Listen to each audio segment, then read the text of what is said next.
Mr. Sridhar Hegde, General Manager Production, Bangalore.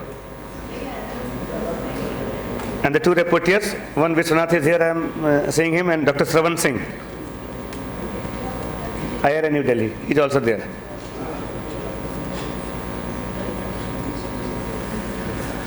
Okay, so all the delegates who are listening to my voice outside this auditorium, they are requested to kindly come inside so that we can start the session soon. Thank you.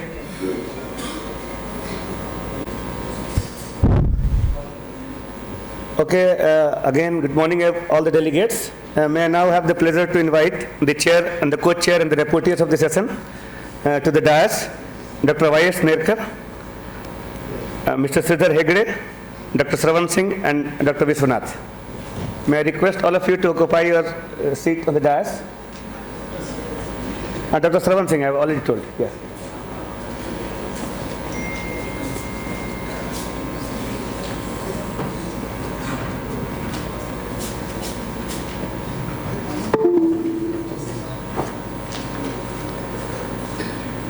Okay, so on behalf of the organizing team, I would like to welcome the chair and the co-chair and the reporters on this third day, session 8. We are having this session on agronomic interventions and nutritional quality, and we have total 8 presentations, sir, out of which 1 will be offline and 2 are progressive farmers.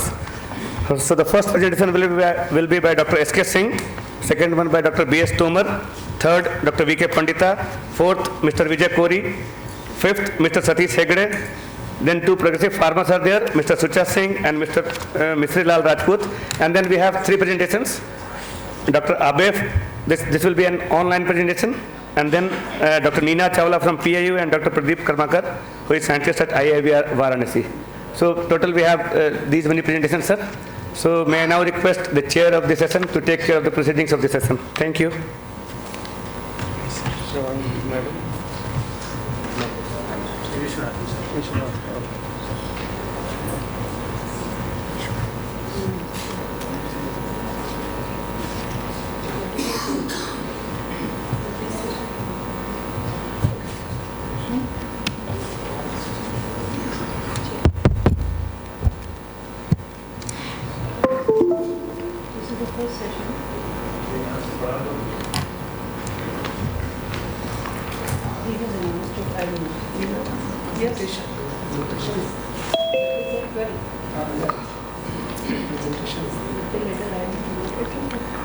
Well, ladies and gentlemen, I welcome you for this morning session of the last day of this GORT. I am Y.S. Nerkar. My right is co-chair Mr. Sridhar Hegde, deputies Mr. Dr. Shravan Singh and Dr. Vishwanatha. वो हिलता नहीं ना, मुझे आना पड़ेगा.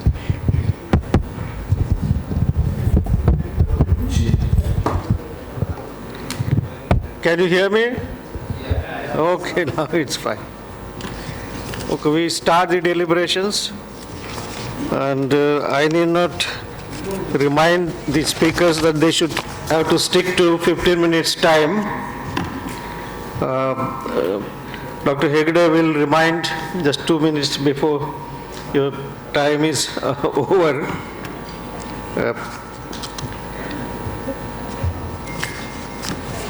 The first speaker is Dr. S.K. Singh, Principal Scientist, Agronomy, ICAR, Indian Institute of Vegetable Research, Varanasi, and he will be speaking on agronomic management for enhanced productivity of okra. Overview. He is an outstanding scientist specializing in cropping systems, integrated nutrient management, and organic farming. So they say that 50% productivity contribution is by the genotype of the variety, but 50% is by the management. Let us see how the management can improve okra productivity. Dr. Siddharth Kumar Singh ji? Yes, sir. Okay, please. Good morning to all of you. Respected Chairman Sir, Co-Chairman Sir, reporters, delegates, ladies and gentlemen. I am going to present before you an overview of the organic management for enhanced okra productivity.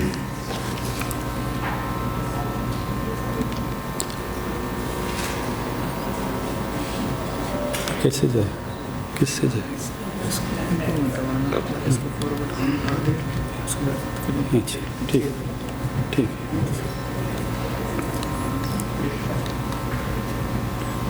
जा ही नहीं रहा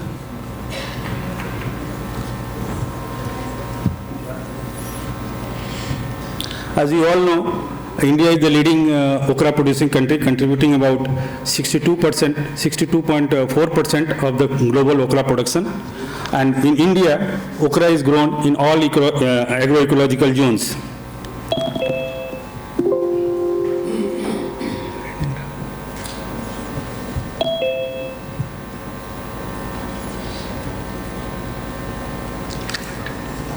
You're noting down also.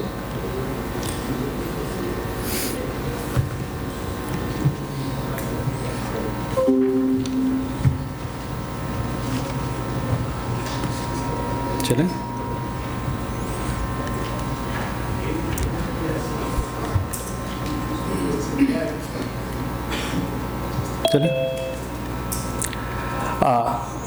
yield is the outcome of gene into cultivar into environment interaction. And the okra environment consists of aerial as well as soil environment. It is very difficult to manipulate the aerial environment. However, through selection of proper sowing time and climate and season, we can to some extent manage the aerial factors. However, the soil factors, that is physical condition of soil, chemical as well as microbial environment of soil, can be managed is amenable to manipulation through tillage, fertilizer as well as through irrigation. This is the botany that in okra the flowering appears at 4 to 6 node about 28 to 30 or 38 to 40 days after sowing. This is the typical growth curve of an okra crop. The sowing to emergence, this is the period. It takes about 6 to 7 days under ideal temperature condition, but it also requires sufficient amount of moisture for germination. After emergence, the peak, that the growth phase is influenced by cultivar, sunshine duration, the nutrition and irrigation. If we balance nutrition, will enhance the growth duration. Then at 38 to 40 days, the flowering appears. The flowering and fruiting is continuous process, and it is affected, it is favorably influenced through this irrigation as well as through nitrogen nutrition. After a linear phase of this profuse flowering and fruiting, then senescence occurs. The senescence can be delayed through nitrogen management. So if we manage these phases through proper nutrition and irrigation, we can get a higher yield. As far as climate, we know that okra germination is very less or no germination below 18 degrees centigrade. For optimum growth and yield, 25 to 35 degree temperature range is ideal for getting a higher yield. As the temperature, this temperature plays an important role. You can see that the germination is, the period duration is affected by the temperature range. Ideal temperature for germination is 29 degrees centigrade.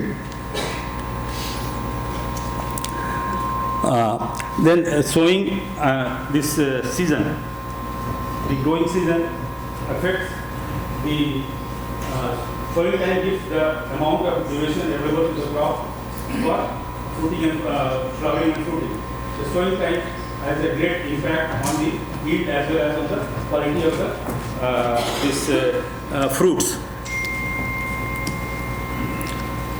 This sowing time is also governed by the different type of varieties. You can see this, the different varieties has different sowing time. Then the next important is the plant population as well as planting geometry, which influences significantly the yield. Now, as the planting density is increased, planting density is the number of plants per unit area. As the planting density increases, the per plant fruit number as well as the yield decreases. However, per unit yield and fruit number increases. So we have to make a balance between what is the, and as it increases up to a certain point, beyond increasing the increasing of the plant density beyond that level, again the yield is reduced. So you have to manage the plant density. It affects the fruit size also, because the fruit size is affected by the nutrition and irrigation, and the competition between plants for nutrient and growth factors influences the fruit size. It has been found that the fruit size affected through nutrition and this, and then based on the research conducted throughout the country, this is the planting or this spacing the planting density, and this is managed through manipulation of intra-row spacings. So this is the spacing for different types of varieties, open pollinated as well as the branching type and single stemmed varieties. Then this the next is the method of sowing. Method of sowing, generally the okra, this method of sowing is line sowing, and it may be on the flat beds. It may be on the flat beds or on ridges as well as this raised beds. It also depends, the method of sowing depends upon the power, this implements available for the planting. The depth of sowing, apart from the inter-row spacings, the depth of sowing has also importance. Depth of sowing, 3 centimeter depth of sowing has been found to give an emergence, this germination percentage of 80% in 5 to 7 days. Then seed rate depends upon the plant density we are going to follow, as well as the planting geometry. For the season also impacts. Therefore, this based on the research, the 18 to 22 kg seeds during summer, while 8 to 10 kg seeds for the this during Kharif season in the northern parts, because of the vigorous growth during this Kharif season. Then the next factor that impacts the yield is the manuring and fertilizer application.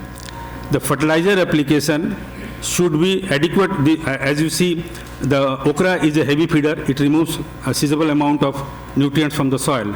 So based on the nutrient status of the soil, adequate amount of nutrition is important to get higher yield. However, the efficiency of the applied fertilizer, chemical fertilizer, is not optimum, or you cannot achieve the same amount of what is expected due to different losses, either due to volatilization or fixation, or due to frequent irrigation, that leaching losses, etc. are there. So to improve the fertilizer use efficiency, there are several approaches. The okra responds favorably to fertilizer as well as organic manures. The integrated organic with chemical fertilizer gives higher yield and nutrient use efficiency. Then due to continuous mining of the micronutrients, the soil, according to a report of this, nearly 63 to 72% of the Indian soils are deficient in one or other secondary nutrients or micronutrients. So micronutrients plays an important role. You can see that micronutrients not only increases the yield and quality, but also the uptake of the major nutrients. Apart from this integrated this organic management, biofertilizers can be utilized, and it has been reported that in okra 8 to 10% of chemical fertilizer savings has been achieved through use of biofertilizers.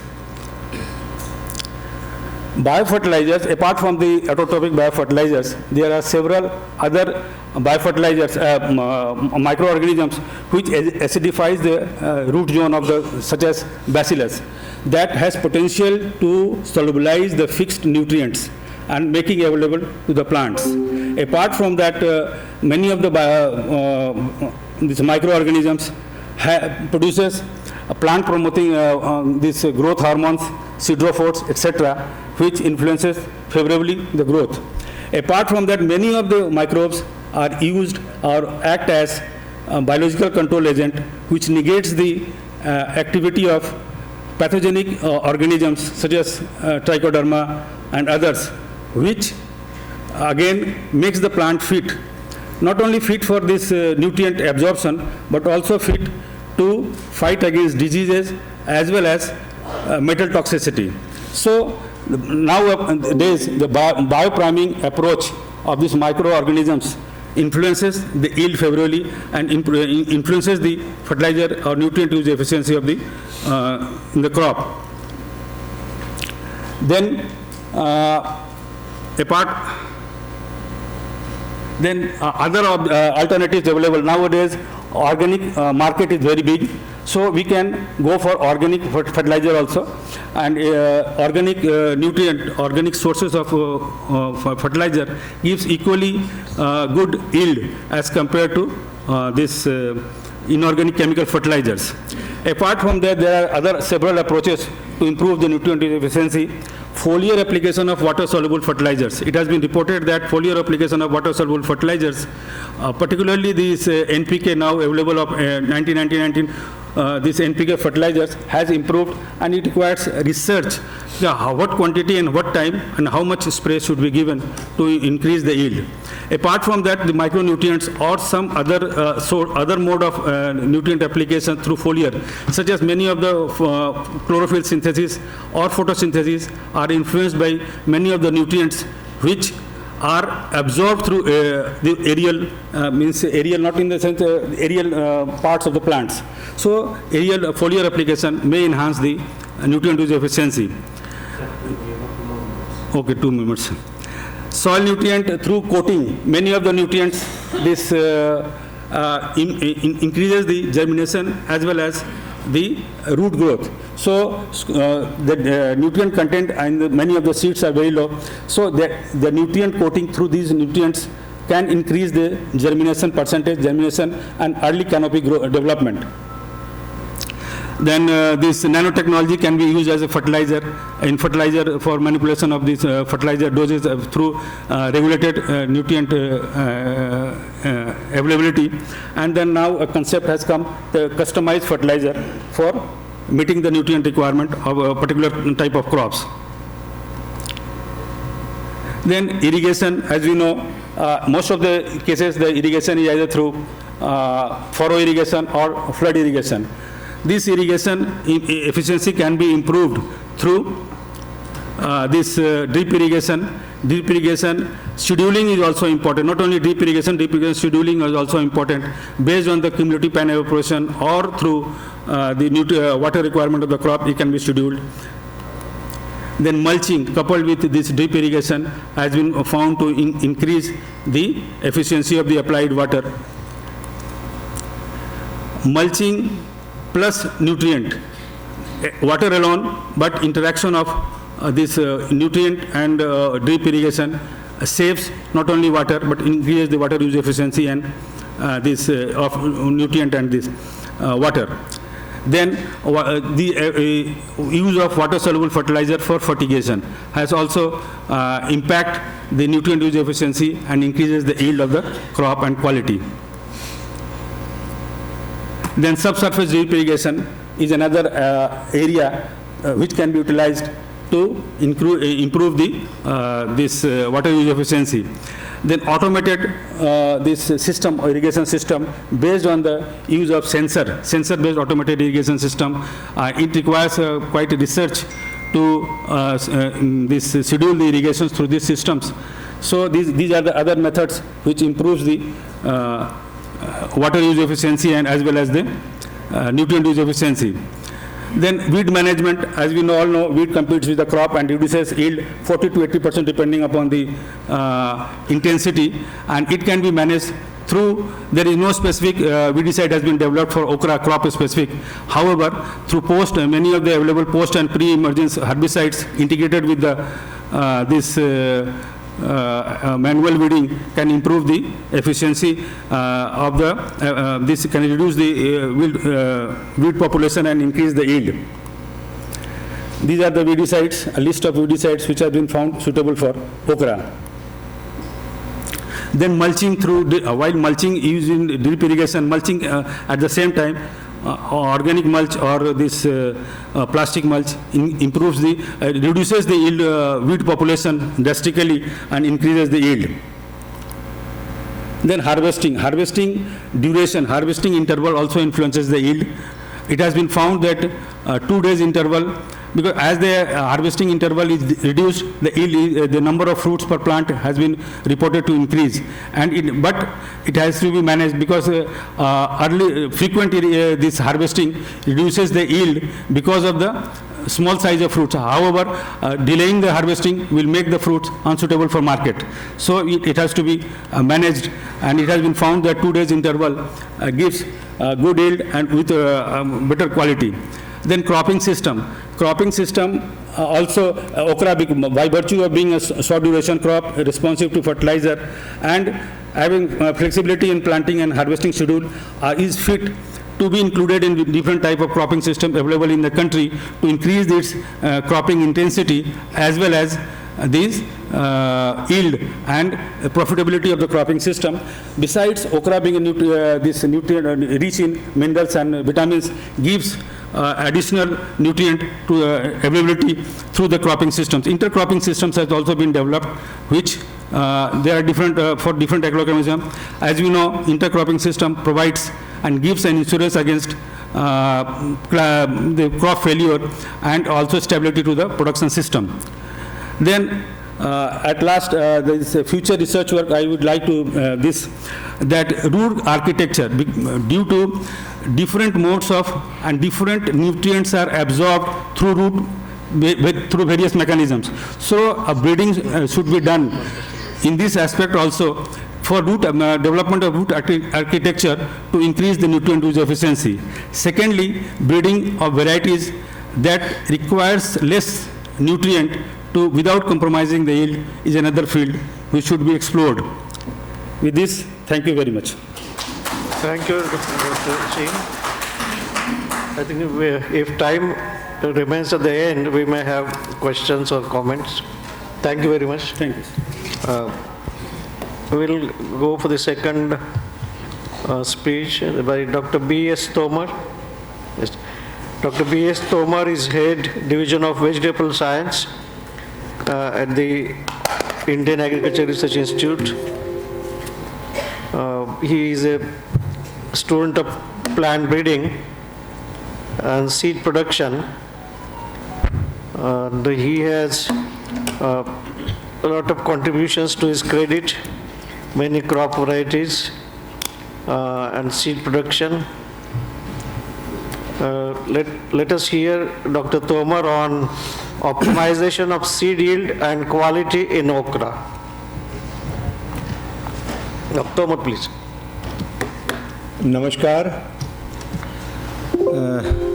First of all, I express my thanks and gratitude to the organizer of this program for giving me an opportunity to share my views on a very important topic, technological innovation for seed quality production in okra. Respectful dais, Professor Narikar, co-chairman, and rapporteurs, my dear fellow delegates.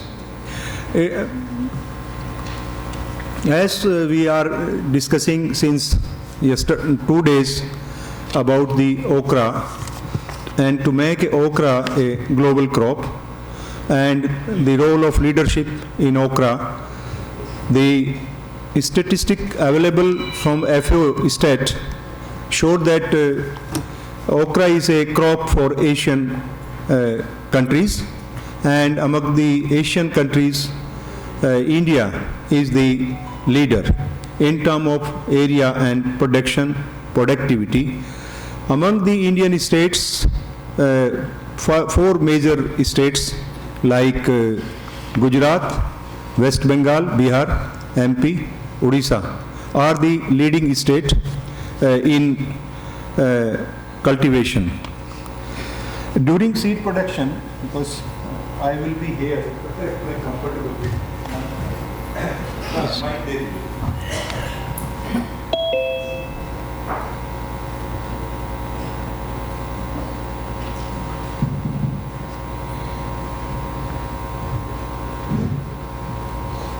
During seed production, what we look forward? We look forward to maintain the genetic purity. If it is a case of common quality variety, we have to see 98% genetic purity we have to meet out. In case of hybrids, when produced through hybrid hand emasculation pollination, then genetic purity requirement remains the 90%. 5% may be the self and 5% of types may be segregated and other kinds of variation. Germination, physical purity, seed moisture content, seed health, seed vigor, and uniformity of size. As per the statutory requirement in the country to market the quality seed in India, we have to fulfill these genetic purity, physical purity, germination, seed moisture content. These are the compulsory requirement for market and labeling of the seed. So, during seed production, our major focus and concern is to achieve, besides the yield, how we can maintain genetic purity, how we can attain higher level of germination, because you know 70% is the minimum Indian seed certification standard, which is low, which can through technological innovation can arise so that we can reduce the seed requirement and bring the cost of cultivation down to the farmers. And so far seed health is not mandatory as per labeling, but new seed bill 2019 enforced and required that seed health is going to be mandatory once the bill will be passed by the upper house. So how we can achieve? In background, we must know the flower biology. You all associated with the improvement of the okra. So you know it is an often cross-cultivated crop, and the extent of often cross-pollination is 4 to 19% as per the various reports. Variation may be because of the availability of the local pollinators or vicinity of the crop to the source of pollinators or other kind of pest which can lead to the, and it is a very bright yellow color flowers having good amount of pollen and nectar is on the base of the ovule. These three factors attract the pollinators, and sometimes besides pollination it may act as a contaminant also. So we have to understand the flower biology. This is the view of the stamens, how the stigma is covered by the staminal tube and a number of anthers are remain attached. So our major concern is genetic purity. How to maintain genetic purity during seed production. Because if you could maintain genetic purity, we can eliminate a number of options like rogi, we can reduce the level of rogi, we can get good seed yield if our waste material is not genetically pure, so we have to rogue out and it will enhance the cost of production. Thereby farmers are either not interested to take the seed production of such material or it will hesitate to do because of the yield loss.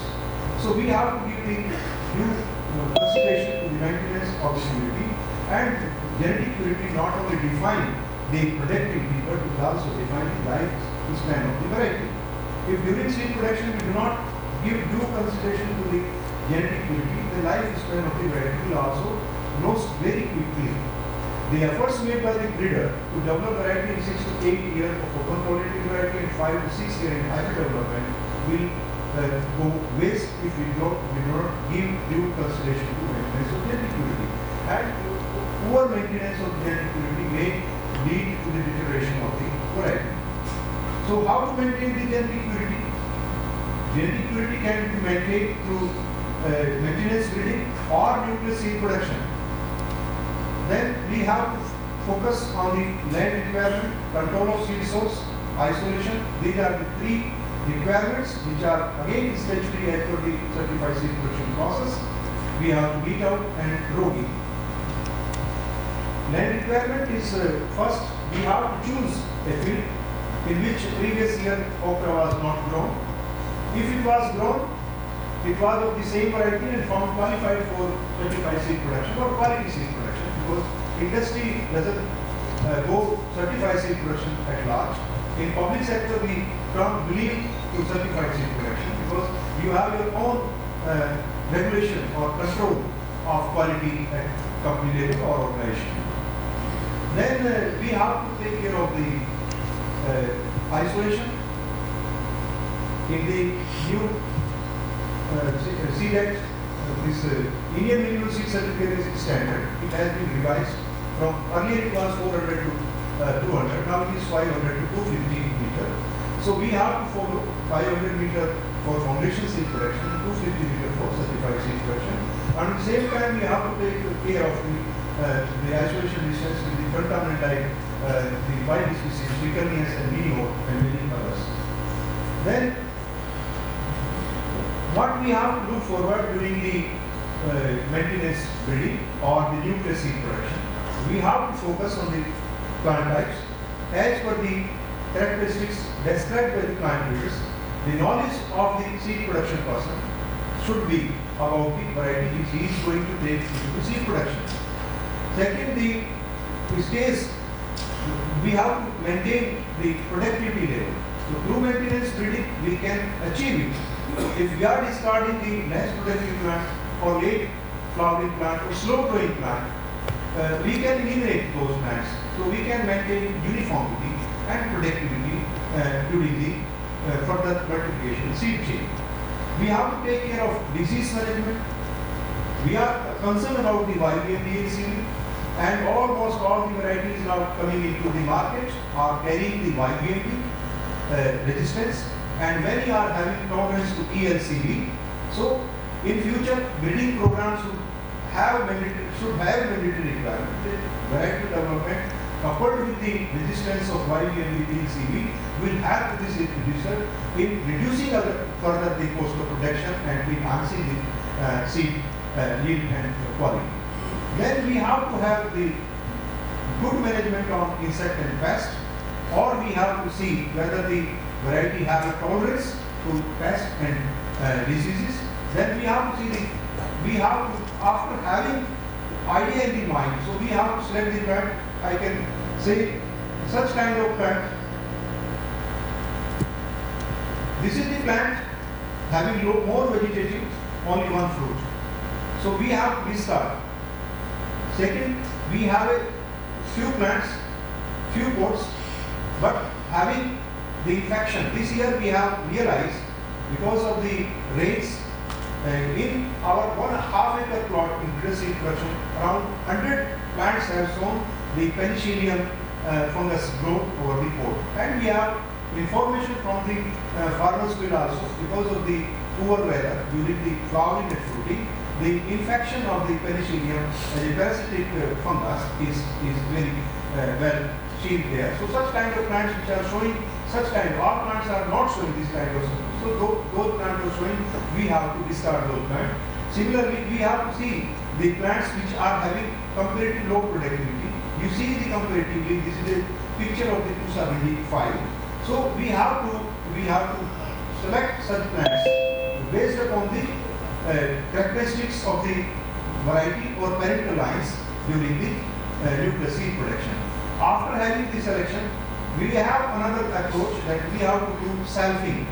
We have to do selfing, then we have to watch the plant from the vegetative stage, flowering stage, fruiting and flowering stage, and maturity stage. In all four stages, we have to see the selected plants. If at any stage, any plant do not confirm the requirement, fixed parameter, then we have to eliminate from the selected pool. These are the, once the plant have been selected, and control pollination has been made by putting a cap. So either we can go a code to row progeny, or we can go plant to plot progeny, because single code can give 25 to 40 seeds depending upon the variety. So we 40 plants are sufficient to have from one code to grow a complete 2 rows or 3 rows for nucleus seed production. And then if we want to go for a bulk production, then we have to take the whole seed from the plant and we have to plot a plant progeny. And we have to examine all these stages of vegetative states or morphological traits and other traits, flowering, time of flowering, node of the flowering, and flowering duration, how long the crop remains in flowering phase. So we have to see the code character, code angle, whether pubescence is present or not, or the pointed end or blunt end. As per the varietal traits, we have to take care of those for maintenance. During the Sir, another 1 minute. Okay. During the nucleus seed production, we have to take care of the plant radiotype, and another these days I am mentioning before flowering, at flowering and fruiting, we have to remove the off-type plants, whether it is nucleus seed production or breeder seed production or a basic seed production. We have to be very, very strict on that aspect without compromising any Ivy League. Because already Dr. Kichimuthu has thrown the light on that aspect of IBC production using the GMS system. We have our own experience of my working in the Okra, the node position and fruit retention in CG and quality. We have concluded that the first the first order 2 codes should be harvested to allow the plants to develop a good flavor. Then we have to take from 3rd to 8th order of code. It will give good yield, higher quality. After 9th code order, if we take, we can enhance the seed yield, but we have to compromise the quality of the seed. Already the 70% is the very low standard for germination, because farmer keep harvesting till the last code, which after 9th code order, the seed yield will certainly increase, but quality will be compromised. Either the dormant seed will be there on the fresh and generated seed, or the poor embryo growth will be there because of the shorter growth period and maturation time attained by a last terminal course. Though yesterday Dr. Mehra was mentioning for mechanical harvesting, we have to advocate that we should take the upper course for mechanical harvesting, but it is a contravention with the basic principle, the code which meant to upborn first. We have more time, plant is healthy, have a capacity to transfer more nutrient and to allow these seeds for complete development. So we should not go in blind that we have to do mechanization, then we have to compromise the quality. So based upon our experience, we recommend that 3 to 9 code order we have to harvest. Thereafter we have to advise the farmer not to retain the code for seed. He should harvest the code for fresh market so that he can have some gain over that. Then there are certain applications of growth regulators like cytosine, gibberellin and indole-acetic acid by number of workers which have been reported that it gives an yield advantage and quality advantage in okra seed production. I had concern because this technological innovation may means here we have to address more other than genetic purity to the economic management. What should be the season? Whether we should go for summer season or kharif season. We have concluded that kharif season is the best season to have better expression, higher yield, and assurance against the YBM in ELC, because this is most conducive environment, so that the plants during seed production escape or give tolerance or level of resistance, it will be beneficial to the industry as well as the farmers. We have to think of the integrated pest management, because high infestation of the pod borer may lead to discoloration or unseasonal rain, like this happening when pod saturation is going on. Continuous sweating will discolor the seed, it will enhance the post further to have either you have to do the coloring or you have to do some other treatments to bring the seed attractive. So we have to use pheromone traps, and we have realized that pheromone trap, instead of monitoring, if we go for a large scale trapping of the male in the onset of the flowering, it can help to a great extent. And we have similar experience of fruit fly management in watermelon and muskmelon at IARI during seed production. Harvesting is very peculiar because core grown in a sequential manner, maturity also attained in a sequential manner, and we have to harvest the core when the leaves start showing the opening. If we are delaying, then we may lose some quantity of seed. It may be 10 to 15% by settling, and it will set the problem to the new crop when next time the farmer will take seed production of the crop. So we have to harvest the core when shoot starts open, then we have to put into drying, and then we have to go for seed extraction.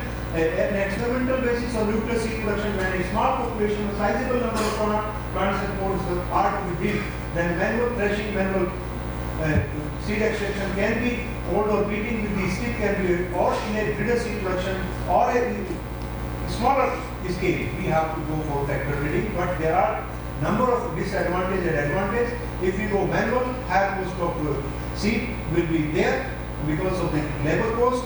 And if you do tractor breeding or beating with the, there could be a feces over the seed which are invisible injuries to the seed, which may lead to the deterioration of the seed quality during the storage, which is very important in okra. By and large, farmers are doing tractor breeding, which is one of the reasons that we are getting a poor quality seed, and we are losing the seed. Otherwise, 2 to 3 years are the moderate seed store okra. So mechanical is on the option. When we go large scale seed production, mechanical seed extraction may be the choice. In Division of Agriculture Engineering at my institute has developed a machine which have been tested for seed extraction, and it is giving very good performance, and it has been commercialized to many seed companies and other companies for manufacturing market review of the okra seed extraction, developed by Dr. Pusa and Dr. Srivastava at engineering, and it has been made available to the companies for the use. There are, besides what we have discussed about the genetic purity or seed protection or pest management, disease management, and we have to give a lot of emphasis on that. We have to optimize the time of planting. During one of our MSc students who worked on 25 time of planting and spacing, we have realized 16 to 50 centimeter spacing with 15th January of sowing and Delhi conditions give 14 quarters of yield per hectare. So that is very appreciable. We have to have bit wider spacing and maximum number of population as compared to commercial windy production in seed production. We have to give the emphasis on the weed management in early stage, later on the crop take care of. So weed management is one of the options. And the secondly, use of optimization of the doses of fertilizer. The problem in public sector, nobody working on the seed aspect in vegetables by and large. Many are working in agronomical aspects. There are very few people. I have no education to share my view that in public sector, scientists and university staff are not willing to take the seed production as a challenge, or seed production, develop the seed production technology, optimization for better yield and quality, are hesitant to take because it does not generate a good quality publication. But industry want that. Farmers want that cheaper seed, better quality seed. But we want a high mass rating publication. So scientists in the public sector system are not willing.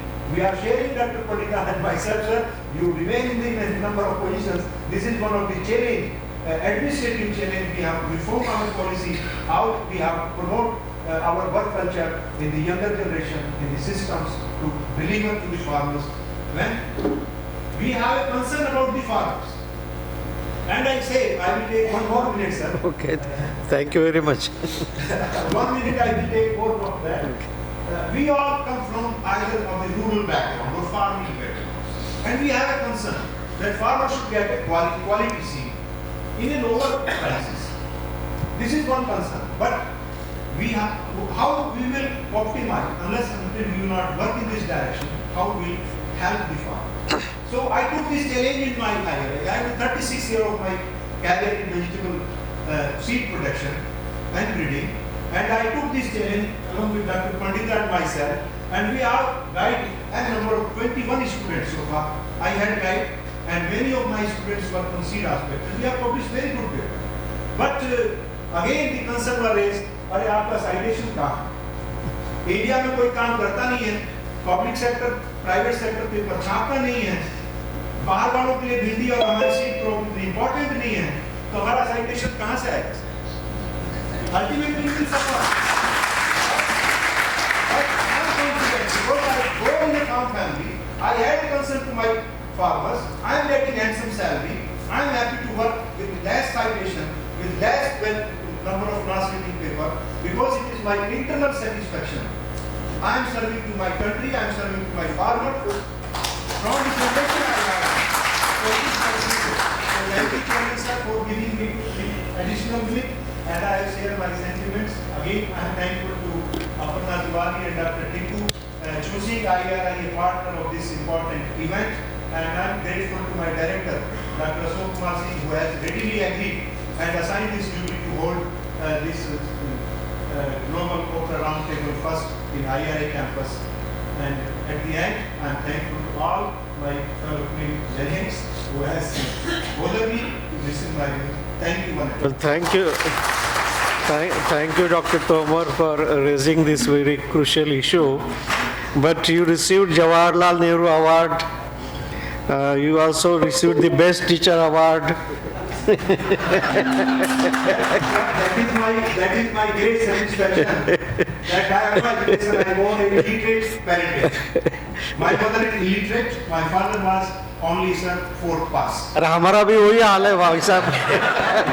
We come from a rural background and we should go this because of my work, and that is my confidence. I am continuously working for the service of the farmer. It is our proud privilege to serve them. Thank you very much.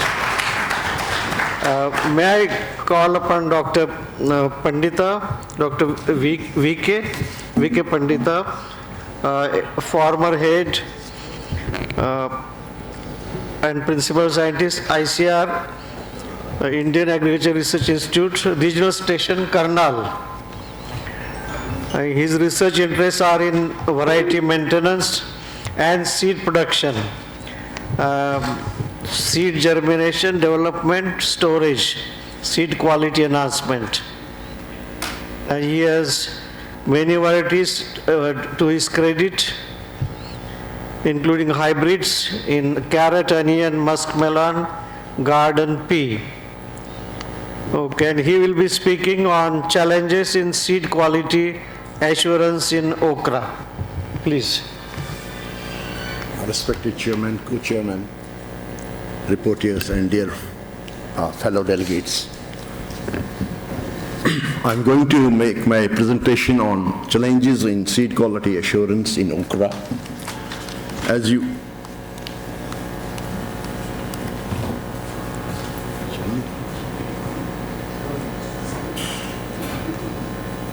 Mooney ho rahi slides.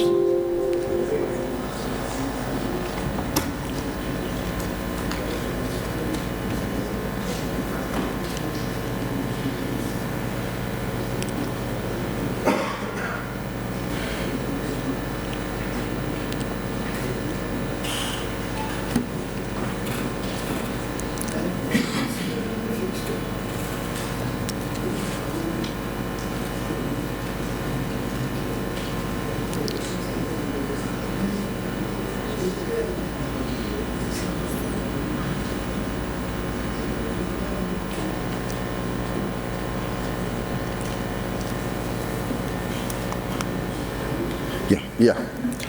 So coming to the Indian seed okra seed market, Indian okra seed market, as I could get information, is of about 81.7 million US dollars. It was in 2021, and it is likely to grow at a current rate of cumulative growth rate of around 7.9% during the and up to 2029, it will be around 148.45 million US dollars.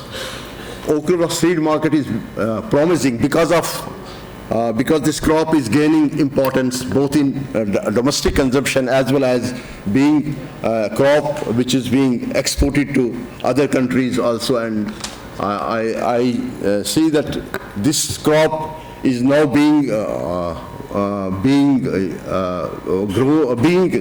exported to different countries, even Canada and other European countries. The rate is around $9 per kg. It is selling in European market. So there is because there is very high demand for okra because of the health benefits of this crop. And when we come to the okra seed market by trait specification, so around 80% of the seed which is being sold, it is of hybrids, and only around 20% seed is being sold as of OP varieties.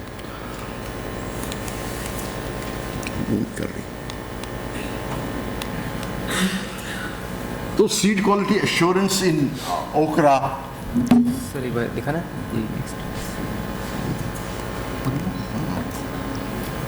So seed quality assurance is a systematic planning for ensuring genetic purity, physical purity, and seed health of the crop. It is a dynamic and emerging need for needs for global standards that includes our land requirement, then field crop inspection, then seed testing and pre and post control. So these seed quality assurance in India, that's being envisaged and controlled by Seed Act 1966, then Seed Rules 1968, and Seed Control Order. These are the legislative controls which satisfy our Indian minimum seed certification standards. But there are several international bodies which were also created for setting up the standards, seed standards. ISTA was established in 1924 for setting up the international rules for seed testing, and IPCC in 1951 in France, in Italy, then OECD scheme is there also. So it was set up in France in 1953. Then we have ATPBR also in 1961. Then seed quality assurance is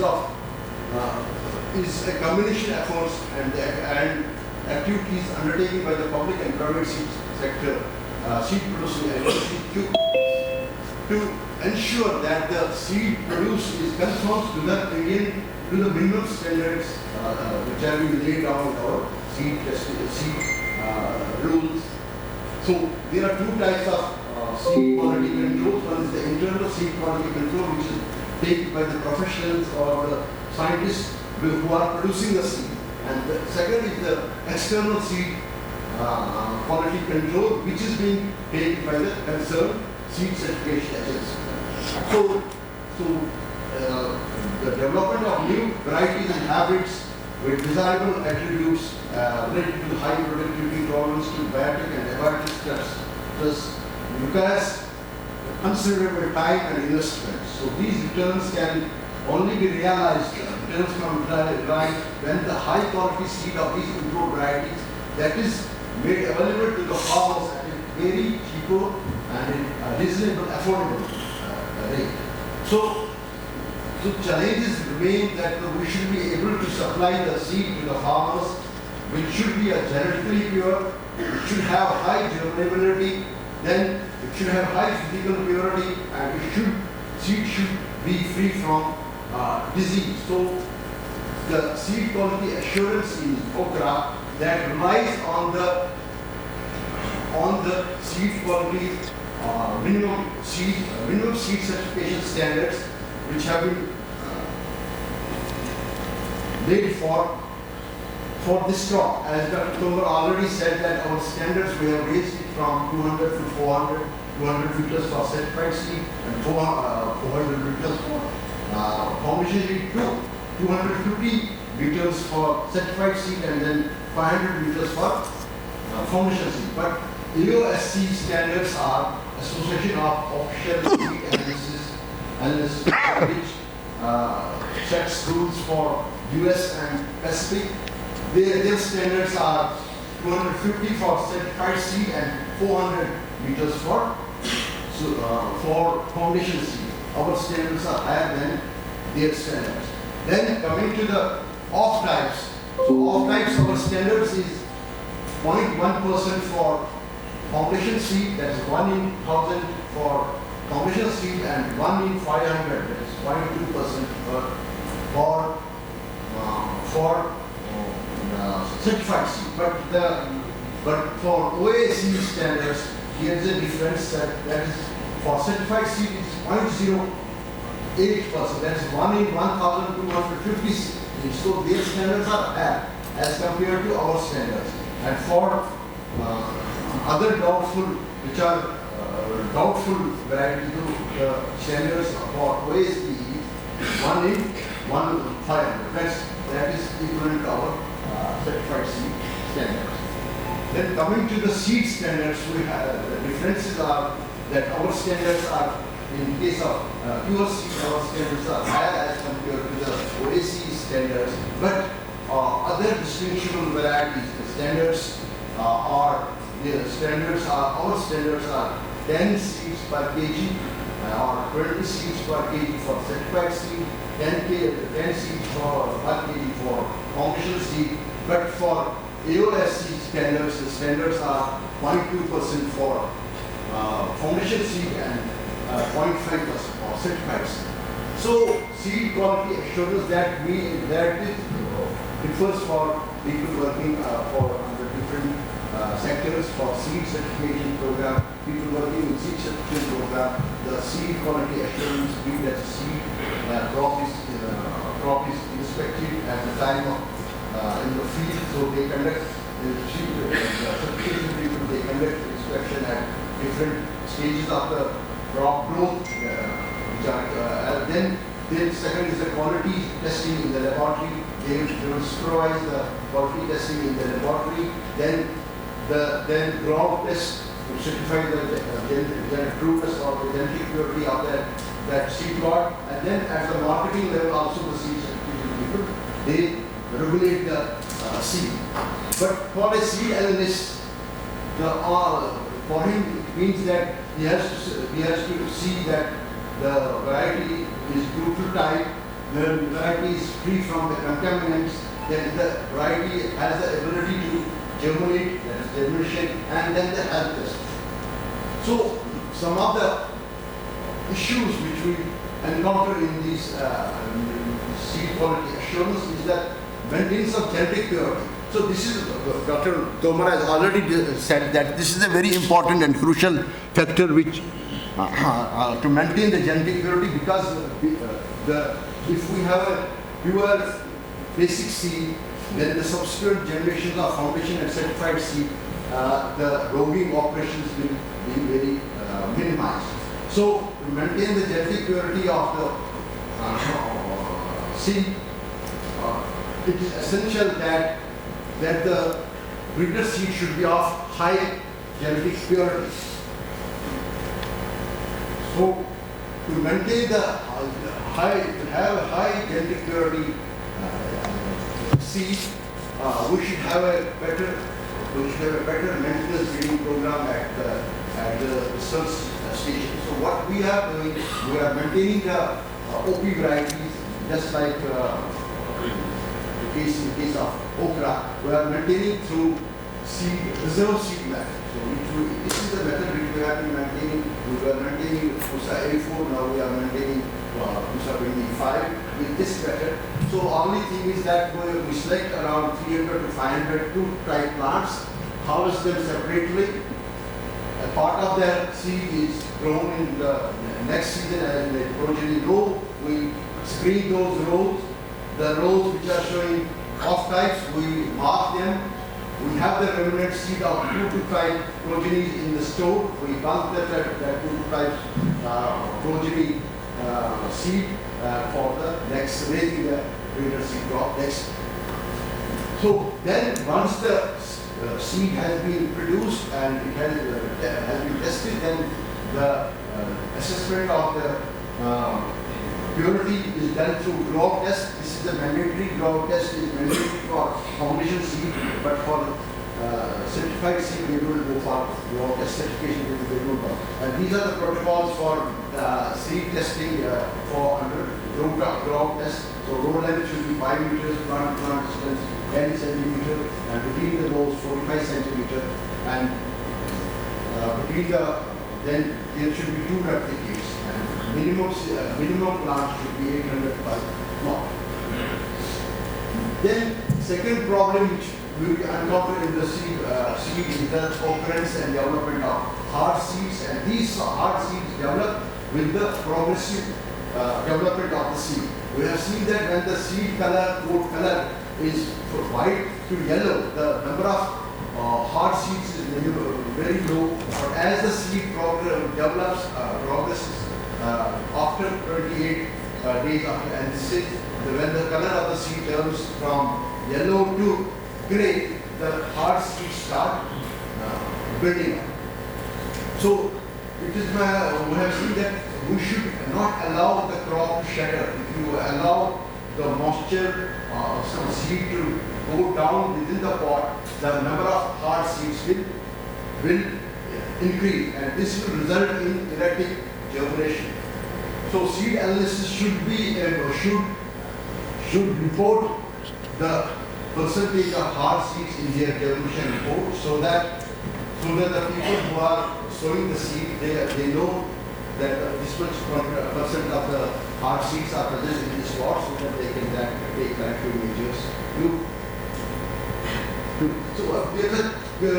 When you see that there is a relationship between the moisture content and the hard seed percentage. As the moisture content decreases, the hard seed proportion of the hard seeds increases. And we did it with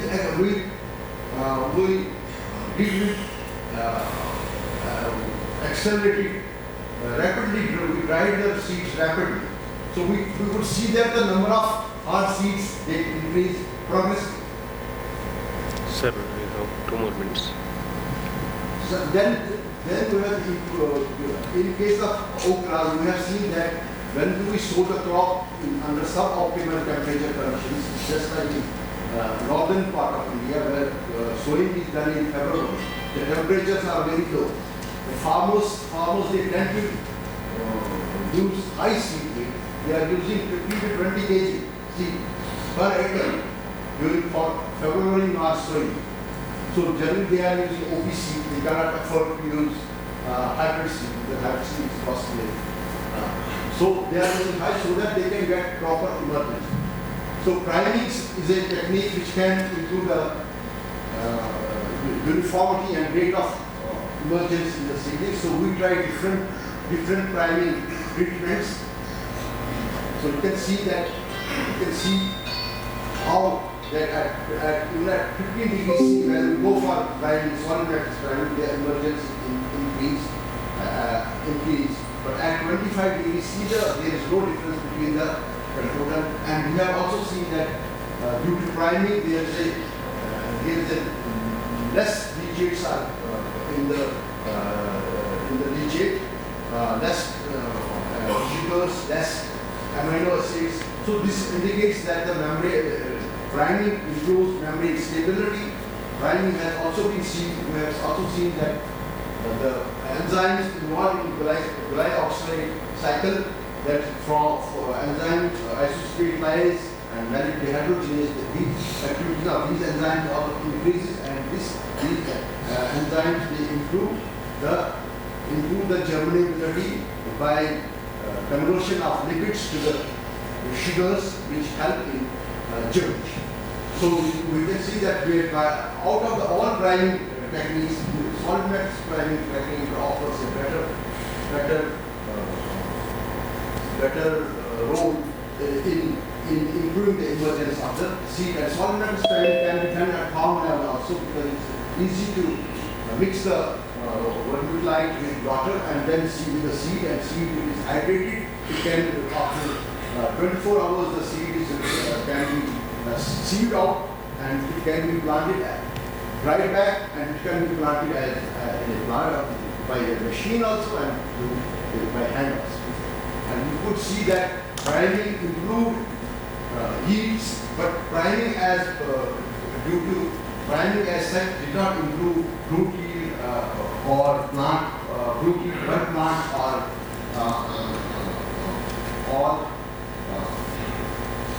yield per plant or fruit number of fruits per plant. Then another is develop an appropriate figure. You can see that if we have high germination lots, but germination is conducted under favorable conditions. When the seed, we grow seed in unfavorable conditions, the germination test reports sometimes do not mimic the field emergence of that. You can see that we have a seed lot of 73% high germination, but the emergence under field is 35%. And we have a seed lot of 87% germination, but it is giving emergence of 35%. So bigger test that provides additional to the germination test that it can be as the bigger of the seed lot, and we tried many bigger tests, but controlled dehydration test. It gives an excellent coefficient of determination of around 87% of the variability is variability in field emergence can be described by controlled reproduction test. So this test can be successfully used to predict the seedling emergence in okra seed lots. So germination test takes 21 days to conduct for okra. So this is a long time for. In some cases, we prepare that the germination test report very early. So this viability test can be another alternative which we can use to test germination ability, and within 24 hours we will get the results. So petroleum test can be effectively used to ascertain the viability of okras. Then last is the seed health testing is very important. I will not go into detail that. All seed testing labs, they should have at least a pathologist to test the seed testing of Then lastly, we should harmonize the seed quality assurance standards with ISTA and OECD rules, and we should establish more ISTA accredited laboratories for seed quality assurance, and this will create an environment for seed export. Then also that Indian minimum seed certification standards, they should be harmonized with OECD and ISTA standards, so that the seed grade or seed export is announced. So in conclusion, seed quality assurance program requires systematic sampling and testing of the seed in the production, conditioning and storage. Seed quality assurance and control is key to the production and supply of certified seed to the farmers. Most of the private seed companies, they are supplying seed of the vegetable crops, including okra, to the farmers, and quality assurance plays an important role in trust building of the farmers for procurement of ELC, when it doesn't go on the food certification program. Then seed testing laboratories in public and private sector need to harmonize testing protocols with the procedures presented by ISTA. Then the challenges of the seed testing laboratories is to maintain highest kind of consistency, repeatability, accuracy during the seed testing process. Thank you very much. Thank you, Dr. Sinde. May I call upon Mr. Vijay Kumar Kori? He is associated with Advanta as a technical development lead, international. He is an expert in management, having 20 years of very rich experience. And he will be speaking on identification of suitable planting geometry for achieving higher yields in okra hybrids. Mr. Vijay Kumar, please. Thank you so much, sir. Good morning, each one of you. Respected ladies of the dais. The topic given to me is actually Okra, a agronomic platform for making precise decisions. So, just I would like to ask you, till now, how many speakers have spoken? Any idea? Till now, I think since past 1.5 days, I have seen that almost 31 speakers before me have spoken about Okra. And then I am the plus 4 legends, those who have spoken about Okra, and then I am 36. And then another 40 speakers are going to speak about the Okra. So total 50 speakers are speaking about the Okra. I don't think anything left to discuss on this. After seeing that.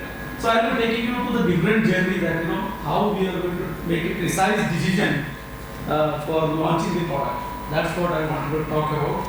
So next slide, please.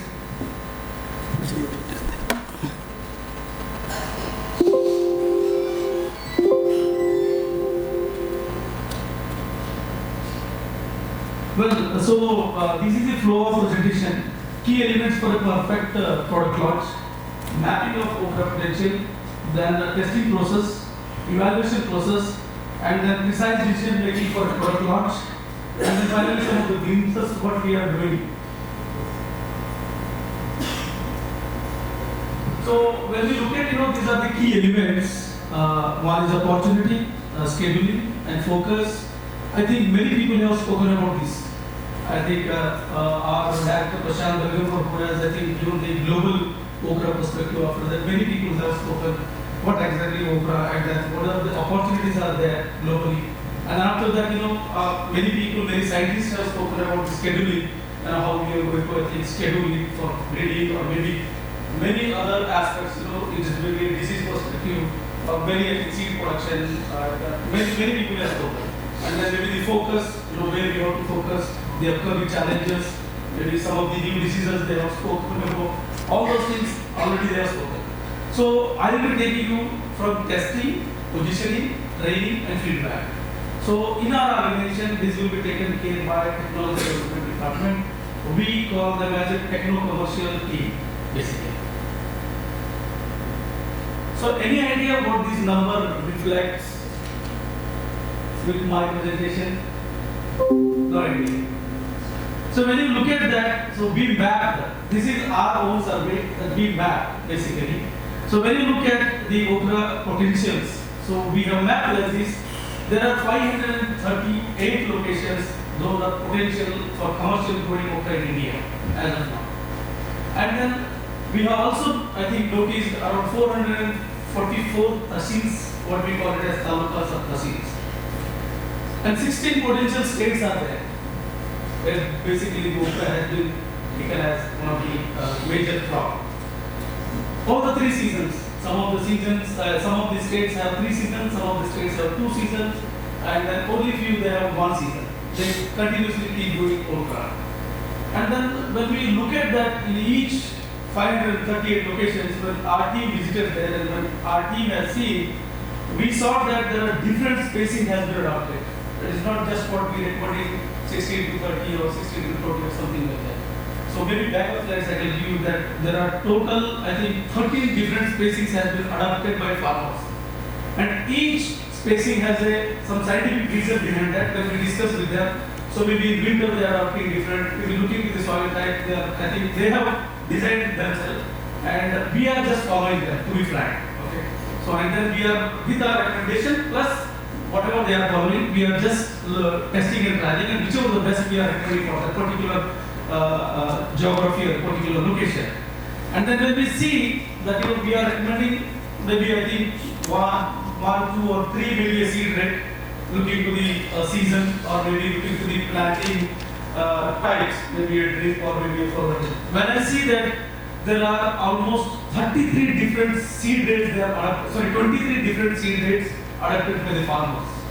So that is I think we have to really look into that, why they have adapted and then what is the benefit for that. We have done some of the experiments taking base for them and we saw that there is a significant yield difference in some of the practices what they adopted. Basically, we have done a research in our TD farming Karna. So then we have, I think, seen that more or less there are only two different methods they are adopted for irrigation, and then different methods of cultivation we have seen. So ridges and furrows, mulch, clay, I think many, almost 4 different methods we have seen that they are adopted. And the expectations in yield is more than 20 different types. So starting from, I think, 7-8 metric ton to almost 50-55 metric ton yield expectations are from farmers in different geography. So when we go and discuss with that, so that is their expectations. And we saw that, as of now, 3 viruses, we have noticed that maybe more than that might be we have noticed, but we noticed only 3. And then the requirement for them is, I think, color requirement, where we see there are 2 different colors. The required one is green and the other one is dark green as of now. And then when we see that, the market requirement basically, so if you go each region, the requirement is totally different. And when we see that the requirement with respect to fruit length, we have seen 9 different fruit length has been, they are sending to the market. It is a purely consumer requirement or the trader which they are preferring. And then when we look at the other different burning issues, I told you powder mildew and seeds, there are so many other issues we have noticed, we have listed that. We could able to see that more than 9 are there. And then the durations they are looking for harvesting. So from 15 harvesting to 80 harvesting they are expecting minimum. Some of the farmers, we have seen that 120 harvest has been done in Gujarat with our hybrid. That only few hybrids, so only few farmers with 1 or 2 hybrids they have done. So that is the level of expectations what the farmer already has been adopted, and we have mapped that. So now it's our job that which is the best practice and what is wrong, what is right. We are doing that. We are trying hard to come up with that. I am not saying that all those what they are practicing is wrong or only we are doing the right. I think many right things they are doing it. Only thing is the combination of both is going to be, I think, a wonderful thing which they are going to be benefited. Everyone today talking about that, doubling the farmer income. Probably we need to focus on that, double the income. So now I will be just taking you our process, how we are doing it basically. So basically what we are doing is that after mapping that, we have realized that I think as being a leader, so what we are doing is that we are having an annual meeting with all our internal stakeholders, like breeder and then the commercial team, that is marketing. We are sitting together planning that what kind of trials we are going to take it, how many locations, what are the checks to be included in that. And then we have our own software. Basically, we have adopted that, which is exclusively designed by us. One is external, the other one is internal, which the internal team, our data management and our IT team has designed for us, which is very friendly and giving a lot of insights when we look at the data. So the software will take care, the experimental design, randomization, everything will take care of its own, and later we are going to execute it. So after that, everything will be coded. We are not going to disclose anything anywhere. It will be coded, because when it is, we believe that when our team go for evaluation, they will go for binding without carrying any baggage. That's what we have adopted it, and we have trained the team that our job is what is required for my geography, for my market, that we need to look at. So without any codes or decodes, they are going to evaluate it, and then the team at ground. So currently we have 10 managers in TD and almost 46 field force we call them. So they are the one who is helping us to get the data from the field, starting from trial execution till to conclude. They are going to give the data. So once we get the data, so our data manager, myself, and our team is going to, I think, sanitize it. We are going to, I think, look into data. Then further, once the crop is ready, for each crop we have fixed a day. Generally we call it as a crop evaluation day. I think probably knows that he is the one who has already initiated that. So what we have done is that we call all the stakeholders. So we believe that not only the internal stakeholders are the one who is going to decide that which hybrid is going to be, going to go for the market. So we have adopted a certain system that we are calling the external stakeholders as well. Basically, our primary stakeholders are our distributor, retailers, and we are even calling for the vendors and growers. And sometimes we are calling for the consumer also, just to get the feedback.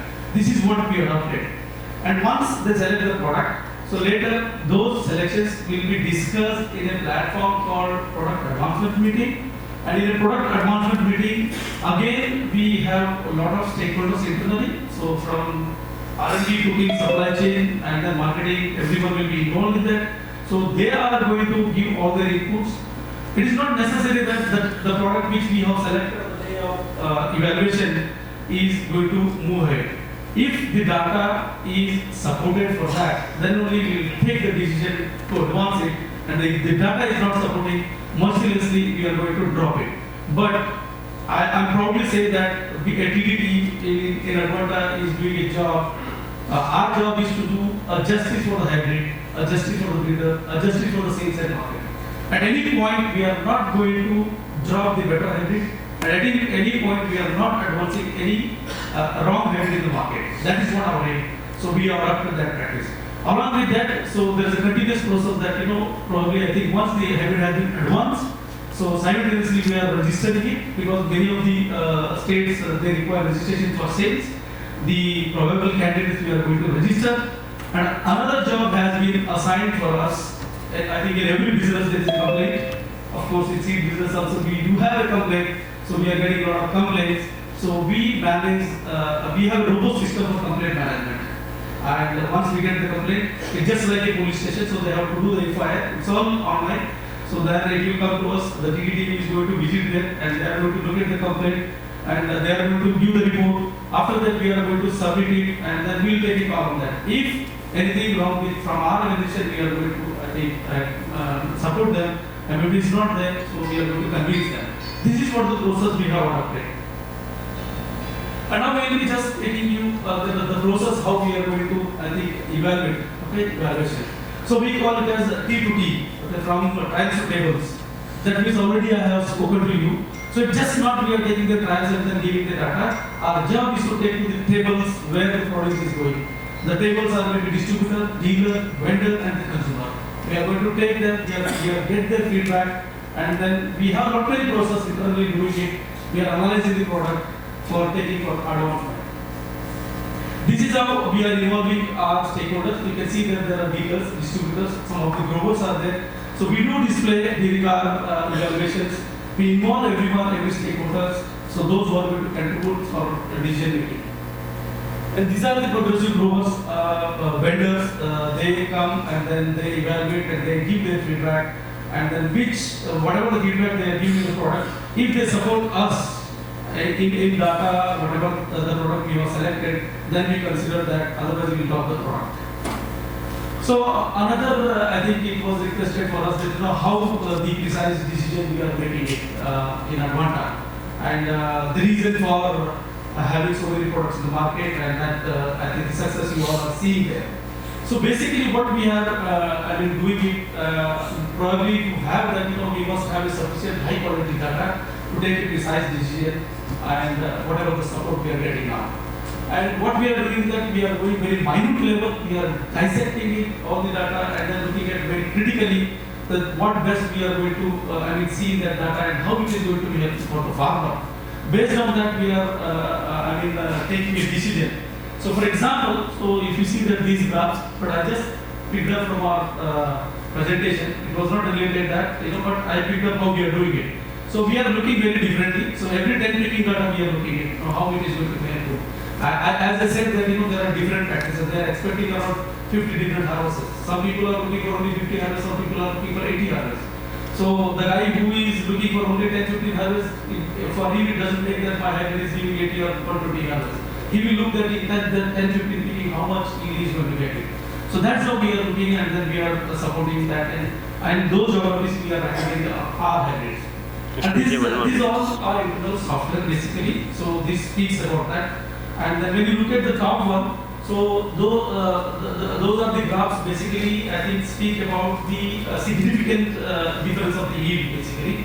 So the green one shows that, the down when you see that the hybrid rates are there, and the green one says that, these are significant to particular that hybrid.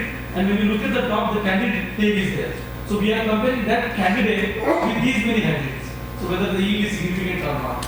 And if it is significantly winning, it will be up and green. If it is not significantly winning, this shows that the yellow one, And if it is significantly losing, you can see that the down red one.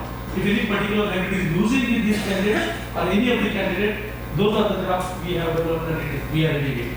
And the down graph says that, basically we look at very critically in different environments, in different locations, how our hybrids are performing, basically. So based on that, we are going to take a call. So these we call it as a regression graph or adaptive graph, we are calling it. And when you look at that, so probably this is a regression line, and these are the hybrids. Each line is representing one hybrid, and the dots are representing the data points. So we look at critically that the hybrids which are closer to this regression line, they are more perfect and then adaptable for this because that's the key. Some of the hybrids in different areas, they are very high because of the agronomic practices, what they are doing there. So in some of the cases, if it is too high, we consider it as outlier and we are just building those data. And if it is really, I think in 4 or 5 data points we are getting the same, that means in that particular geography, these hybrids are performing better in those geographies. That's how we are looking.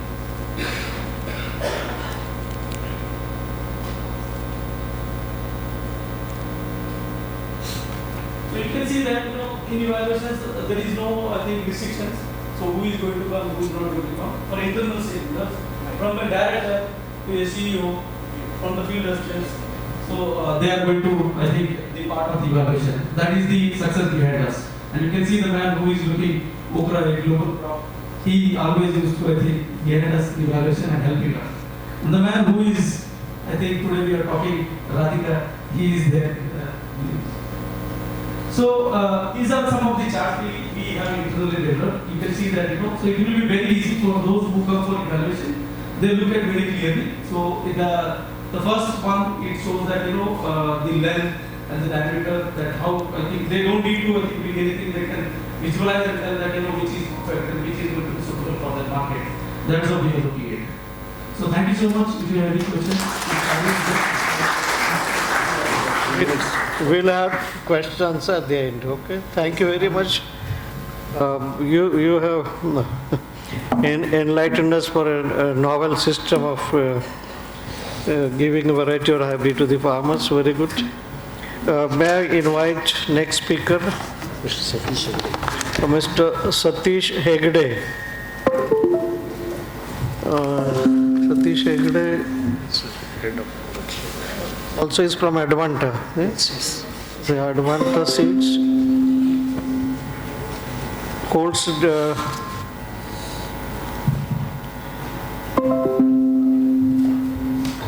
its experience in large-scale farm management, supply chain management, in Indo-American hybrid seed. He worked in Indo-American hybrid seed. Okay, Advanta. Experience in parental line seed production and operation. He will be speaking on evolution of commercial seed production. Seed production challenges. Okay. Yes. Okay. Speaking on seed production challenges in Okra. Please. Thank you, Secretary, Chair, Co-Chair, reporters, and my fellow colleagues, scientific fraternity. Thanks for providing an opportunity to present before you the evolution of the seed production developments for the last 10-15 years. I belong to, I work for Advanta Seeds, and there are many colleagues present here, and our gurus are also. Dr. Krishna. Thank you very much. So, my presentation flow will be like this. I will give some general views, seed production history, current status, some prerequisites, seed production before 2015, seed production transition, and some anticipated challenges and so this is being spoken by many presenters in the last 2 days, so I don't want to get into this mainly. So only thing at the bottom I can give some feedback, some figures wherein In 2022 and 23, around 55% of the seed that is produced in India is hybrid seed. Somebody spoke, Coleman spoke, I think it's about 80%. Coleman spoke that it's about 80%.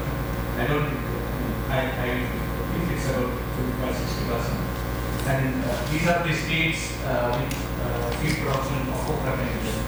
Majority starts Karnataka, Maharashtra, and Gujarat, and then maybe some other states can also be very food seed production.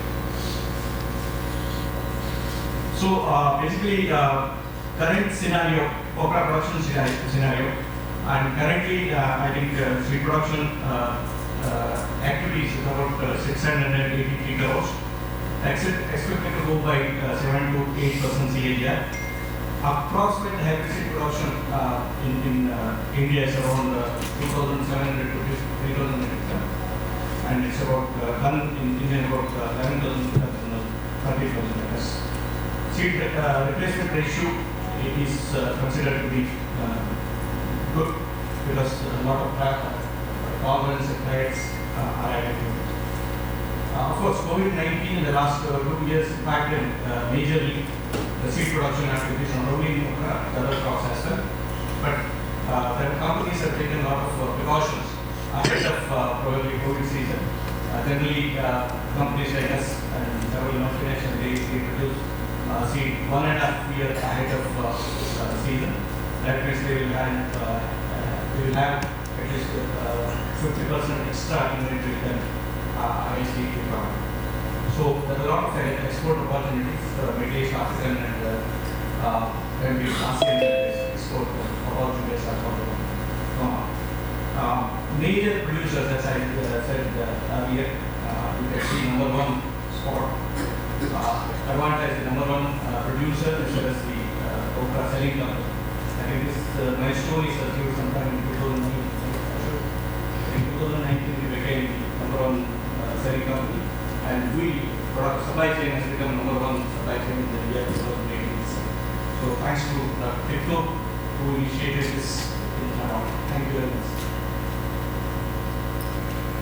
So some seed production related business, which many speakers spoke in past. I think land requirement is we can cultivate in sandy loam, clay themselves, and we can warm weather conditions. The humidity is required that is majorly dry season crop. Cultivation practice, we can grow in dry production dry season, and we can also go for drip and mulch irrigation. Off-season production can be done, someone is speaking in the morning on off-season production requirement. I will brief in the next few slides. Methodology and pollination is highly self-pollinated cross. Pollination is also possible to some extent, but morning was 8:30 to 10:30 is the ideal quantity rate of this. Hybridization, majority, the only way is manual activity. It is high capital as well as labor intensive.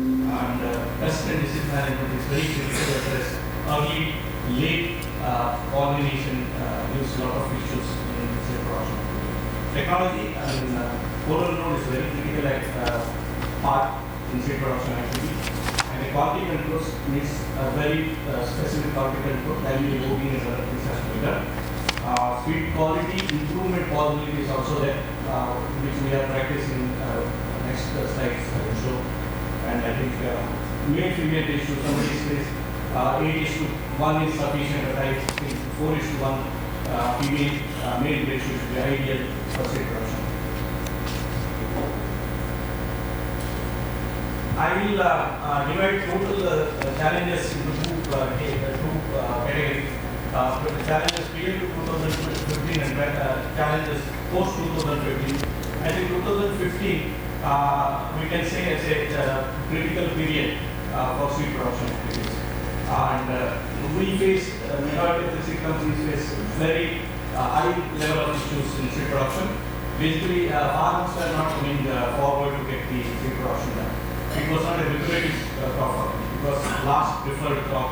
Yesterday, I think Dr. Bunker was saying, day before yesterday, it was last preferred crop. But even it was true with the seed production activities also. This was the last preferred crop compared to other solanaceous and other crops.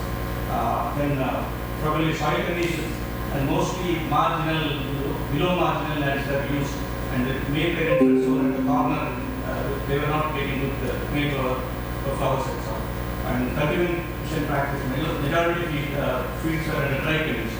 Gujarat is almost 100% and Ghana is 100% dry condition. Only Karnataka used to produce in flood conditions. And farmer preference, that's a key factor. I have personally seen in Ghana area, you used to get parents of 3 different companies, keep it with them, and maybe at the end, we never knew that which company is going to, which company is going to be, parent seed is going to be sown. That was not known to us. So that was the situation we 2015. So production methodology, we realized through our experience that pollination, multiple branches used to be there. We used to select multiple branches to do the pollination and set to the fruit set. That was a process. Then no focus at all on hybridization process. Isolation was not given any report. I think 2-3 farmers, 2-3 hybrids of different companies used to be produced side by side and no isolation management. Fruit set, there was no set process available. They used to set maximum 5 or 6 fruits per plant and not giving any importance to number of fruits set. Quality consciousness, I think I have personally seen around 60-65% programs in seed production areas in Maharashtra, especially 2014 and 15. I have personally experienced. And quality consciousness, even quality clearance, quality consciousness was very poor. Quality clearance process was very late. Nowadays, there are NDP and other process are available. So, quality clearance process has changed majorly. And one of the biggest problems, many of the multinationals sitting here and they face like child labor issues. I mean, Okra is one of such crops where child labor was engaged very high. Engagement was very high. Many companies face these issues of child labor. So I'll take this 2015 onwards. I think 3 different factors that influence seed production activity. I think one is breeding intervention, which got with good genetic material, good genetic material producibility. I think resistance to disease and pest, the old sweet and otherwise diseases without it. Weather rigor is fortunate. I think 2015 to almost 2021, we got a very good weather conditions. So seed production activity went on very well. So majority companies started building that material, and that way it paid off. Then review and conclusion. I think a lot of effort has gone in especially our company has done a lot of, we did a lot of focused approach. Like SPR activities we have done, then lot of production data we collected, geographic expansion also we tried. So that helped us. Economic intervention, and we gave a major focus on land population, especially female population. We also tried to reduce our acreage in unit size. 1 acre we have reduced, each farmer can do per day he can do maximum of 3,500 population only he can manage. So we divided our 1 acre into smaller units so that we get a focused approach into the seed production. Then this helped us getting more and more farmers. We try to focus more on family farmers, family laborers, family workers, so that family members can do the crossing and get their yield, get the activity done within a short period. You can see in majority of Maharashtra and Gujarat area, their farm is just next to their house. So they go in the morning, do the work, and come back and engage in other activities. So that thinking process has been our seed production. Quality control mechanism, a lot of tagging system we introduced, and NGP based testing, so that helped us in getting good mileage. Then agronomic and operational intervention, this has helped us a lot in getting our seed production improved. So probably we worked out, I showed in the next slide, we worked out the population, female population requirement. So we, before 2015 it was just 6,000, 7,000.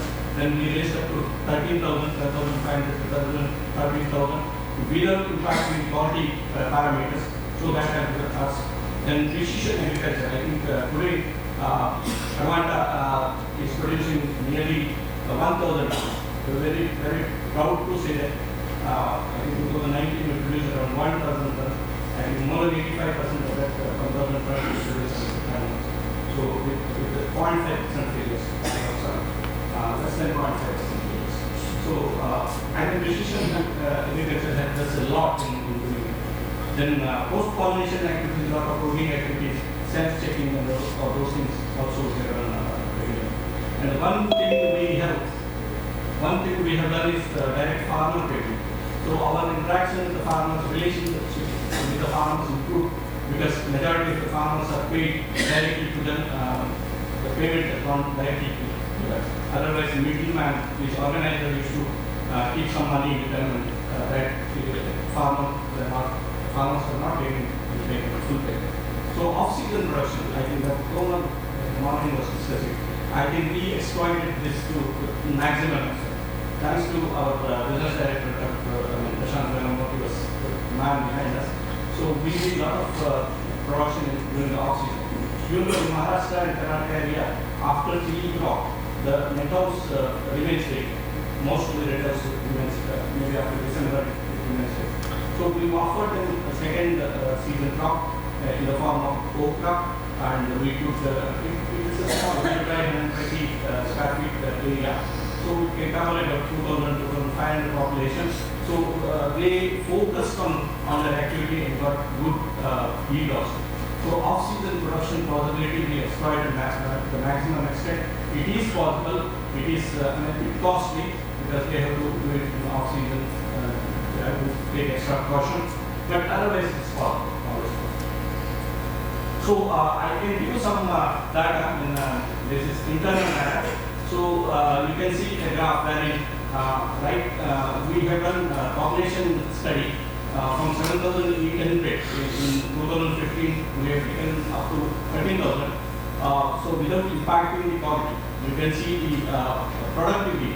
I think when I started in 2015, the productivity was per acre was less than 70, 75 days. Of course, that time genetics was also like that. Probably today, over 10,000 farmers, I think over on 10,000 tons. I think productivity from 68 we took it to around 340, 350 days. And in certain product we got up to 650 days also per acre with 13,000 products. The important thing is there is no impact on germination. Germination rate, we try to get around 88% arrival germination or on 10,000 or 12,000 lots. Aggregate 7 to 8 hybrids. So that way we are trying, we got good arrival germination as well. And genetic purity we have no compromise and we are the leaders in genetic purity. So other 5 parameters are process recovery. I was a bit apprehensive when I took this experiment going for higher population, but processing recovery is also not reduced. So we follow certain practices like water floating in the feed so that we can improve the discard on the light seeds and those things. So that helps us in recovery. Farmers are also happy.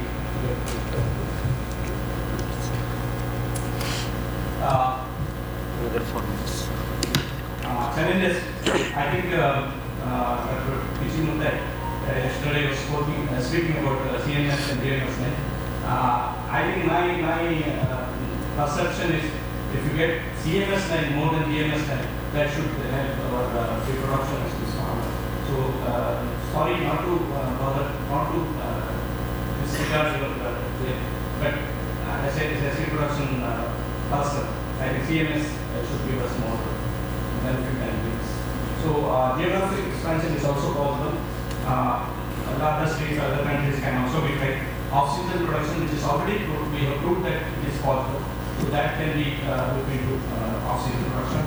And mechanization possibilities. I think somebody spoke, Pandit was speaking about mechanization. I think mechanization probability is not there at this stage, is not there. There are some crushing machines, but it leads to some other problem. So probably we have tried some small machines in the Ghana area, so that needs to be further strengthened. So once it is available, I think seed extraction can be made through mechanization, that is possible. Then probably I think resistance polymerase between ELCV. ESC is a new disease, that's coming catching up with production methods. And of course, flower banks, pollen banks, new concept we have to secure the germ plasm. Probably pollen bank or flower banks should help us in getting more female population planted so that we can get it expanded. So I think weather will get it, hopefully next few years we'll get a good weather conditions so that, because majority of this position, wet season, dry season, the rainfall pattern is changing nowadays. So it's a bit difficult to produce everything in that probably alternate season or maybe off-season production or petals production or olives production can be definitely good. So further studies are required. So some SPR intervention we have done. I think we have done some male flower bank also. We try to collect male flowers and collect the pollen and all these things. And we use powder puff in pollination. That is this bit testing my field. I think maybe is not recommending that because while doing the pollination, when we overload of pollen, it creates an issue. The competition and other chaffiness and other things increase. Right? So this can enhance the speed of pollination. Definitely, there is some risk involved. GBAR, it is our product, UPN product. This is a starch-based fertilizer. This can be used in dryland cultivation in Gujarat. We tried this in Gujarat. You will definitely get initial good germination, vigor and other things. But only thing is we may not get that seed weight and other things may not be that significantly improved. But initial days in dry condition, dryland condition, Gujarat area, you can definitely try this. So overall, I can say in one slide I can just you can see at the left side you can see the way seed production activities was carried out in before 2016 and the further development we made in terms of technological intervention, process improvement from those things. Probably that's the reason we are able to get into number one position in Okra seed production activities. We put a lot of effort in stabilizing this production activities and that is giving us a lot of so these are all some of our economic intervention. You can see right hand corner, left hand corner. We put in polythene cover stock to protect the birds after crossing. So that is to win drainage. That's also a previous and waterproofing we made mandatory. I think majority of companies are doing it. So that gives us a good bulk material available. Next production you can see our photograph in the center. The bottom center, that is metals production. So that is an effective way of reducing Okra and some others. So overall, thank you very much. It's all with the support of all industry practice, learning from different practices of different companies. Thank you. Thank you very much, Mr. Hegde. Should we go for the farmers? Should we go for hearing to farmers? Question answer? No, we'll have at the end, please. Are there farmers presenting now? Mr. Sucha Singh. Sucha Singh, progressive farmer. है क्या सुचा Singh ji?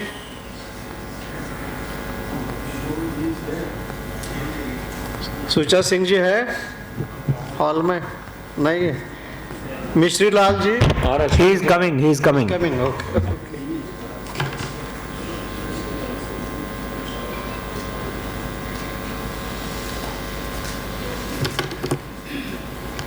and he will be speaking on agronomic interventions used for improving okra productivity. आइए।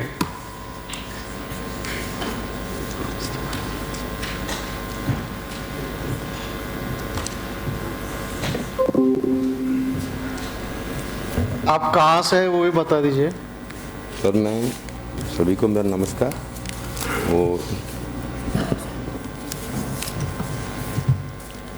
मेरा नाम सुच्चा सिंह, मैं सोनीपत हरियाणा से।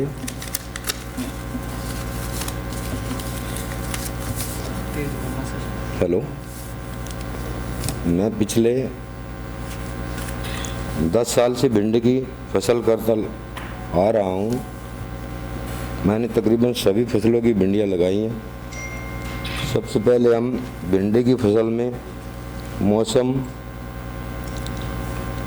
के हिसाब से हम बिजाई करते हैं। जैसे इसका 25 से 35 डिग्री सेल्सियस टेम्परेचर होना चाहिए और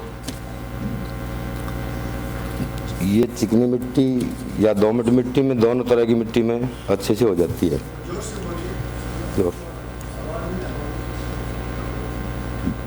ज़मीन का पीएच मान 6 से 7 होना सबसे अच्छा होता है भिंडी की फसल के लिए। और बुआई का समय अर्ली में फरवरी मार्च सबसे अच्छा होता है। लेट में अप्रैल और मई जून। बीज दर की मात्रा हम अर्ली में सोनीपत से हम जो डालते हैं 10 से 12 किलो अर्ली में डालते हैं और लेट में 6 से 7 किलो।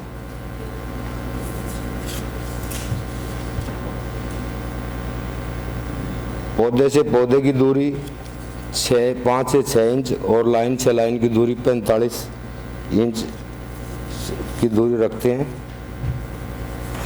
और इसमें 10 टन गोबर की खाद और DAP 300 किलो शुरू से लास्ट तक, MOP 25 किलो और calcium 10 kilo, urea 1 bag 45 kilo. इसके बाद में 20 से 25 दिन बाद पौधा जैसे ग्रोथ पाता है, इसमें लिवोसिन बायर की 150 ml पर एकड़ के हिसाब से स्प्रे करते हैं ताकि पौधे की बढ़वार ज़्यादा ना हो। और बढ़वार ज़्यादा होने से पौधा जो फ्लावरिंग पर लेट से आता है और फिर फल लेट आता है, उसको कंट्रोल रखते हैं हाइट को। अगर रोग सबसे पहले जर्मिनेशन के बाद में डंपिंग रोग की शिकायत आती है, जो पौधा सूखने लगता है जमने के बाद में। इसमें एलियट बायर की, रेडामिल गोल्ड, सेजेंटा की 2 ग्राम पर लीटर के हिसाब से इसमें स्प्रे करते हैं। और इसके बाद में पाउडरी मिल्ड्यू आती है, उसमें सल्फर फंगीसाइड, हेक्साकोनाजोल स्प्रे लगाते हैं इसमें।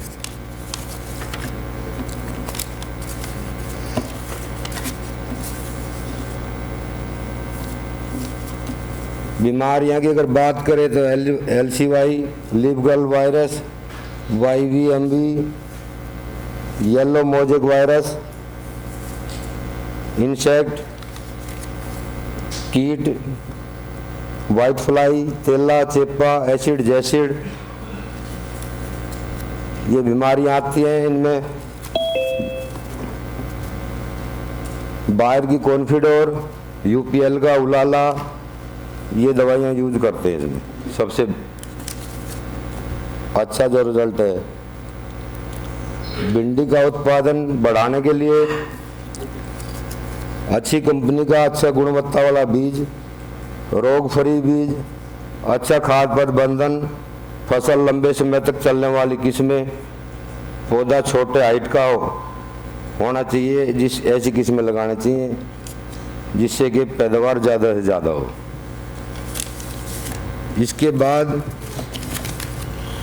हमारी ज़मीन का खर्च, फसल का, भिंडी की फसल का खर्च और आमदनी,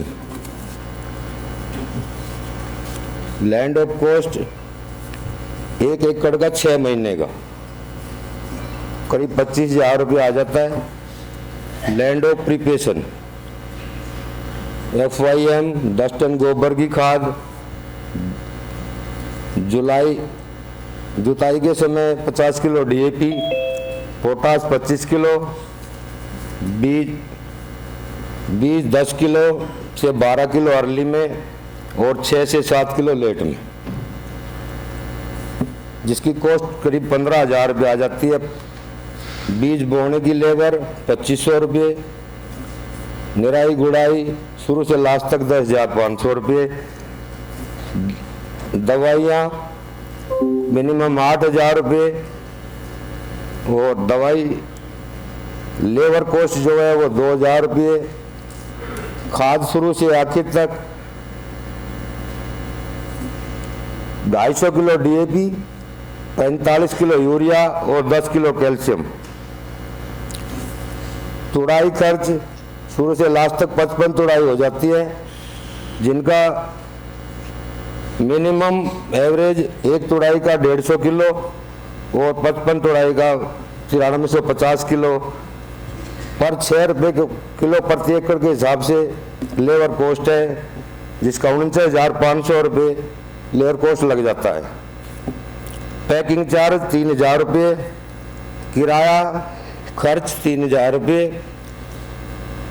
टोटल पैदावार 9350 किलो और जिसमें फर्स्ट ग्रेड और सेकंड ग्रेड आती है, जिसमें 8415 किलो फर्स्ट ग्रेड मिनिमम और सेकंड ग्रेड की 935 किलो। एवरेज बेस की अगर रेट की बात करी जाए तो इसमें 40 रुपये किलो बिक जाती है और 10 रुपये किलो भी और 8 रुपये किलो बिक जाती है, जिसमें हम 23 रुपये किलो मिनिमम रेट रखा जाए तो 1,93,545 रुपये फर्स्ट ग्रेड का और 14,225 रुपये सेकंड ग्रेड का। कुल मिलाकर टोटल आमदनी हुई 2,07,570 रुपये और हमारा खर्चा जो है वो है 1,49,000 रुपये। तो इसमें 59,000 रुपये किसान का जो है ना वो प्रॉफिट आया है शुरू से लास्ट तक। 1 एकड़ का? हाँ जी, 6 महीने का। 6 महीने का? हाँ जी।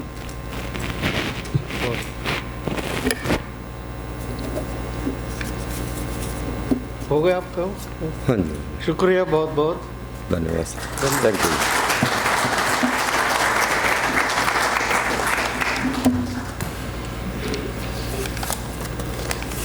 अब मिस्टर मिश्रीलाल जी।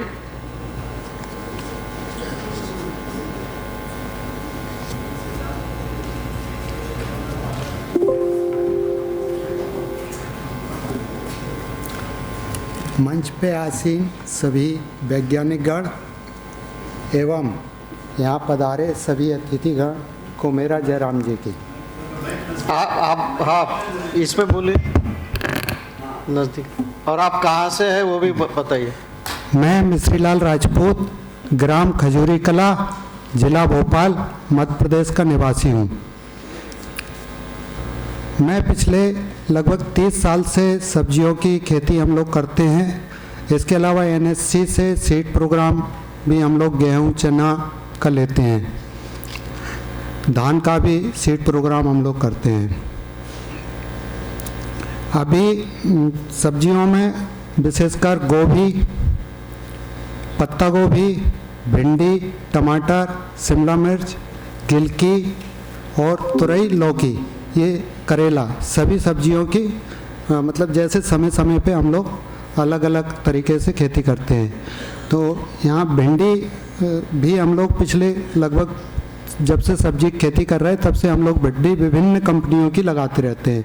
शुरू में हम लोग OP परवनी क्रांति लगाते थे, इसके बाद हाइब्रिड भिंडी इंडो अमेरिकन की वर्षा आई थी, तो वो पीला मोजेक वायरस नहीं आता था, तो वो लगाते थे।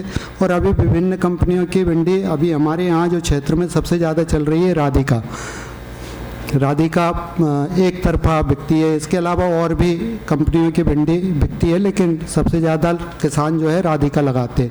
तो मैंने राधिका भी लगाई थी और ये अपनी पूसा की 5 नंबर NSC से ही ली थी। तो NSC से मुझे 50% उस पर दिया था उन्होंने अनुदान पे, तो 350 रुपये किलो के भाव से दी थी।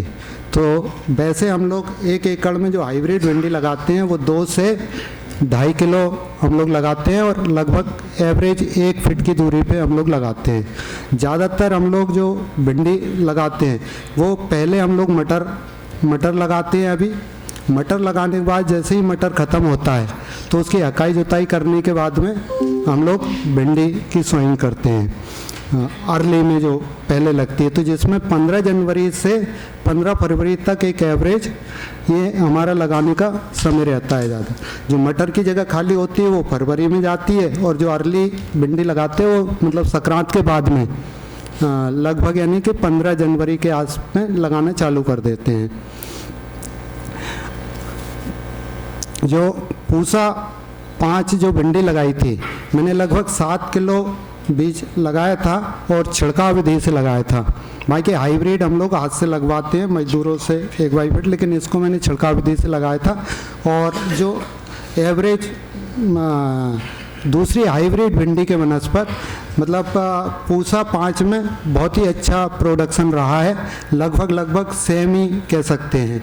और सीड की कॉस्ट जो है इसकी लगभग हमारे यहाँ जो है 5 से 6 हज़ार रुपये किलो होती है राधिका की, और कभी कभी 8 हज़ार रुपये किलो भी पहुँच जाती है जब शॉर्टेज आती है ना, तब ब्लैक में है ना। और ये 700 रुपये किलो मिलती है। और बाकी सोनल भी लगती है हमारे यहाँ पे, मोना लगती है, 008 लगती है US की, और भी भिंडियाँ लगती है, लेकिन अभी सबसे ज़्यादा राधिका ही लगती है। तो जो खर्चा एक एवरेज मोटा खर्चे की यदि बात करें तो हम लोग 2 से 3 हकाई जुताई करते हैं। हकाई जुताई करने के बाद में जो लाइन से लाइन की दूरी मजदूरों से हम लगवाते हैं, लगभग 1 बाई 1 फीट पे हम लोग बीज लगवाते हैं। एवरेज 2 से 2.5 किलो प्रति एकड़ बीज आता है।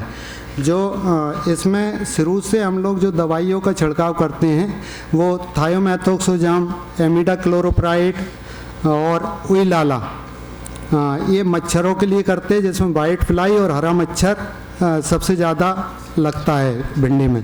और इल्लियों के लिए शुरू में हम लोग एवामैक्टिन, और इसके बाद में जब गर्मी आ जाती है तो फिर कोराजिन और स्पाइनोसेट उसका स्प्रे करते हैं।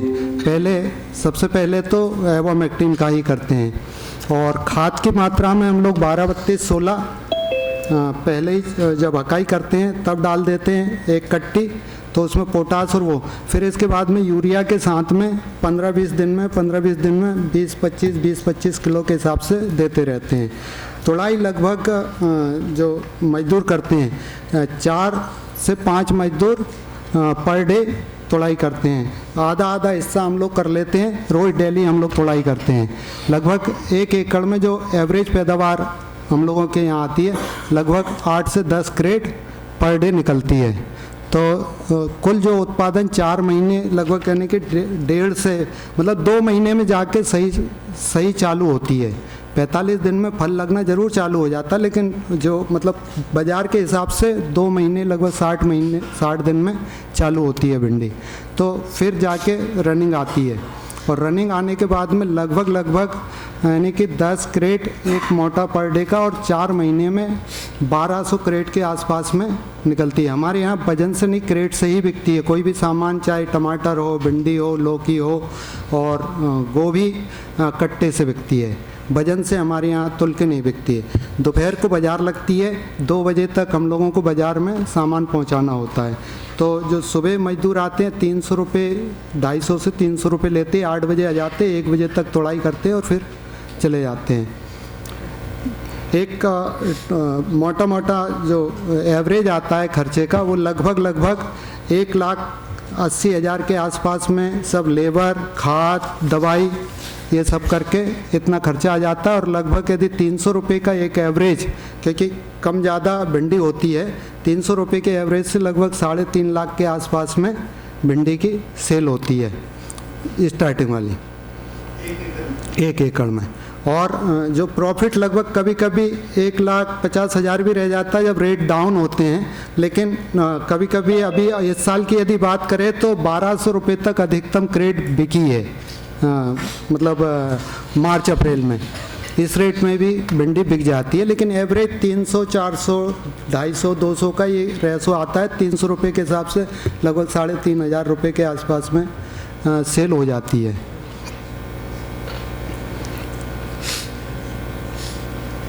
हो गया, शुक्रिया। बैठे आप।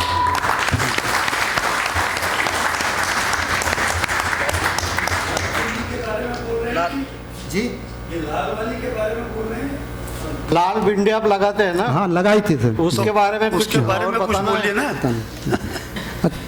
लाल भिंडी वो क्या बोलते हैं, उसकी लगाई थी हमने काशी IIVR की, ठीक है ना, वो लगाई थी। सिरो स्टार्टिंग जब उसको क्या है कि लाल भिंडी लगाई और वो अच्छा पेपर में खूब जम के छपा, तो सभी मीडिया वाले आए थे हमारे यहाँ पेपर में जैसे ही छपा था। खरीदने वाले आए थे कि नहीं? लेकिन नहीं, खरीदने वाले तो नहीं। फिर इसके बाद में एपीडा से फ़ोन आया था हमारे पास में, बता रहा हूँ, है ना। तो एपीडा वालों के पास में हम गए थे, तो उन्होंने कहा था यदि आप 2 इंच के हिसाब से मतलब प्रोडक्शन और ग्रुप बना लेंगे तो ये एक्सपोर्ट हो सकती है बहुत अच्छे से। तो इसका मतलब अभी काम है एपीडा का। और पिछले साल ही हमारे यहाँ एपीडा का ऑफिस खुला है भोपाल में, पहले एपीडा नहीं था। लेकिन बिक्री की जो है कि थोड़े 200 ग्राम में, जैसे कि रिलायंस होता है ना, रिलायंस, और जो हमारे यहाँ वो है क्या बोलते रहे, रिलायंस के अलावा जो मॉल है उनमें 200 ग्राम में लेते हैं वो लोग। लेकिन एक ही साल जो शुरू साल लगाई ना, उसी समय वो मतलब थोड़े 2 किलो, 3 किलो, 2 किलो ये हिसाब से बिकी लगभग, यानी कि 300-400 रुपये, कोई 300 रुपये, कोई 400, कोई 500 रुपये, ऐसे अलग अलग उससे। लेकिन इसके बाद में जब इसकी आ गई गोल्डन सीड की, वो कुमकुम, है ना, बाजार में तो नहीं बिकी है, बाजार में नहीं बिकती। कुमकुम आ गई, बहुत सारी लग गई किसान ने, तो बाजार में आई ना, बाजार में ये भिंडी से वो आधे कीमत में भी नहीं बिकी इस साल। हाँ, नहीं मतलब जो शुरू स्टार्टिंग की बात करता है, शुरू स्टार्टिंग में जो बिकी ना, वो तो इस भिंडी के काफ़ी उसमें रही। और उसमें जैसे कि आपने देखा होगा, किसी भी चीज़ का, मैं एक और उदाहरण देता हूँ यहाँ पे, किसी भी चीज़ का प्लेटफॉर्म बहुत ज़रूरी होता है उसकी सेल के ऊपर। जैसे आप देख रहे हैं यहाँ पे, यदि जो चाय पियेंगे, शायद हो सकता है वो 50 रुपये की हो, वही चाय बिल्कुल ऐसी कैसी फुलपाट पे पियेंगे 5 रुपये की मिल जाएगी। तो प्लेटफॉर्म अभी आप कहने के रिलायंस फ्रेश में कभी यदि जाते हो तो आपको 4-5 लहसुन की कली रहती है, 4-5 एक पॉलीथीन में स्टेपलर लगी रहती है, वो 20 और 25 रुपए की मिलती है ना।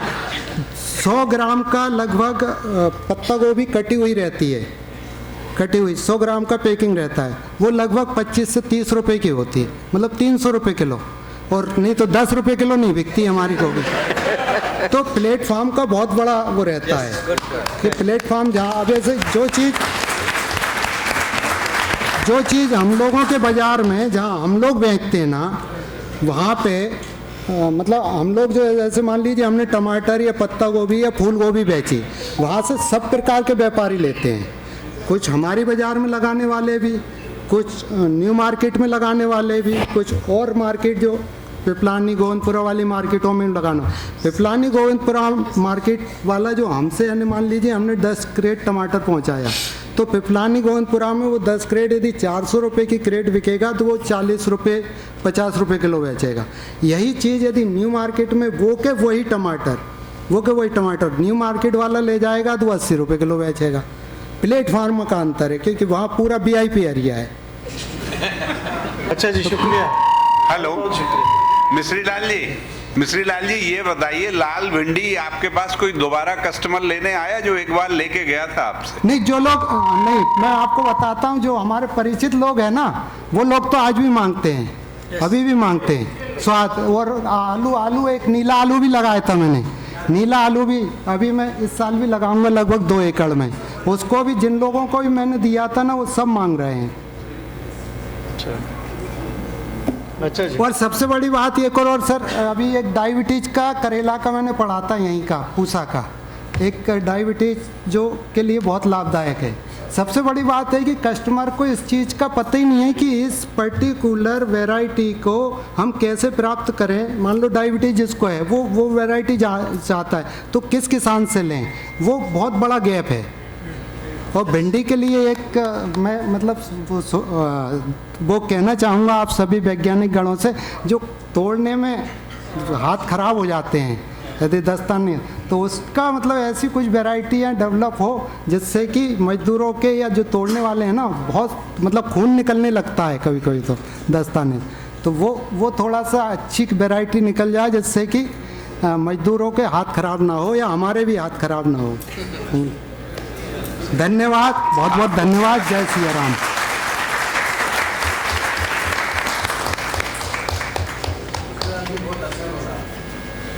So we may have 1 or 2 questions per speaker. अभी है प्रेजेंट करने वाले फार्मर?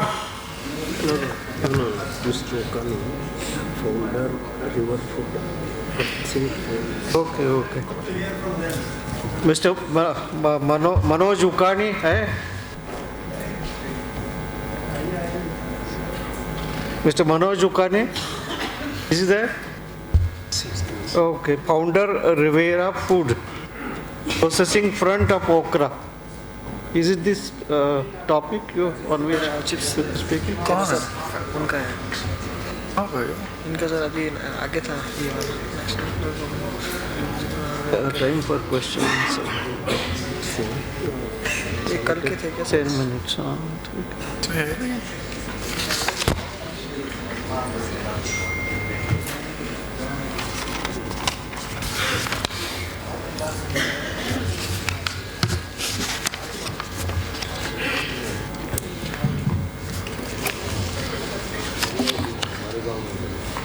एडिशनल डाल दिए हैं chips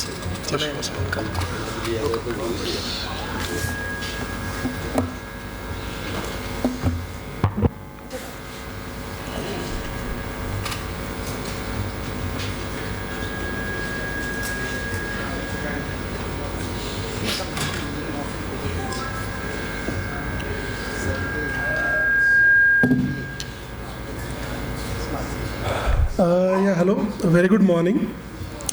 First, I would like to thank the organizer that they have initiated this event and put all the stakeholders relating to Okra under one roof.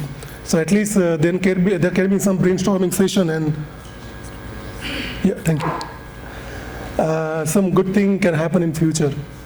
Well, myself, I'll give some small introduction. Myself, Manoj Ukani, and I come from Gujarat, where okra is the second largest crop after sugarcane from my area. And we also started one startup just before lockdown. Basically, we are making vegetable snacks, mostly in India and in the global market. Whatever snacks is available, that is either made from corn या तो potato या फिर अपना बेसन रहता है, that considered to be a junk snacks.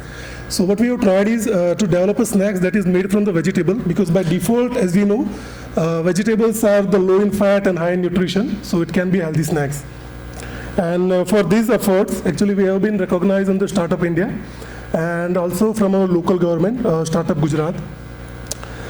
As Vijay ji and some speaker told that there has been a lot of discussion about seed, the prevention of disease, the increase in the yield, farmer income increase, and all these things has been discussed a lot.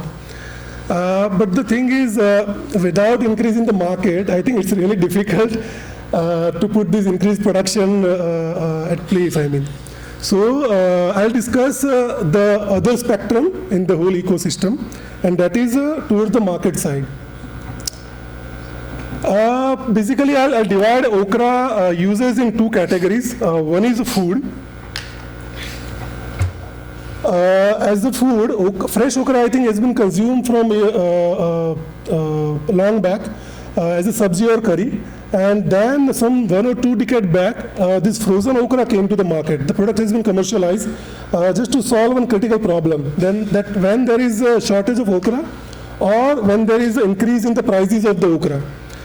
This frozen variety, frozen okra has been taken to the market, and plus to solve the problem of the restaurant people.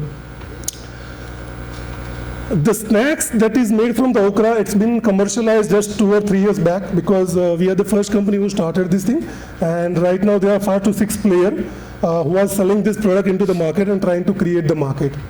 This is as a food, but there is a bigger industry waiting to be delivered, and that is the industrial application of okra. First and foremost in this is textile industry, because as we all know, the okra is the fibrous plant, and the fiber can be used in the textile industry. Second thing is the energy field. The leftover part of the okra, that mostly we are consuming the pod part, the remaining stem and all other things, that can be used as a biomass for the generation of biodiesel. And as the world and India also moving towards green energy and renewable energy, okra can be utilized at that place very well. But the thing is, in the energy segment, okra is finding competition from other agri-produces, which are way cheaper and accessible and scalable compared to the okra. So that's a little bit tough scenario. But from these all 4 categories, the frozen part is commercialized, snacks is commercialized just 2-3 years back, and the remaining part is yet to be commercialized because there are some startups who are working in this category, and we hope that in near future we'll find some commercial product catering to this market. Apart from this, there is a small uses like okra mucilage as a drug and as a natural gum, plus okra seed oil in the cosmetic industry, but the uses is still to be, yet to be proved. So there is no commercial product yet which is solving this problem. Now let's talk about the market. In food category, specifically in healthy snacks market, it's globally $85 billion market in 2021. This is from the market data. I would like to clarify one thing. This healthy snacks market has nut, seeds and berries. There is no vegetable snacks yet been included in this market. And the day when we started selling okra as okra chips or crispy bindi, till date, this year the consumption is around 40,000 kg a year, combining all the players. So it's roughly $500,000 as per the market value. So in this $85 billion, the proportion is quite less. And in the coming years, it is going to be increased because there are lots and lots of players are coming into the market with this category and with these products. The recent news was Haldiram is also trying to bring such similar kind of product into the market. So definitely market is going to increase, and this $85 billion, the share is going to increase for the vegetable snacks and for the okra chips. The second market that I was talking about was textile market. In textile market, there are few startups who are actually making the yarn from the okra fiber. It is currently under trial phases. The product is still not commercialized. But what they have found is it has a similar property to linen. Right now, the major fiber that is from the natural origin is cotton. Then after there is a wool. And third one is the linen. That is taken from the flax plant. And China is the major producer for this yarn. What they found is the okra fiber has a similar property, and when it has been mixed with the polyester, like 80-20 ratio, it has a vast applications in the textile industry, like for clothing, for bedsheet, for the curtains and everywhere, So I think it can be a real game changer, specifically for the okra community, because the market is much bigger than the healthy snacks market. It's almost 7 to 10 times bigger. That is waiting to be explored. And we are very much sure that once this product will come to the market, it will change the whole game, like similar where I belong, the cotton was not grown. It has started like 30-40 years back, and the farmers' income has increased. Not only that, the whole cotton industry has been grown in the Saurashtra belt of the Gujarat. The similar potential okra has in the textile category. The only problem is this product yet to be commercialized. There is only startups are working, and I think there is still the lack of ecosystem, which is yet to be supported to this cause. I mean. For us and for the textile category, there are some challenges, and I hope there will be some solution from the scientific fraternity. I'll discuss with that. And actually, these problems are limiting ourselves from scaling the market. The one is the output. Right now, a lot of discussion is going on to increase the farmer's income by increasing per plant yield or per farm yield. But that will only solve the farmer's problem. What we as industry want, we need weight per pod. That should be higher than the current weightage, so that we also can get some benefit, because there will be less logistical cost, less processing cost, and less labor cost to that per pod cases. So I think there is a lot of emphasis and a lot of improvement is going on in the seed level to increase the yield per farm or per plant basis. But if that focus has been a little bit diverted to increase the per pod weight, then I think industries also will get some benefit, and the resulting product, in our case is the snacks in textile category, the Okra yarn, it can be a lot cheaper than what it is currently right now. This is one problem. Second problem, apart from the weightage and all this, is the lack of a universal grading system and the automation in that grading system. Because what currently we are facing, we are directly procuring the raw material from the farm, and that farmer, as I think Ms. Rilalji before me has rightly told, there has to be a lot of labor that is being needed for the plucking, for the grading, for the sorting and all these things. I think the sorting part we have solved. Based on the size, we can sort the okra mechanically. But the quality and the color part, we haven't found any solution yet. So I'm sure if the scientific fraternity has some solution, request to guide us in that direction. In quality part specifically, the wormhole, which is right now manual work, because we have to deploy a lot of labor to separate that okra pods, which has a wormhole or some quality deformalities to separate things. And for the color part, I'll share with incidents. Usually we are procuring okra from the local Surat farmer, and we have given the description for the sizing.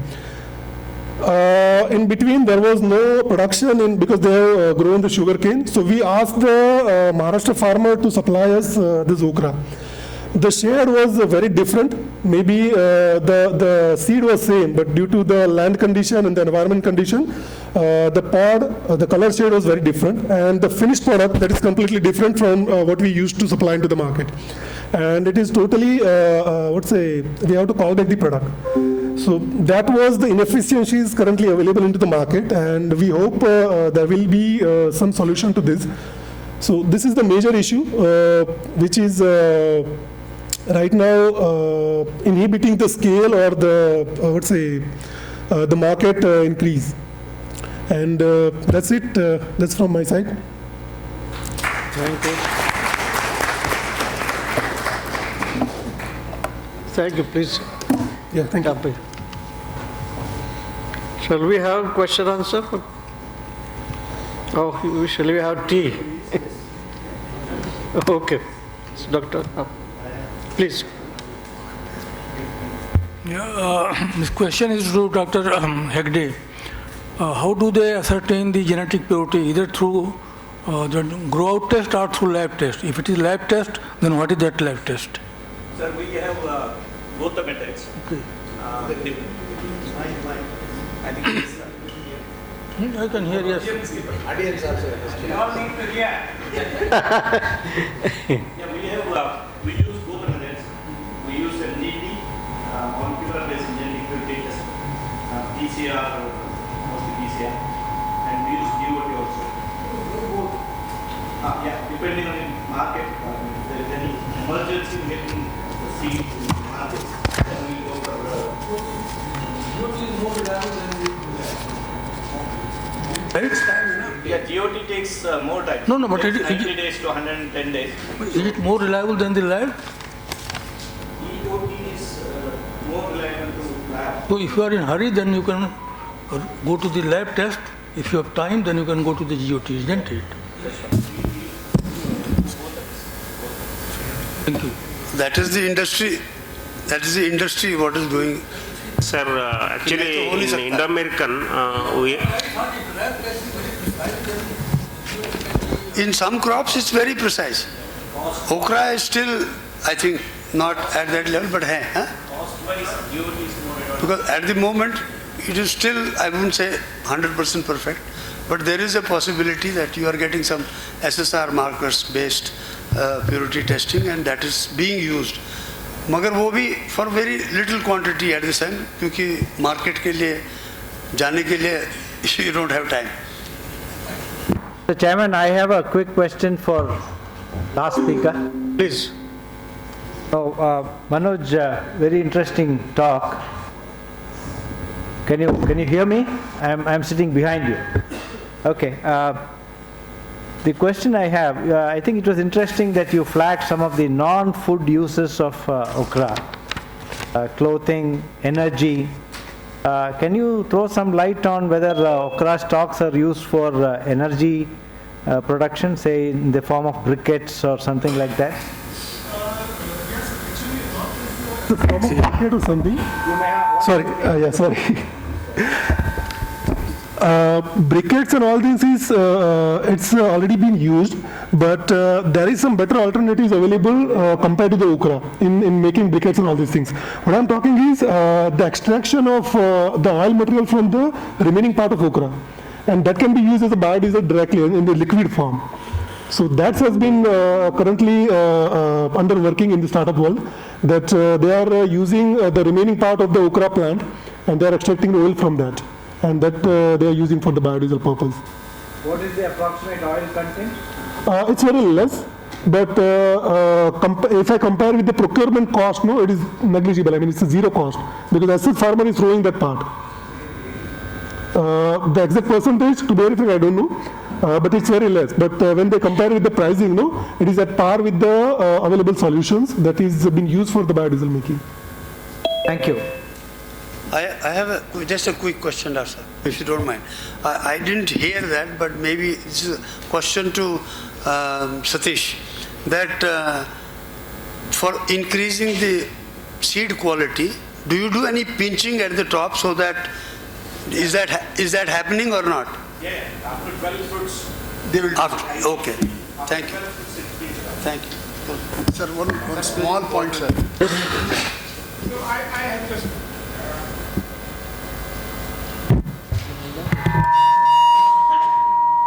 It's okay. So in okra, I think another use is, color. In Rajasthan, they use it for the natural color. So that is another value of okra fruits. From the pots? Yes, from the pots, yes.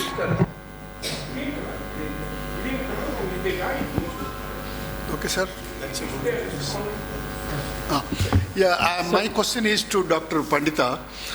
What would be the optimum percentage of moisture in the seeds at the time of harvest? Because in case of corn, up to 12 to 13% it is there, then they will go for the seed production, seed harvesting and all. Like that, if you can determine if you can mention what will be the approximate percentage in the seed, 10%.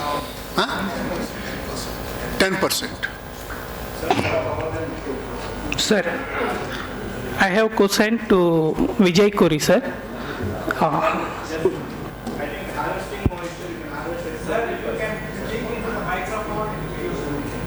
Please. Harvesting can be done at 14% moisture, and you can go for step drying as well as in the pack.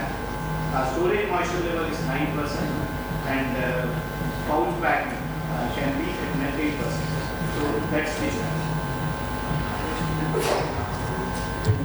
Any more question? Yeah. Sir, I have a question to Vijay Kori. Please sir. identify yourself. Yes. Your name, please, sir. Sir, I am Jaina from Action Highways. Sir, one set of hybrids testing in one zone, 2-3 village. One village having high virus pressure and adjacent village having low virus pressure. But in first village with low management, in second where mild pressure is there with high management, results are same or different, sir? What is your experience? Sir, please use the microphone. So the results will be different. Results will be different. Okay. Thank you. I'm allowed? Yeah. I have a question to VK Pandita, sir. It's a very nice presentation, sir. I would like to know about these hard seeds. That is one of the serious problem in terms of seed germination and further business growth. Is it related to dormancy also? Yes, it's a type of dormancy. So how to come up out of that? Because this is really a serious problem. It just fades with time and you can use saccharification. So only time is the factor or any chemical? If you want, you can use kind of saccharification. Okay. I have one question. Okay, thank you. I would like to supplement the Yeah. same question. The machine which we have designed in IARI and the seed extracted from that machine has given better germination percentage because of scarification. Scarification. Okay. And that is one advantage. 85%, 90%, 15%. At different speed and different feed level. How is it possible? No, but the related question, if you do that way, probably it will reduce the shelf life or the storage quality. Damage the seed. Scarifying the seed, certainly the percentage of the seed coat may be affected. Okay. Otherwise, you have to, it will dissipate due course of time. Yeah. But when you grow in summer and harvest market in Kharif and Kharif in summer, then you have to compromise with some extent otherwise. Okay, I think it's good information. Thank you. What you use, but in the industry cannot afford stocking of the seed for next planting season. Is it not? They do it. Otherwise, this is one of our Okay, any more question? Once here, Deshpande. Please. Yeah, I have a question for seed production. Say in some areas of Maharashtra, that Devagara, they had a problem of pollen. So please use the mic. Pollen was not available. Any work on that? That's why I put purposefully the first slide about the floral virus. And many of the people yesterday teaching to had also mentioned that 2 hours before and this is 2 hours after. No, availability of pollen is not there. It's not. Availability means viable pollen or lack. Production of pollen, lack of pollen. Lack of. In which season, sir? Season is also mentioned. No, it is in the Kharif season, the regular season. If it is very dry, then desiccation of pollen will be there, viable pollen will be. So probably it is related to some micronutrient deficiency. I don't know, but that has been. Boron spray you can.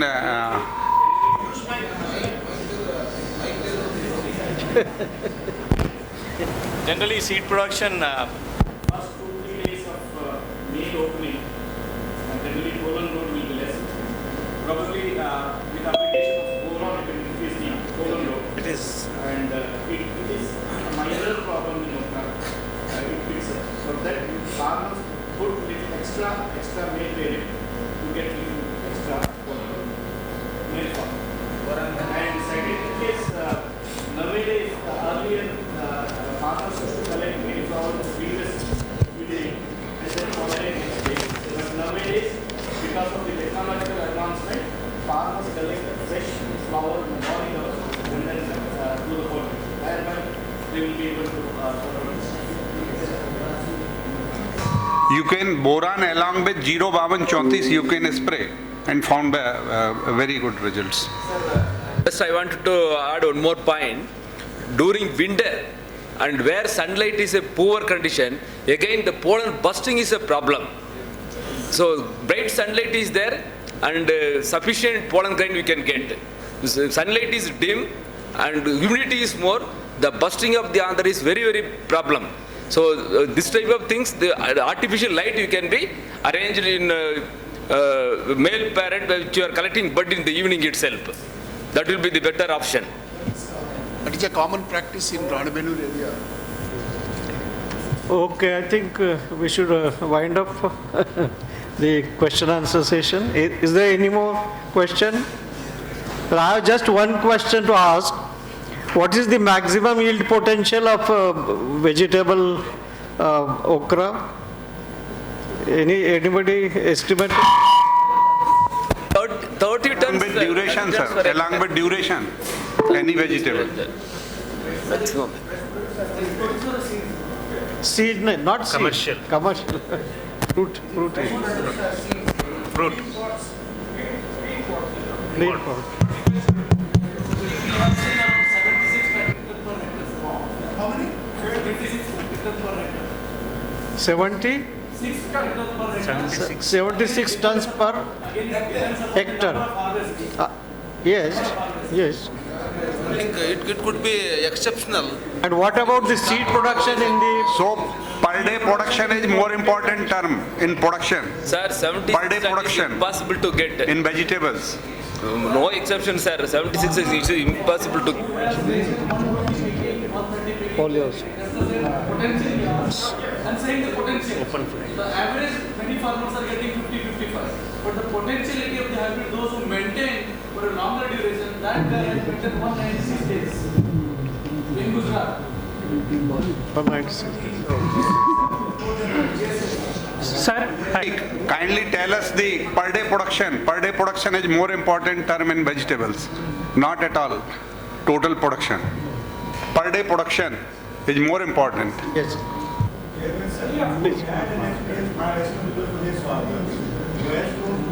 Your microphone is not working. On kariye.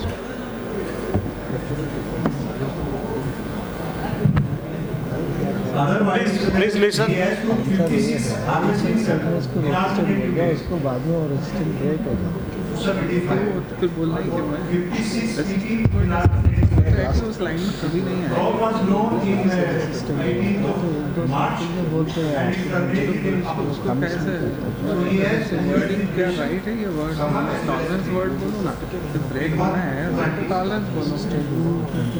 Sir, I have last question. I have a question for team Advanta production manager. Sir, multiplying parents at Bangalore or Hyderabad and making hybrid, one case, and multiplication of parents at hotspot like Salem or Guntur and making hybrid. Hybrid performance any difference or same?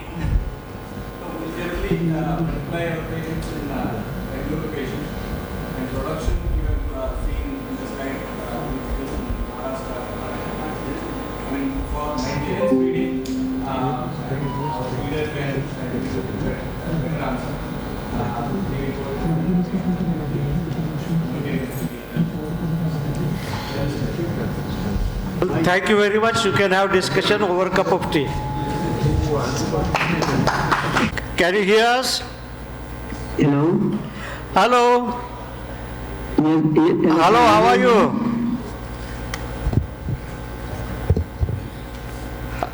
Are you ready for presentation? Yes, I'm ready. Yeah, very good, very good. You are welcome. And would you like to speak little loudly? Can you hear me? Yes, we can hear you, but still little louder.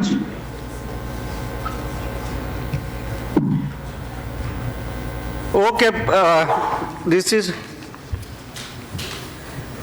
you will be, Dr. Abe will be speaking on variability for nutritional quality and its potential for breeding.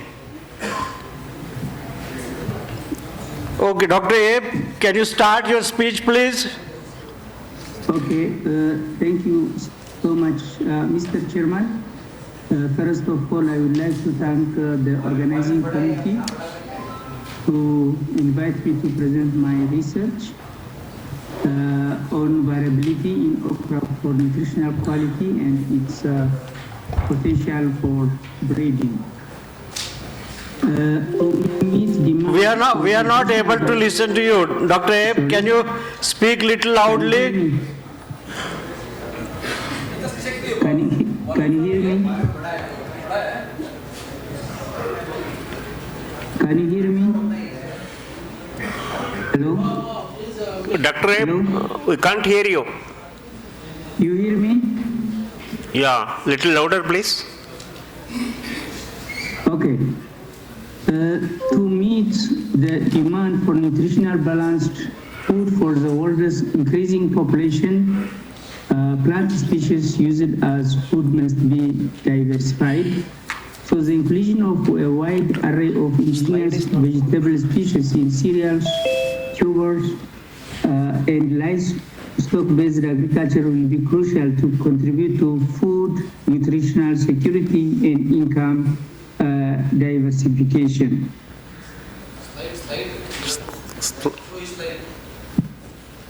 Slides. Okra has a considerable area. Hello? Can I continue, please? Dr. Abe, please share the presentation. Okay. Okra has a considerable area under cultivation in Africa and Asia with huge socioeconomic potential and is among the most frequently and popularly grown traditional vegetables. You have not shared the slides. It is a traditional crop which requires relatively low agronomic input but can contribute substantially to sustainable agricultural production. This species is underexploited and have potential for contributing towards food, nutritional, and security for current alarmingly growing population, contributes a vital role in income generation and poverty alleviation. Therefore, it is important to improve the genetic potential of indigenous types like okra is of paramount importance. It is a good source of protein, minerals. Dr. Abe, we are not able to see your slides. Excuse me.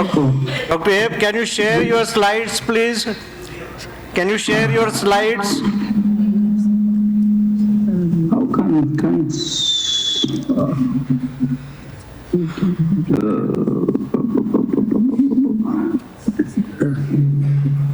Share your screen, please. Okay. I shared, but I don't know how come.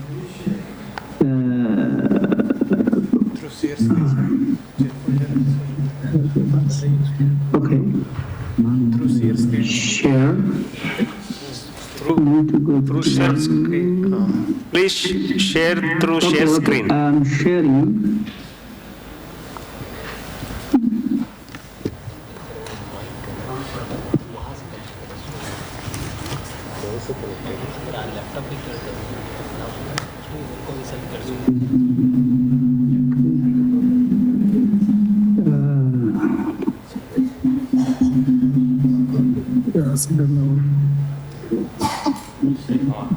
Okay, now it's go to slides robot. Dr. Abe, please go to slides. Yeah. Can you see it now? Yeah. Now it's okay. Okay. Sorry for the inconvenience. Okay. So my presentation is variability in okra for nutritional quality and is potential for breeding. To meet the demand for nutritionally balanced food for the world's increasing population, plant species must be diversified. So the inclusion of a wide array of indigenous vegetable species in cereals, tubers, and livestock-based agriculture will be crucial to contribute to food, nutritional security, and income diversification for small-scale farmers in the farming system. So okra has a considerable area under cultivation in Africa and Asia with huge socioeconomic potential and is among the most frequently and popularly consumed traditional vegetables. In South Africa, it is a traditional crop which requires relatively low agronomic input but can contribute substantially to sustainable agricultural production. This species is underexploited and have potential for contributing towards food and nutritional security for the current growing population that alleviate poverty. Therefore, it is important to improve the genetic potential of indigenous vegetables like okra is of paramount importance. It's a good source of protein, minerals, dietary fiber, vitamins, and also it has a very good content of moisture, and it is low in saturated fat, cholesterol, and sodium. It is known to be rich in phytochemical compounds, including polyphenolics and flavonoids. And it has fat, oil, and carbohydrates, as well as ash, which are integral to health in humans. The nutritional values play an important role in the growth and development of human body. Okra breeding program for nutritional quality will start with the selection of potential parents based on their individual nutritional values determined in the current evaluation. The existence of wide genetic differences among the crop plants for the nutritional quality would assist the improvement of the crops through breeding with available germplasm collections. Due to the current prevalence of malnutrition in the world, particularly in sub-Saharan Africa, breeding for higher nutritional quality is quite important. Therefore, quantification and identification of the nutritional composition in the immature green fruits and seeds of collection of okra genotypes is important to develop new okra cultivar or cultivars with high nutritional composition and phytochemicals in South Africa. So when we come to the materials and methods, the fresh and green immature fruits of okra genotypes were harvested and analyzed for total protein content and selected mineral elements in the analytical laboratory of the Agriculture Research Council in South Africa. Selected mineral element contents and total phenol concentration were also determined in the seeds of okra. Data was analyzed using agro-based generation computer software. When we come to results and discussion, that is the genotype for this mineral is different, indicating that there is genetic variability among genotypes. This is a trait association plots. So the genotypes which are concentrated around the original stable genotypes for these nutritional elements, and there are some genotypes, for example, this genotype that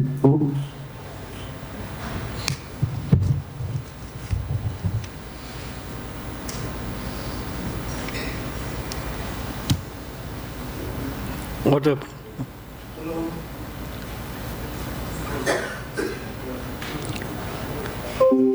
It's over? He's offline.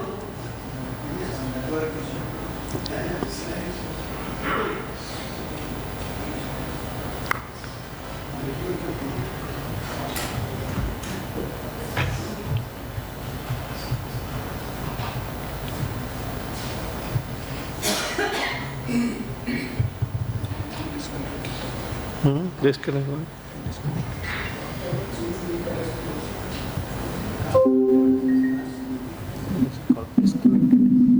Dr. A, please reconnect.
But how can we contact him?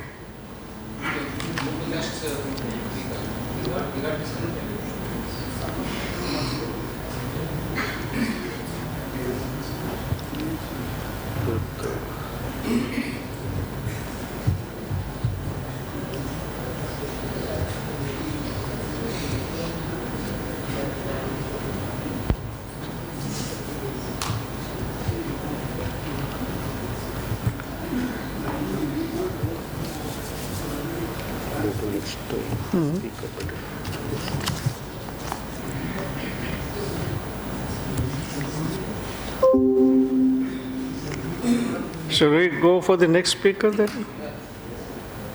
But he should know that. Okay. So we'll go for this next lecture. Should we, Dr. Tikko? Okay. May I invite Dr. Nina Chawla. She is she's a principal biochemist, the Department of Vegetable Science, Punjab Agriculture University, Ludhiana, and she is an expert on nutrition in vegetable crops, nutraceuticals and bioactive role of nutraceuticals in vegetables.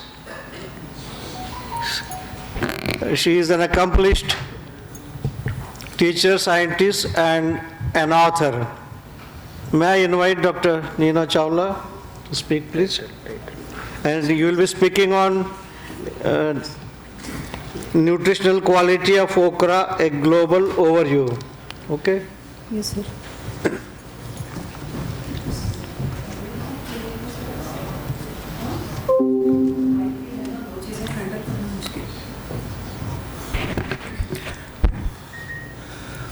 So,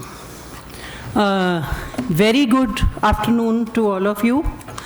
And I'm very much used to this Nina Gupta episode. It happens everywhere. The day I joined my job, my head addressed me as Nina Gupta. He is retired about 22 years ago, and he still addresses me as Nina Gupta. So I shouldn't feel sorry then. No, sir. No, sir. I'm very much used to it. I'll miss it if it doesn't happen.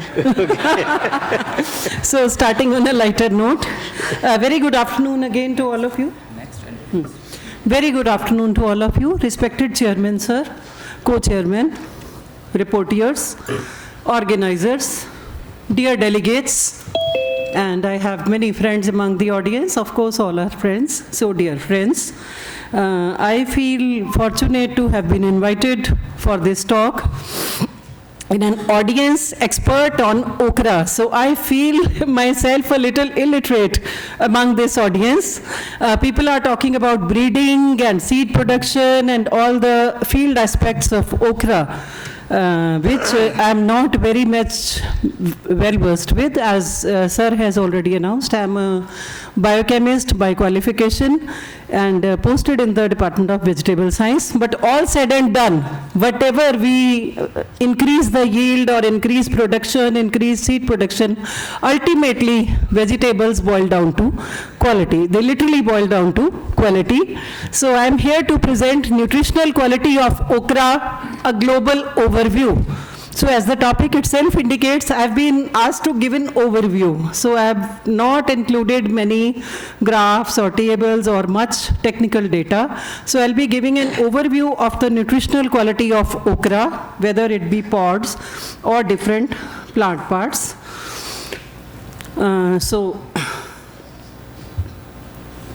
Just a minute, please.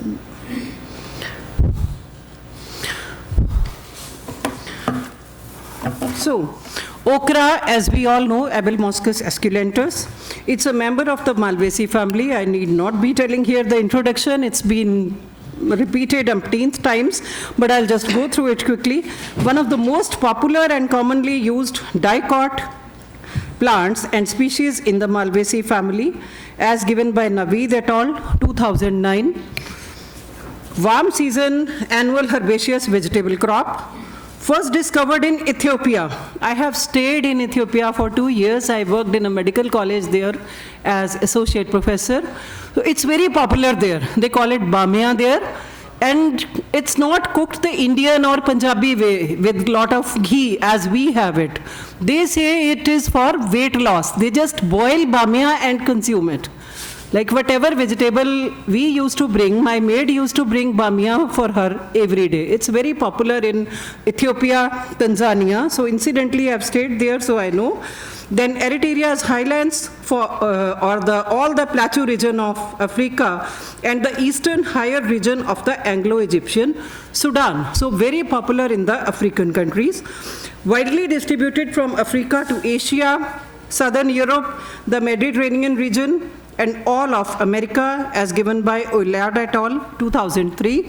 So I'm giving the references along with as it's the global overview of the knowledge about okra.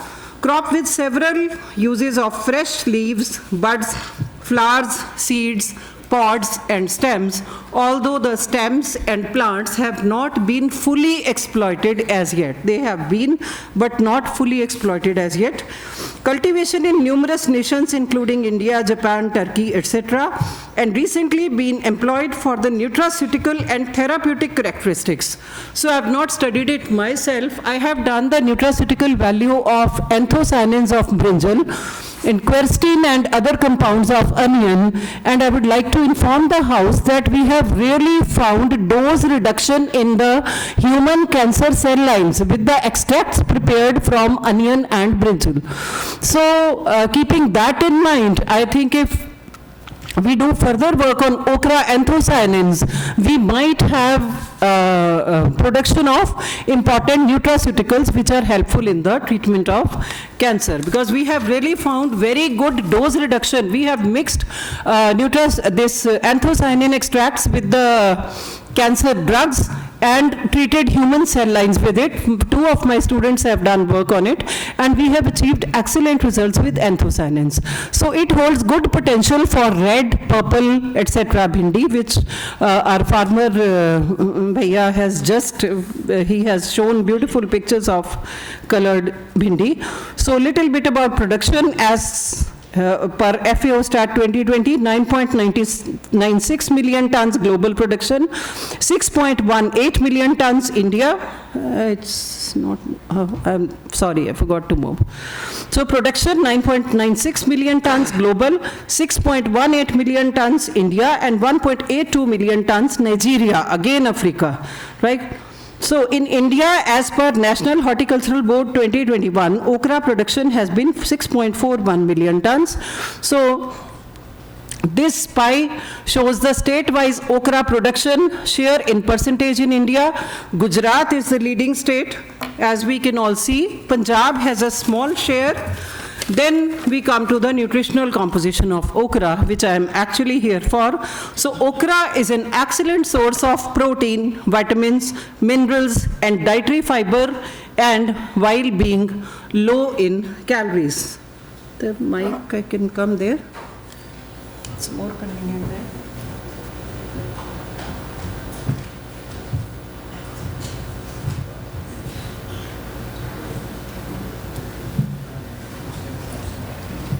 So, nutritional value of okra per 100 gram, as you can see, it contains about 15 to 19% dry matter, 81.9% moisture, 1.6 grams per 100 grams of total inorganic components, that is the minerals, 3.55 crude proteins, and carbohydrates, very good in carbohydrates, 4.86 grams per 100 gram total available carbohydrates, good amount of fiber, both insoluble as well as soluble fibers, then good amounts of iron, copper, manganese, zinc, magnesium, vitamin A, vitamin E, and folate.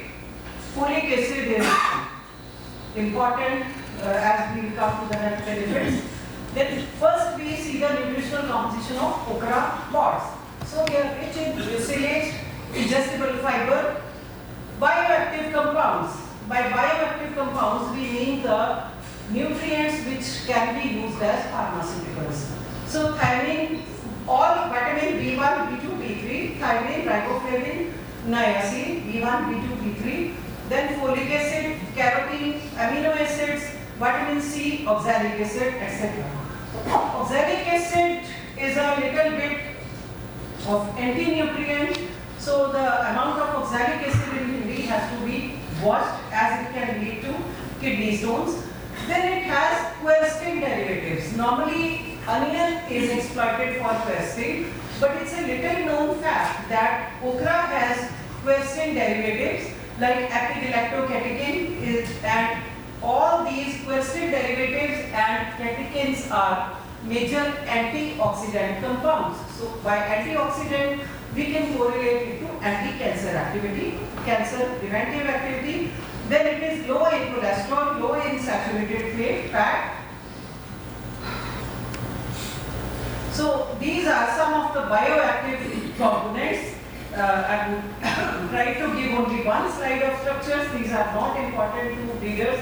So catechin, galacturonan, epigallocatechin, catechin, quercetin, sulfuroside, etc., isoquercetin. So these are all the quercetin derivatives which are anti-cancer and antioxidant compounds. Then we come to, so we take the components of okra one by one, and I try to give a very general overview which can be useful to breeders and vegetable scientists. Not much of chemistry. So primary monosaccharide in the polysaccharides of okra, they are galactose, rhamnose, galacturonic acid, arabinose. Rhamnogalacturonan it has the precise structural characteristic of okra polysaccharides. Then it has pectin, as all mucilaginous fruits and vegetables, they have pectin. Pectin is found in the mucilage and cell body of okra. Young tissues have more pectin concentration, so as we delay the pickings, the pectin concentration goes on decreasing, as given by Liu et al. 2017. So the pectin mostly consists of rhamnose, galacturonic acid, galactose, arabinose, glucuronic acid, and glucose, as given by Zhang et al. 2018. There are many more references. I have given the list at the end. You can go back to the references, quoted only few here. And it also contains a significant amount of branching rhamnogalacturonan fragments, which are important for giving the sticky consistency to bhindi. Then pectin, bhindi pectin is used as emulsifier or thickener in the food industry. Okra mucilage. It is found in both fresh and dried pods, slimy substance, contained in the pod walls. It is an acidic polysaccharide chemically linked to minerals and proteins, as given by Wolf et al. 1997. Consists of neutral sugars, including, I have already given, same component as pectin, made up of long chain molecules with a molecular weight of about 170 kDa.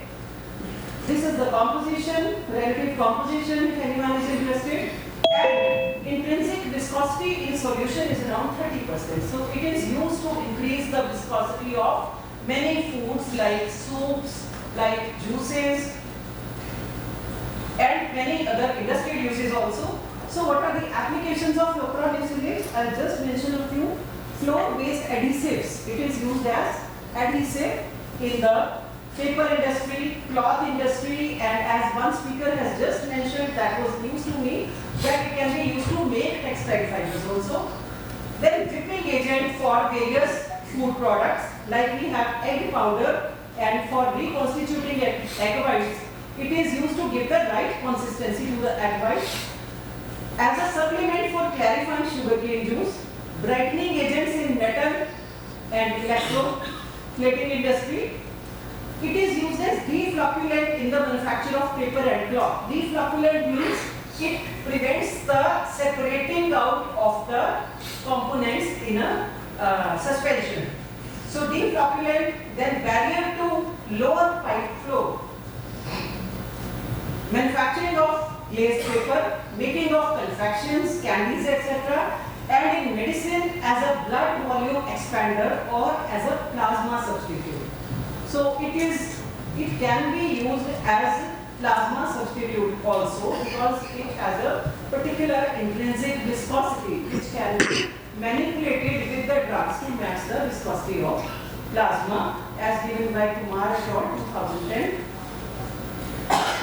Then the polyphenols, so we are just, due to shortage of time, I am just taking the nutrients one by one and just mentioning their applications. 20 minutes are I think 3 hours to give the, maybe more than that, to give the full nutrition of okra. So polyphenols mostly present in the upper layer and they consist of quercetin, hydroxycinnamic acid derivative, contain an aromatic ring with a hydroxyl.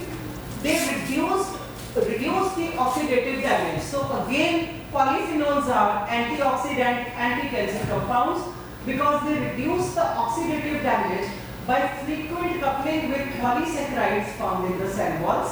Catechins, anthocyanins, quercetin and other polyphenols, all these, they fall in the family of flavonoids. A good quantity of flavonoids is present in okra as given by Cook and Salmon, 1996. They have antioxidant properties, anti-inflammatory properties, anti-fatigue properties because they are involved in lactic acid metabolism. Lactic acid is the product of fatigue and tiredness. And other health promoting benefits. And polyphenols in the okra seeds consist of quercetin derivatives and the catechins. Then some nutrients are present in okra leaves also. So after the picking of pod, the plant is not used. I think the industry people would know better. So okra leaves have some nutritional value. They contain protein, fat, carbohydrate, fiber, calcium, phosphorus, iron, vitamin C, beta carotene, which is a precursor of vitamin A. Then other vitamins B1, B2, B3, all three, thiamine, riboflavin, niacin. Then okra seeds, full of nutrients, they have high quality protein. By high quality protein we mean which has good amount of essential amino acids. So they have high quality protein, especially its important amino acids as given by Gamede et al. 2016. Kernel of the seed has protein and fat. Seed coat or the hull contains crude fiber. Minerals present in the seeds are potassium, sodium, magnesium, calcium. Distinctive balance has of lysine and tryptophan. These are the two amino acids which are mostly deficient in cereal crops and other foods. So seeds, okra seeds have a good balance. The processing or the startup, I think one speaker just spoke about and snacks.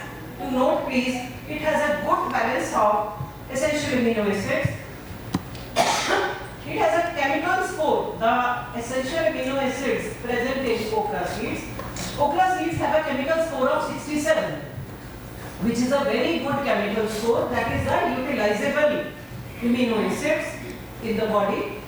Then mesocarp of the seeds contains hydroxycinnamic acid, quercetin, which are both antioxidants, oligomeric keratin, catechins, flavonoids. Then okra seed flour also contains protein, oil, fiber, etc. So what I mean to say is no component of the plant can go waste. It can be utilized in one or the other way as nutrient, as nutraceutical, as adhesive, in metal industry, paper industry, anywhere. So it's up to the industry people. Then okra seeds oil.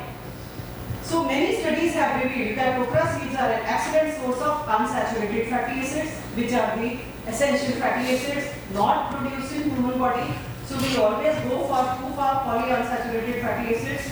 So they are here in okra seed oil, linoleic acid, linoleic acid, oleic acid in percentage is given. Linoleic acid makes up the majority of okra seed oil, up to 47.4% of the total fatty acids present.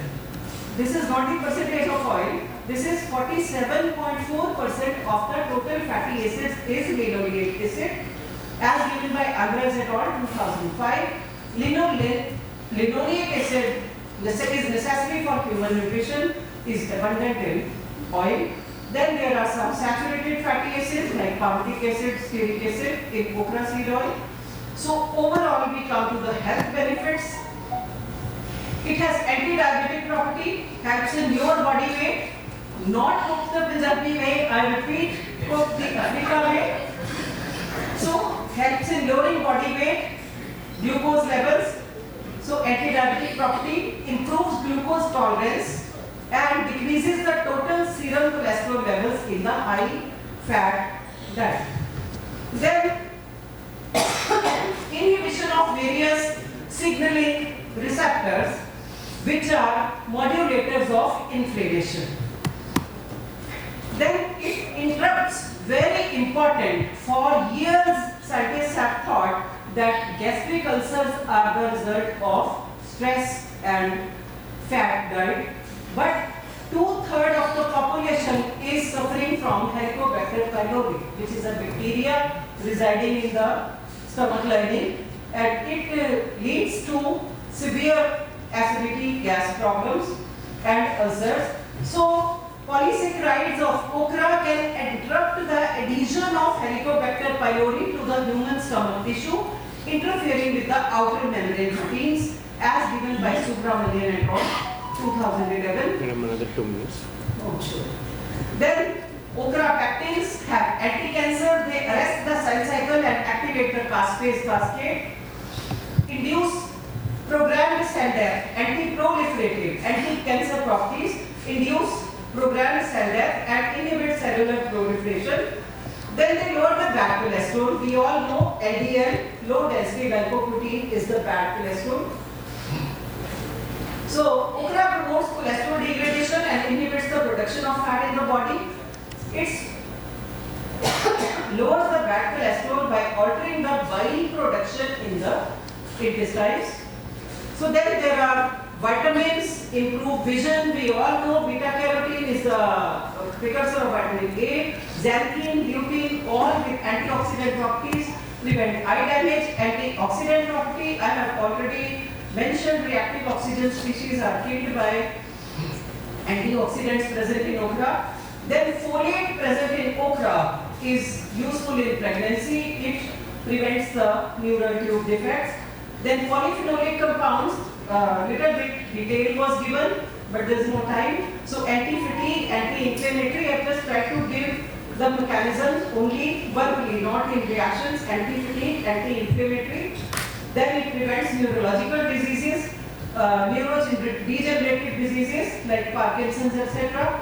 Polyphenols may downregulate the transcription factors, very important, NF-kappa B, which reacts to the signaling pathways, and they are responsible for the nitric oxide synthase induction. So then okra-based nutraceuticals, they can be used as lipid-lowering agents, anti-diabetic, gastroprotective, immunomodulatory, trypsin inhibitors, antibacterial, and that was a very quick overview, depending on the time available. Thank you. So, It was an excellent overview. Thank you. List of references at the end. You added more value to okra now. You added more value to the crop now with your talk. That's what I said. I was feeling I may be great among this audience because there's no point to biodiversity. No, you educated us. The okra value has been increasing at the world level. So you are contributing to that value. Thank you very much. Any questions to Madam? Comments? One question? Yeah. Yes, please. Madam, what is the enzyme which are present in the okra flower bud? What is the enzyme present in the okra flower bud? When you doing for emasculation, the labor's fingers are getting wounded or injured. So can you identify the enzymes which are present in the flower bud? It will be the more useful to know. I can give my email here because if I don't know, I will. Yeah, it's better. Yeah. working on this aspect. So it's Chawla Nina, CHAWLANEELA@pau.edu. So I'll just definitely study. You just drop me a mail saying hello. Your email is in the whole list everybody is getting, so they should find it in there. Yeah. It's in the presentation. Yeah. It will be sent to everybody. I'm in the department for 13 months more, due to retire next year. Good. That also available for queries. Good. Thank you. Madam, Thank you one very more much. question here. Hello. Madam, I have one more question. Hello. Okay, we'll go to the next speaker, please. One quick question. Abhi hai? Okay, madam is standing still, okay. Yeah. Puche. How about the sodium content in okra? Is it sodium content? NA sodium content? Sodium is lower as compared to the, how do I tell you now? It is I don't good. remember the absolute Is value, acceptable? but it's acceptable. Okay, Yes. thank you. Calcium is high. Calcium is the problem for cardiac patients. Okay. Thank you. So I'm talking more in medical terms because I've worked in medical college in Ethiopia and I've written a book also on medical biochemistry. Thank you, ma'am. There's one more question, madam. Last question. Ma'am, it was a very nice presentation. You talked about Indian way and Punjabi way, right, for preparation of okra. Yes. So what is the ideal way so that we can extract maximum nutrients from the okra? Is it light? Madam sitting right next to But just boiling. If I may ask, which country are you from? Nigeria. Nigeria. Yes. So that's the biggest hub of okra. So as far as I have seen in Africa, different parts of Ethiopia, they just boil and have it, right? Along with the mucilage. No oil, nothing. So like the Punjabis had, we make it weight loss hota hai, pehle main kar leta.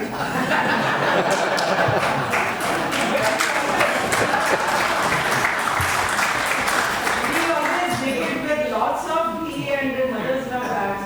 More ghee, so Punjabiyon ko koi baat nahi. Thank you very much, madam. I have one small question, because we have been telling okra is the only vegetable which has iodine in it. Any comment on that? Yes. How much iodine does it have? Yes, it has very good amount of iodine. My mistake, I should have added. We are estimating iodine in okra.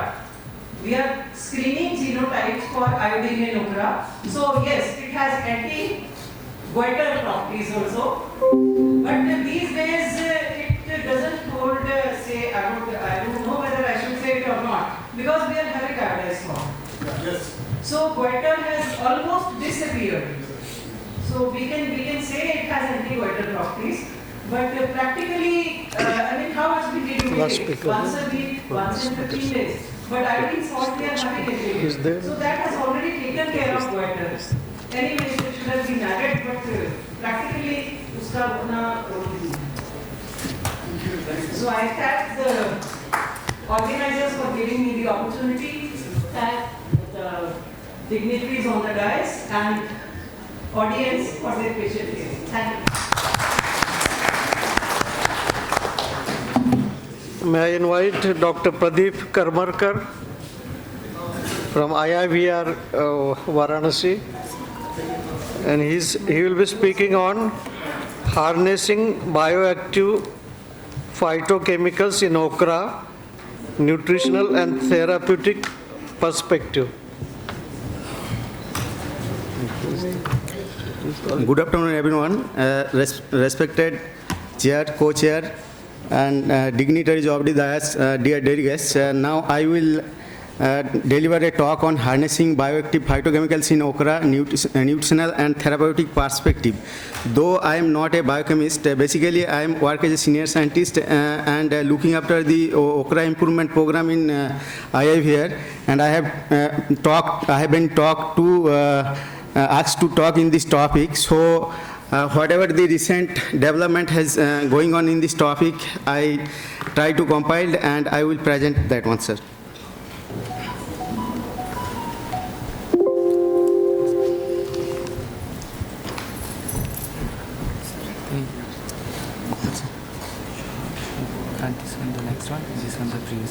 This one. Now, as we know that okra is a very nutritionally rich vegetables, and several plants has its nutritional importance. Though in India fruits are very important commercial parts, but seeds and leaves are also used as several culinary use in sporadic in different parts of the world. And okra foods is rich in vitamins, carbohydrates, and several bioactive compounds. And now I will come to, though Madam has discussed all the nutritional aspect of this okra, but I will come only the bioactive compounds present in these crops. Now, different bioactive compounds are polysaccharides. This is very branched polysaccharides, and these are very bioactive compounds present in okra, and that's responsible for the nutritional quality, nutritional and pharmaceutical qualities of okra. Another compounds, that is flavonoids. Flavonoids is also present in okra in very high amounts, and it is also responsible for protecting our body from oxidative stress. And phytoesterols, though phytoesterols are also improves our gut health, liver health, but only few phytoesterols are present in these crops.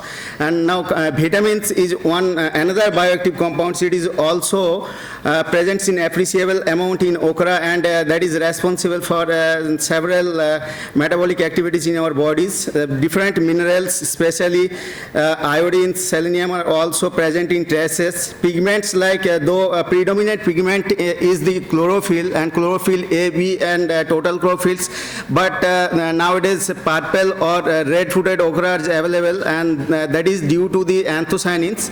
And in anthocyanin fragments, only two pitonidine and malvidins are the most predominant pigments.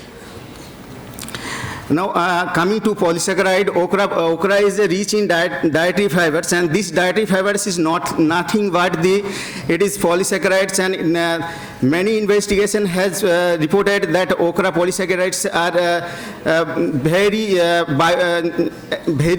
much importance for their pharmaceuticals point of views, and structurally they are identified as rhamnogalacturonoids.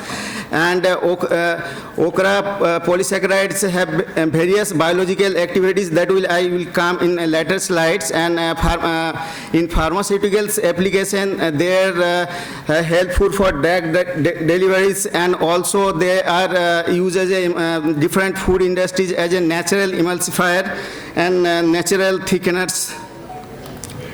Now, coming to isolation of polysaccharides, polysaccharides from okra food can be isolated from hot water extraction, ultrasound assisted extraction, microwave assisted extraction, enzyme assisted extraction, and commonly utilized methodology is hot water extraction. And whenever we use any assisted type of extraction, then the yield and quality of the okra polysaccharide is found to be more appreciable. And now coming to the structural and reflexological properties. Reflexological properties is a properties of a compounds, how it is behave on pressure. And now the bioactive properties of okra is mainly due to its the structural variation and different component monosaccharides, as madam discussed, that is rhamnose, galacturonic acids, and arabinose. And galacturonic acid fragment was most predominant in these structural components of these polysaccharides, but okra polysaccharide also exhibits typical thinner, typical shear thinning behavior, and they are also used as a pseudoplastic due to its reflexological properties. This is a proposed structural structure of the okra polysaccharides isolated in neutral and acidic mediums. Now, bioactive activities of okra polysaccharides.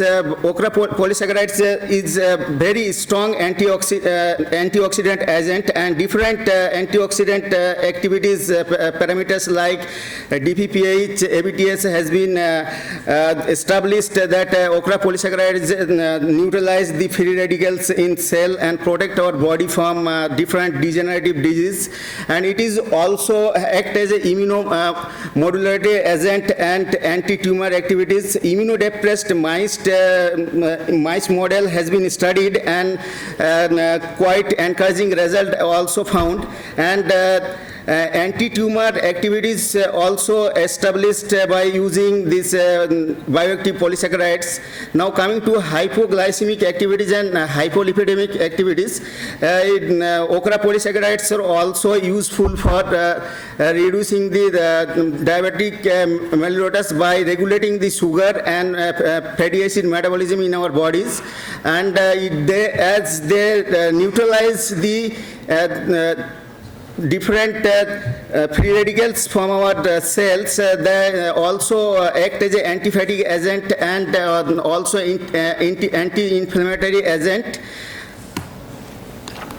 Now, other applications of okra polysaccharides, they are good materials for food industries as natural thickeners, stabilizer are more common nowadays. So it can be used as a thickeners, emulsifier, stabilizer, fat substitute, and also to improve the dough quality in several bakery production. And pharmaceutical industries, it can be used as a natural polymers and for drug deliveries, for environmental protection, as a bioflocculants and wastewater treatment. Polysaccharides can also be used for this purpose. Now coming to flavonoids, just like polysaccharides, flavonoids are also a bioactive compounds, and I mainly present in several plant parts, but flavonoids are covering on total phenols 18 to 20% of its components, and phenolic compounds like polysaccharides also act as a bioactive chemicals to improve different disease, human disease, and okra seeds are reported to contain a higher amount of these polyphenols as compared to the fruits, and individual compounds, phenolic compounds reported in okra, quercetin, 3 gentibiocides, and different quercetin derivatives that improves our oxidative stress. Now, the polyphenolic parts of the okra may composition may varies as per the genotypes, and its may range. This is the range of quercetin 3 gentibiocides, and this is the range of isoquercetin, and different total phenolics also range from 2000 to 2800 micrograms per 100 gram dioids basis.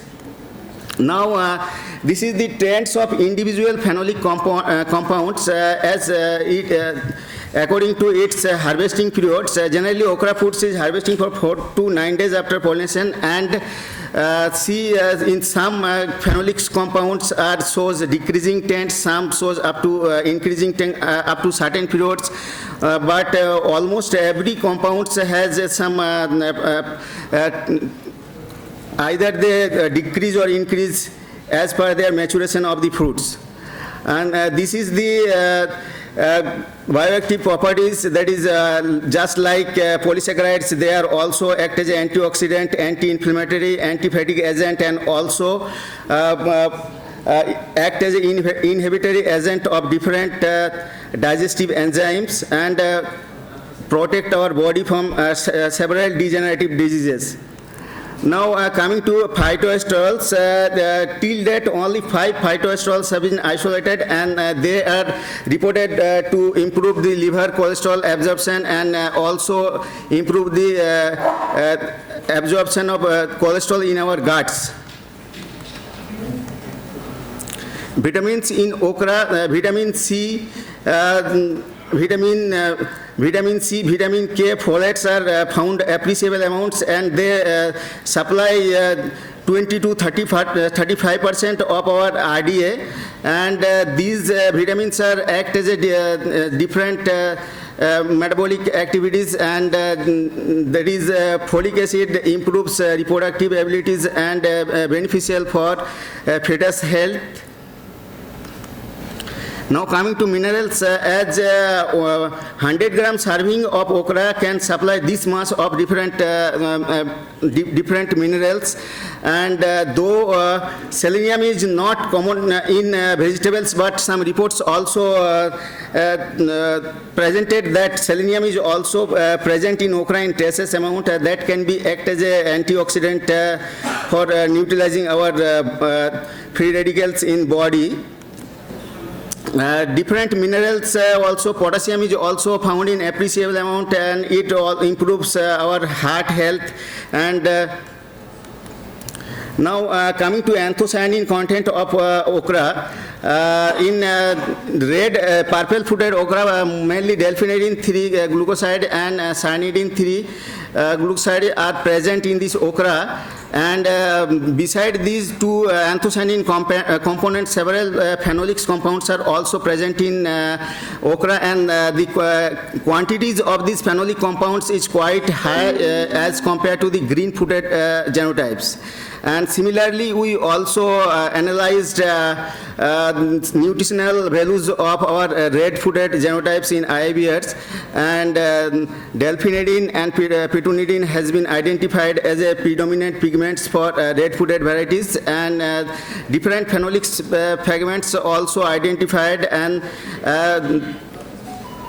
now coming to dynamics of anthocyanin pigments in red-footed okra, if we observe that ovary of the red-footed okra is generally greens, and at the time of anthesis, the predominant pigment is only chlorophyll, so there is no anthocyanin.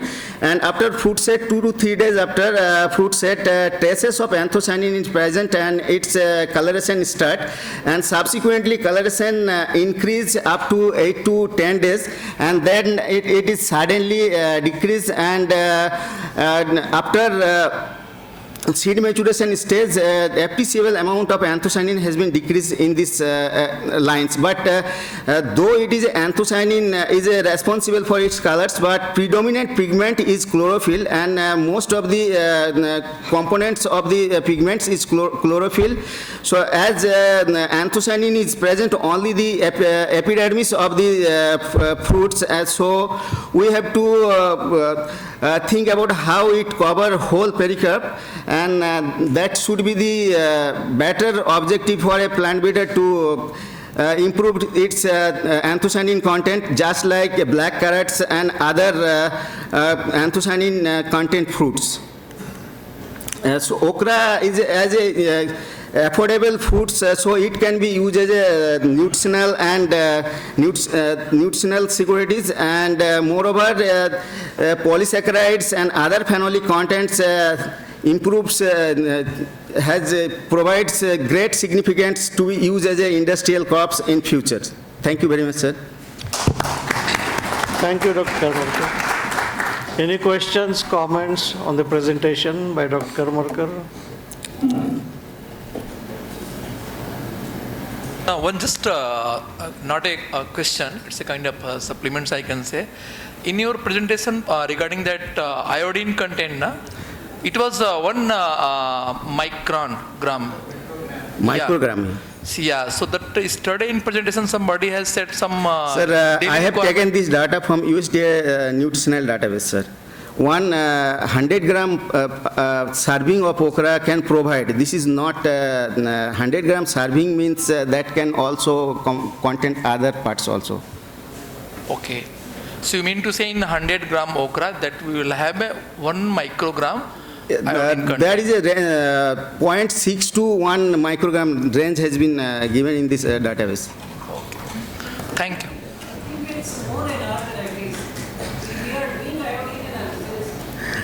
Madam, dietary iodine or? Total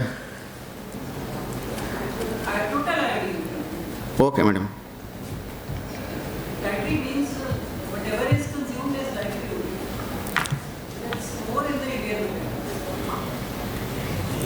Okay, thank you very much, Dr. Karmakar. Thank you, sir.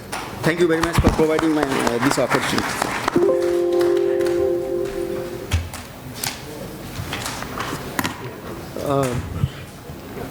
Dr. Hegde, would you like to offer your comment, please? So at the outset, I would like to thank. I would like to thank organizers of this event, ATPBR, for providing me this opportunity. I would also like to thank my organization, Indo-American Hybrid Seeds, for giving opportunity to participate in this event. So I have been in the seed production for the last 30 years. As far as I know, okra is very easy to grow crop. So with good agronomic interventions, it is definitely possible to increase the productivity. As Mr. Satish Hegde said, they have increased the yield of seed yield from almost 70 kg per acre to up to 370 kg. So that is the potential. So there is still scope for improvement. So from the seed producer's point of view, as Satish Hegde already mentioned, our request to scientific fraternity is to focus on the development of CMS-based hybrids. So as one of the farmers pointed out, the cost of seed, he paid up to 8,000 rupees per kg. So that is a very high cost. So if we develop CMS-based hybrids, definitely there is a scope to reduce the seed price. So in my opinion, at least we can reduce the seed cost by 30%. So, and I also feel the heterosis in the CMS-based hybrids is much more compared to either GMS or conventional hybrids. So we have seen in Chile. So in Chile, CMS-based hybrids, the performance is much better compared to the conventional hybrids. And the cost of production is much, much less. So that is one request from the seed producer's point of view. So in turn, it will help in serving the farming community also. We can supply seeds at a lower cost. So thank you very much once again. Thank you, Dr. Well, the presentations made in this session were excellent. A lot of information has been gathered on the production and productivity of the fresh green fruit as well as seed of okra. But still, it seems a lot of information needs to be collected from the experimentation on okra under different conditions, growing conditions, different cropping systems. There is still scope. Until a few years ago, we were thinking that okra is an important vegetable crop, second to brinjal. All along we were thinking brinjal is number one, and onion, if we consider onion will be at the top, and okra will be second, third position. But now it seems value-wise, okra is occupying number one position. So from that viewpoint, now again we have to, in the university system, public institutions as well as private institutions, we'll have to again give a thought to exploit this crop to the maximum potential by standardizing the fertilizer doses, mineral nutrients and so on. This on the one side. Also the plant growth regulators perhaps. This side, I think we didn't have any discussion on that, but there is scope for utilizing plant growth regulators so that we can harvest more from the crop. Is one side. Then second is Advanta has been doing excellent work as far as the promotion of the crop is concerned, the protocols developed by them for identifying varieties, releasing the varieties, producing seed and distribution to the farmers, getting feedback from the farmers. I think such protocols we'll have to emulate in our national system also. Giving up the old traditional systems, I think we'll have to employ these protocols so that we are more efficient on the science side as well as giving the information and the product to the farmers in a more efficient way. Well, the last part was on the nutrition, biochemistry, nutrition, nutraceuticals, and so on. Well, when we listen to the two speakers, I think we should have bindi or okra consumption morning, lunchtime, and also dinner, as if it is an elixir. Certainly, it has a lot of merits, this. But then, I'm sure every one of us, when we go back, will eat more and more okra, I'm sure. But then, this is just a preliminary information gathered from different literatures. But I think now we'll have to have more studies on the biochemical side as well as the pharmaceutical side, the nutraceutical side, and there will be more demand for this crop, I'm sure. And there is more and better scope for this crop. Thank you very much. I take this opportunity to thank the organizers for giving an opportunity to chair this session and giving this opportunity to an outdated scientist. I think these 3 days, it was a great education for me because I am also a practicing small farmer. And for a farmer who was out of science for almost 2 decades now, I think you have made me much wiser. Thank you very much. Thank you very much. Thank you very much, sir. It's our privilege to have you as the chairman of this session. The session has been conducted very nicely, and before we end this, we would like to felicitate the speakers of the session. And at the same time, I would like to welcome Dr. Balraj Singh, sir, Honorable Vice Chancellor, Karan Narendra, Agriculture University, Jobner. And I would like to request the chairman and the co-chairman of the session to come forward to honor the speakers of the session. Well, I thank the rapporteurs also and the co-chair. Thank you very much. Yeah. May I now invite Dr. S.K. Singh. Dr. S.K. Singh, Varanasi. One thing is that we have collected recommendations also from the speakers.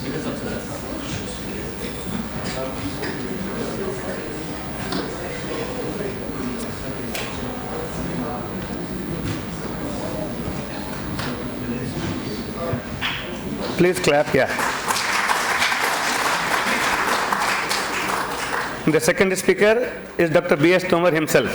So I would like to request the chairman to honor Dr. B.S. Tomar, Joint Director Extension and Head of the Division Vegetable Sciences, IARI.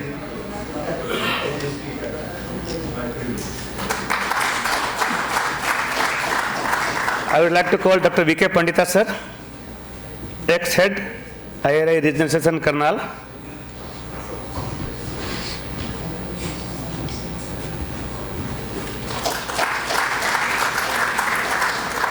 Mr. Vijay Kori, Technology Development Lead, Advanta Seeds.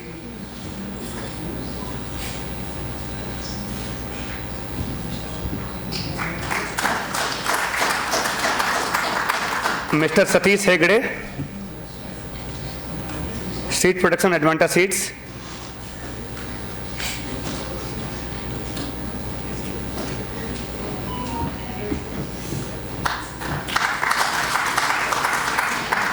Then we have two progressive farmers with us, Mr. Sucha Singh,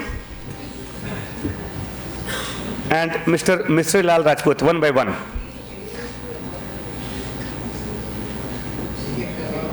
एक-एक करके आ जाइए, एक-एक करके. Clapping कर दीजिए. They are the persons because of whom we are studying here. Yeah. Because of these progressive farmers, we are standing here and doing this conference. Mr. Misri Lal Rajput.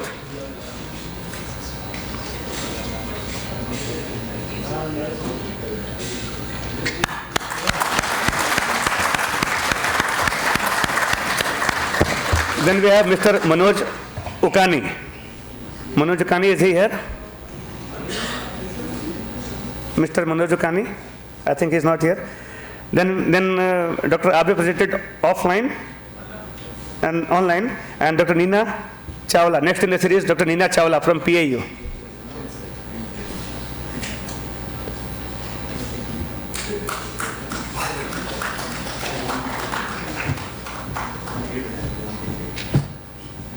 And we have Dr. Pradeep Karmakar, scientist from IARI Varanasi.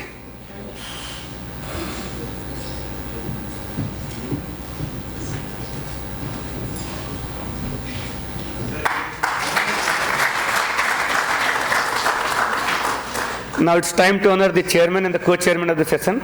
I would like to request B.S. Tomar sir to do the honor.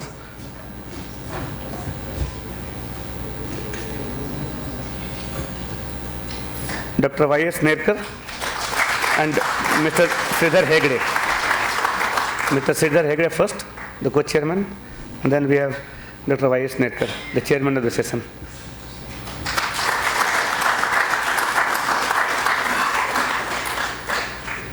All the delegates, please note that those who were the reporters in the previous sessions, the details they have to send on the email ID mentioned on the screen there, and the mobile number is also mentioned. So you are requested to send the report by 3 o'clock so that we can finalize the proceedings.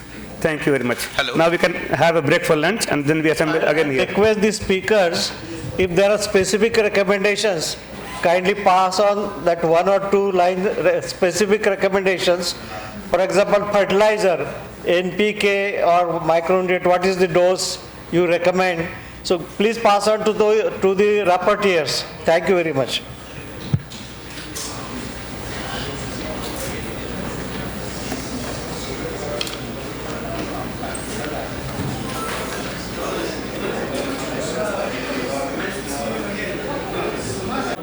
Discussion on possible collaborative projects.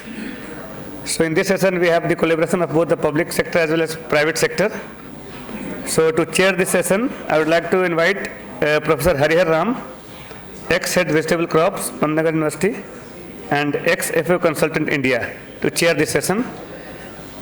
It will be chaired by Dr. C.S. Pathak. It will be co-chaired by Dr. C.S. Pathak. And the 2 rapporteurs of the session will be our own colleagues from IARI, Dr. Harshvardhan Chaudhary and Dr. J.K. Ranjan.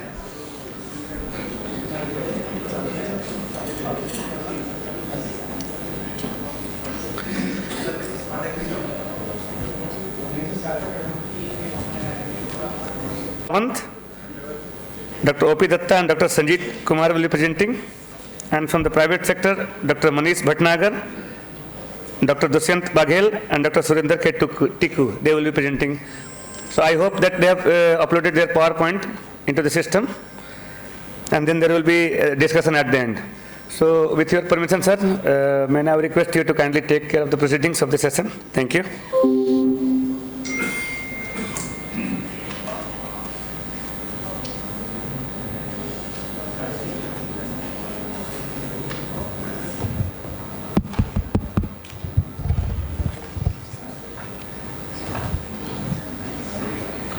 So dear colleagues, I welcome you to this afternoon session on public-private partnership, along with my colleague Dr. Pathak and the co-reporter Dr. Harshvardhan Chaudhary and Mr. J.K.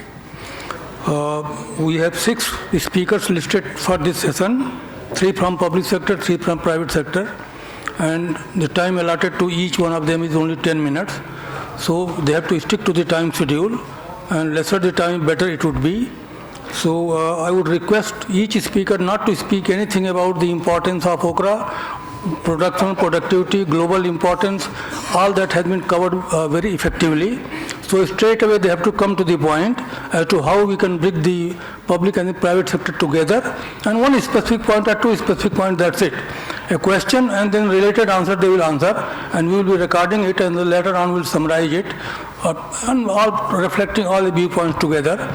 So with this introduction, Dr. Pathak, please, if you want to. Yeah, I think so far we have, it is, to me, I think it's a big honor to speak to you all, and being for 3 days we all have learned a lot. I'm sure we will be going with more knowledge about this crop, which we had in the past not much attention. I wish this particular session will be very, very important for what we are looking for the future of this crop in this country and maybe globally, I can say.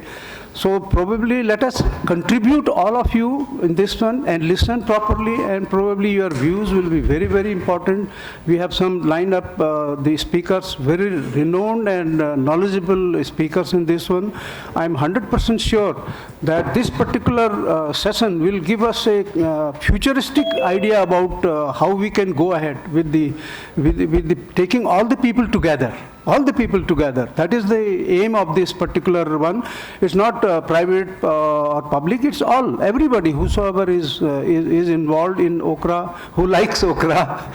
I think that's what I want to say. Let us have an active participation in this. Thank you all. Yeah.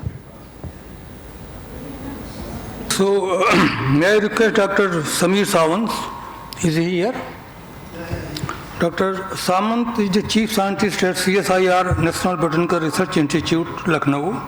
He has an outstanding track record of mentoring research students, design new course modules, increasing understanding and transportation of regulation genes. So basically he is a man of genomics, and then he has a partnership program with Dr. Tikku. So with this background, Dr. Samant, you are please requested to straight away take up the stage and please share your views. Yeah, good afternoon to everyone, and thank you, Chair, Co-Chair, and other dignitaries on the dais. So, although I'm an odd man out because I will be talking about my experiences on cotton, and I hope that whatever we learned during this cotton genomics thing which we are doing for the last 15 years, some of this learning which we learned may be useful for designing okra-related genomics projects. So, before I start, I like to thank Dr. Tikku for inviting me and giving this opportunity to present our experiences on cotton genomics.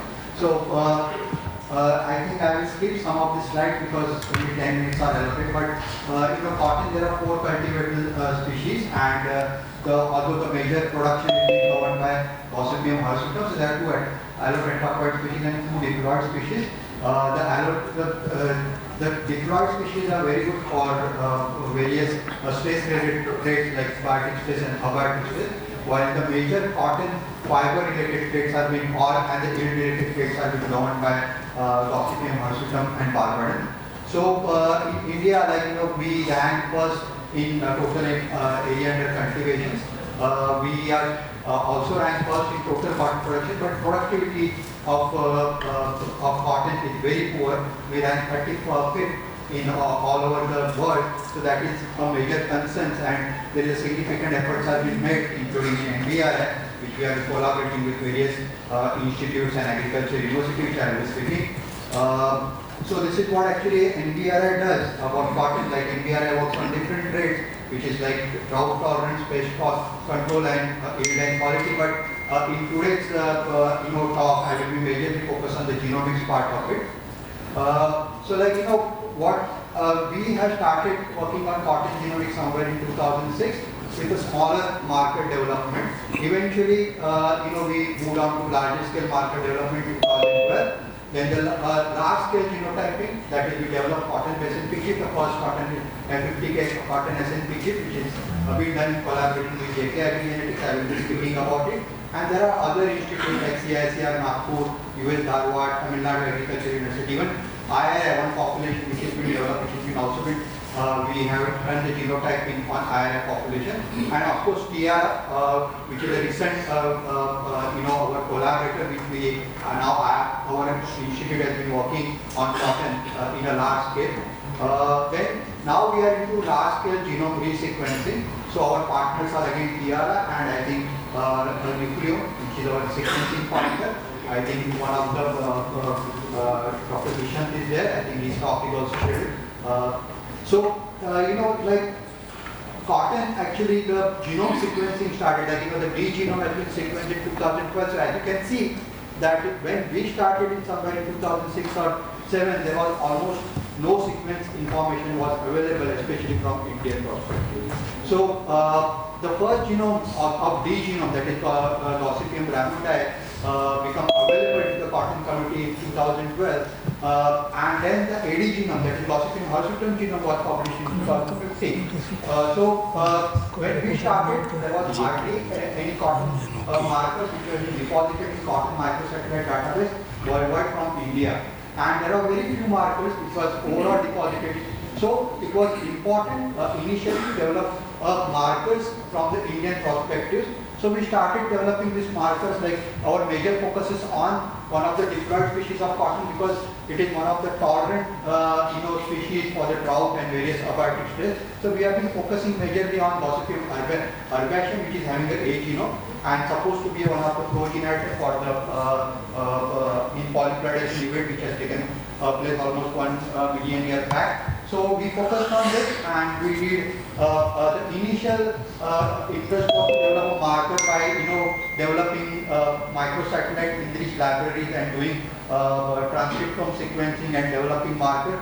So we initially based on this sequencing we could contribute from 100 to 1000 markers. However, these markers was not enough, and that is how actually we decided to work on developing a large scale marker, and that is we had a project with the JK Genetics under a CSI scheme of NIMIT, and a large germplasm was shifted from JK Genetics to NBRI, and we were working on that. So the cotton genome, since this was somewhere in 2008 and 9, when the cotton genome sequence was not available, and what are the other resources were also not available. So we decided on an innovative approach of doing a sequencing or developing what we call as HNPR, that is a hypomethylated enriched library sequencing. Now hypomethylation, it is believed that the repeated regions are highly methylated, especially centromeric and the telomeric region, and the gene enriched regions which are actually hypomethylated. So if we can enrich this hypomethylated region and go for the sequencing, then we will have more markers, more gene sequences available. So instead of doing the genome sequencing, we can have a more number of markers on the gene region. So this is what the approach we deployed. I think I will not be going into technical detail, but I think this is very interesting. Like you can see that in red color there are 2 restriction enzymes which are methylation sensitive, and there are 2 restriction enzymes which are methylation insensitive. So if you digest the genomic DNA with a restriction insensitive, methylation insensitive restriction enzyme, it will digest it completely, But if you digest it with a methylation sensitive, you will get a region which will be enriched with a genic region. So we extracted this part of the genome and we did the sequencing from 6 different diverse genotypes, and this sequencing was done on a 454 actually. So the one of the earliest the large scale sequencer which were available is called Pyro sequencer. So we did the sequencing and this sequencing was used because the genome sequencing was not available. It was very challenging because Gossypium hirsutum is an allotetraploid assigning SNP. So we have to develop our own pipeline to assign SNP because discriminating SNP from homolog was a major challenge because the genome sequence was not available. So we developed our own pipeline. We developed SNPs, a large scale number of SNPs. This is the largest scale SNP that time in 2011-12 when we published this. It was the largest SNP which was deposited on cotton microsatellite, cotton marker database which is hosted by America. And we deposited something like more 66,000 SNP which was coming from this sequencing project. Since large-scale sequencing data was also available, we screen for SSRs, and again large scale SSRs were identified. We identified something like 47,000 SSRs from this sequencing study, which was eventually deposited. So as you can see that from this particular approach, we can generate significant number of markers and significant number of gene information from this particular approach. Then eventually when the D-genome sequence was available, we mapped all our SNPs and SSR that was developed, and we could find that this was uniformly distributed across all 13 chromosomes of D-genome. So our work was recognized by Journal of Biotechnology and one of the reputed journal, Biotechnology Journal, and our entire work was published in the cover page. So this all information was in parallel. We also developed a database, that is NVRS cotton database, and all our markers, all our gene information is available from NVRS cotton database, and people are using this, and this is the example, like people are using the markers which have been developed by NVRS, and there are a large number of QTLs which are being identified using the markers which have been developed by NVRS. Now, Affymetrix then contacted us, and that helps us actually developing the first 50K cotton SNP chip using the best part of this cotton SNP chip, that all the markers which are present on this cotton SNP chip is for the first version of our SNP chip. Now we have the third version which is coming up on this cotton SNP chip. So this has the markers from all the SNPs from the all Indian genotypes. So that was a very important part of it.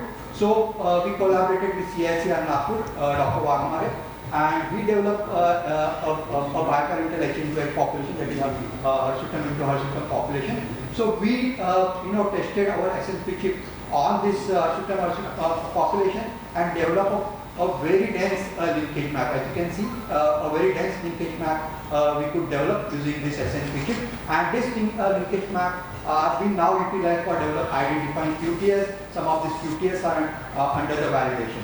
Now with this particular our effort, DBT has then sponsored a major program under umbrella where CSTR, Nagpur, US, Dharwad, Tamil Nadu Agriculture University, and one population from IARI. So this responsibility was given to NVRI to do a genotyping and identify large number of QTS which can be used by breeders.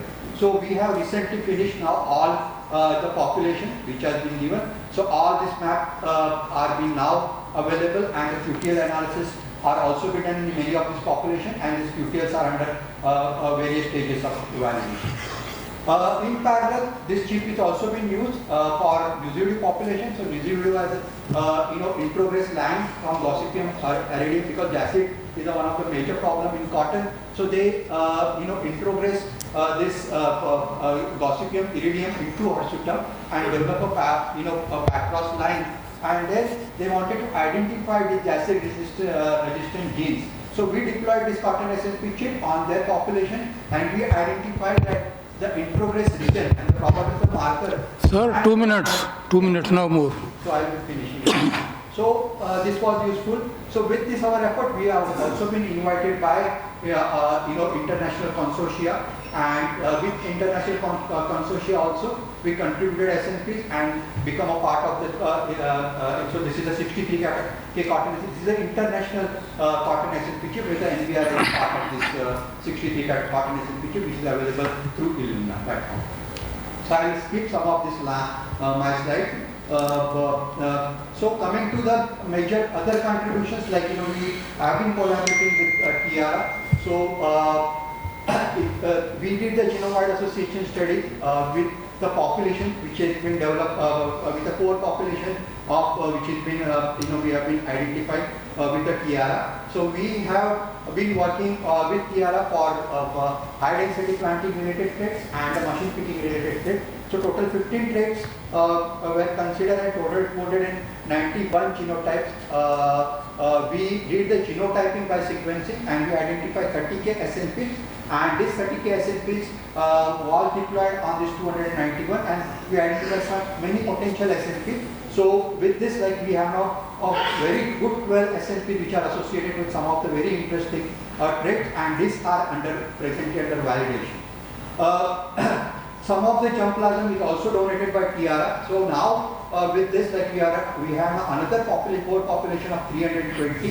So now this 320 population. So beside high density planting, machine trade, we are also working on other important agronomical trade in cotton. And presently, we did now this field trial of this 320 genotypes last year also. This year also field trials in multiple locations are going on. And this is anyway. We have now completed genome sequencing of these 320 genotypes. And as you can see, the large number of SNPs are available. So the interest is now that we have a large number of traits which will be evaluated in this 320 genotypes, which are very important trait for cotton. So we will be doing this genome-wide association studies, and soon we will have additional markers which are important for very important traits in cotton. So with this, I think, at various stages we collaborated with whether it is academic institutions or industries, like we have a collaboration with JK, UZVDU, now with TRR, Nucleome is one of our sequencing partner. So, so I think the project from a small marker development, now we are talking about resequencing. So, but this is what we learned, that from a smaller project to a larger project. But now in the era of now pan-genome sequencing, somebody has to think differently if a new project are evolving for Okra. So with this, I think I thank you, and I will take up any questions you have. Thank you. Thank you, sir. The questions will be after at the end of the session. That is what we are following. Yeah, actually, after we hear everybody, we want to have an open discussion so that we come with some conclusion. Yeah. So that's why shorter presentation, more discussion. So the next speaker is respected Dr. O.P. Datta. And O.P. Datta sir doesn't need any introduction, but then, as the customary is, he is the accomplished vegetable breeder and manager for more than 3 decades at ICAR, Indian Institute of Horticulture Research, Bangalore. Dr. Datta has developed 22 varieties of tropical vegetables. These multiple resistant varieties are widely adopted and recognized in India, and his okra varieties are also popular in Africa and Asia. And accordingly, you know that he was duly honored because of his contributions of the YMB resistance to okra. I think that is more than enough. Dr. Datta doesn't need much more of the introduction. He was the first person, along with Dr. Tikku, to leave that public sector and move to private sector. And they have demonstrated their worth, whether in the public sector or the private sector. So he combines the advantages of both the sectors, and I'm very sure he will make a nice procedure how to come together by both the organizations for effective use of the resources or for leveraging the advantage of both the organizations. Dr. Datta sir, please go ahead.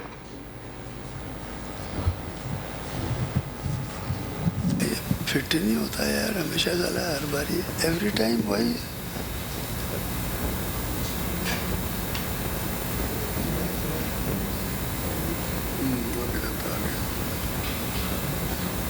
Challenges नहीं बोला यार 17 है 17 slides 17 we did 5 slides I did not see any slides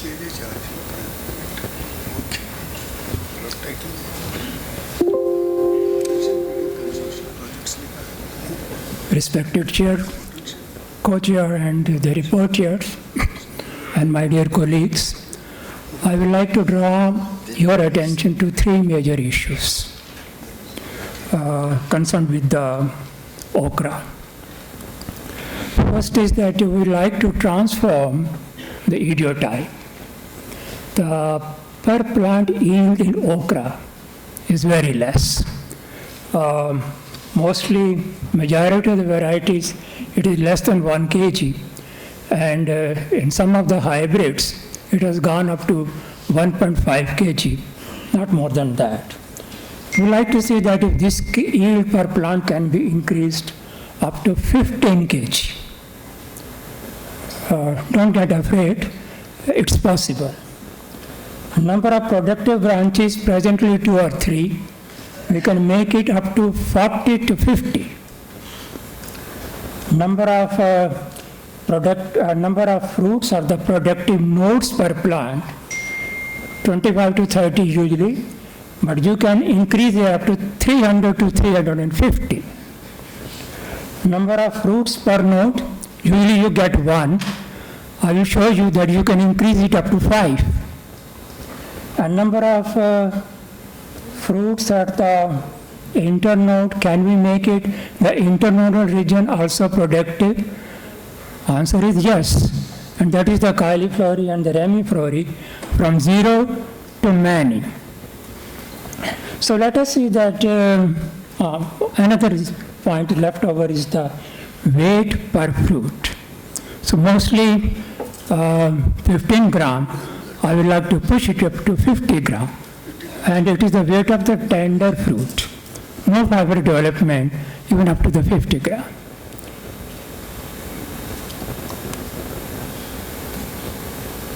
All these are the possibilities. Can we convert these possibilities into realities?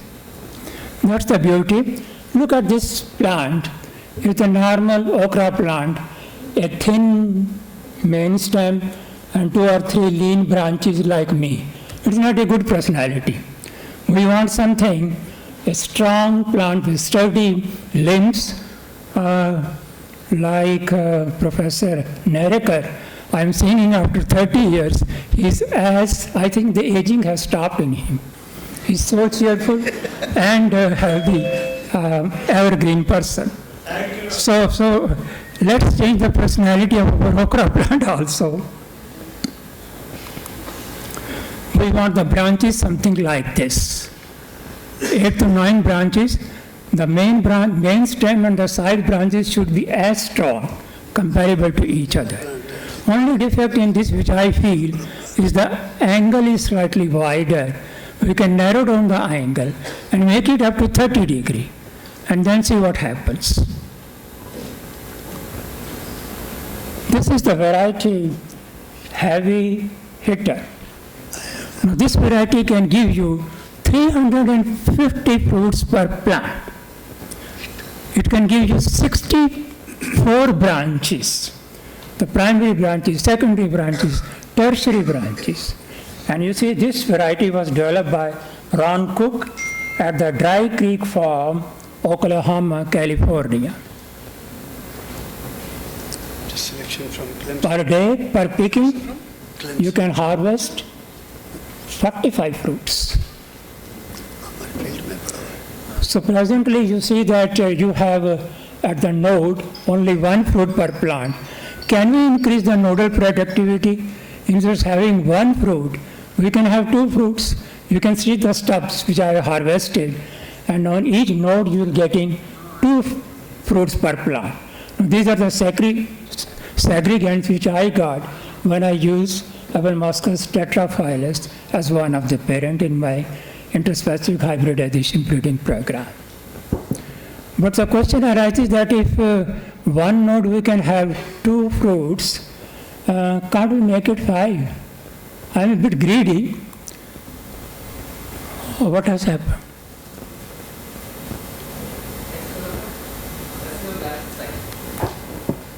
Yes, you can get a cluster of 5 very near to each other. Instead of 1, you can have many. This is another where Dr. Krishna working on Abelmascus master test. He is getting the variant. You can get 4 fruits per node. See how the nodal productivity is increasing. And the next stage is that the internodal length, can we make it productive? The answer is yes. Even we can make the internodal length productive, like the cauliflower and the remiflower. This is the same nodal productivity, and this variety is Skyrocket. This is also developed by Ron Cook at the Dry Creek Farm. Is a heirloom varieties. So at every 3-inch distances, you can get a cluster of 4 or 5 fruits. The whole demography of the plant, we can change it. This is your cauliflower or the remiflower. The whole internodal length has become productive. This character needs to be stabilized, but other characters number of fruits 4 or 5, and the number of branches, already varieties has been developed. You can procure the seed from this dry creek farm. They will charge you about $3 for 10 seeds, but you have to wait for 1 year. There's a long queue. The other component for increasing the yield is to increase the fruit size, the girth, and the fruit weight. Now, this material is from Udupi, the west coast region from Karnataka. So each fruit you can weigh it up to 50 grams. Now they charge for one fruit 5 rupees. They sell in a bundle of 5 fruits. So bundle of 5 fruits means you have to shell out about 50 rupees. And the beauty of this is that it is tender. So if you combine all these things together in one genotype and change the demography of the plant, you can get 15 kg, even more than 15 kg per plant.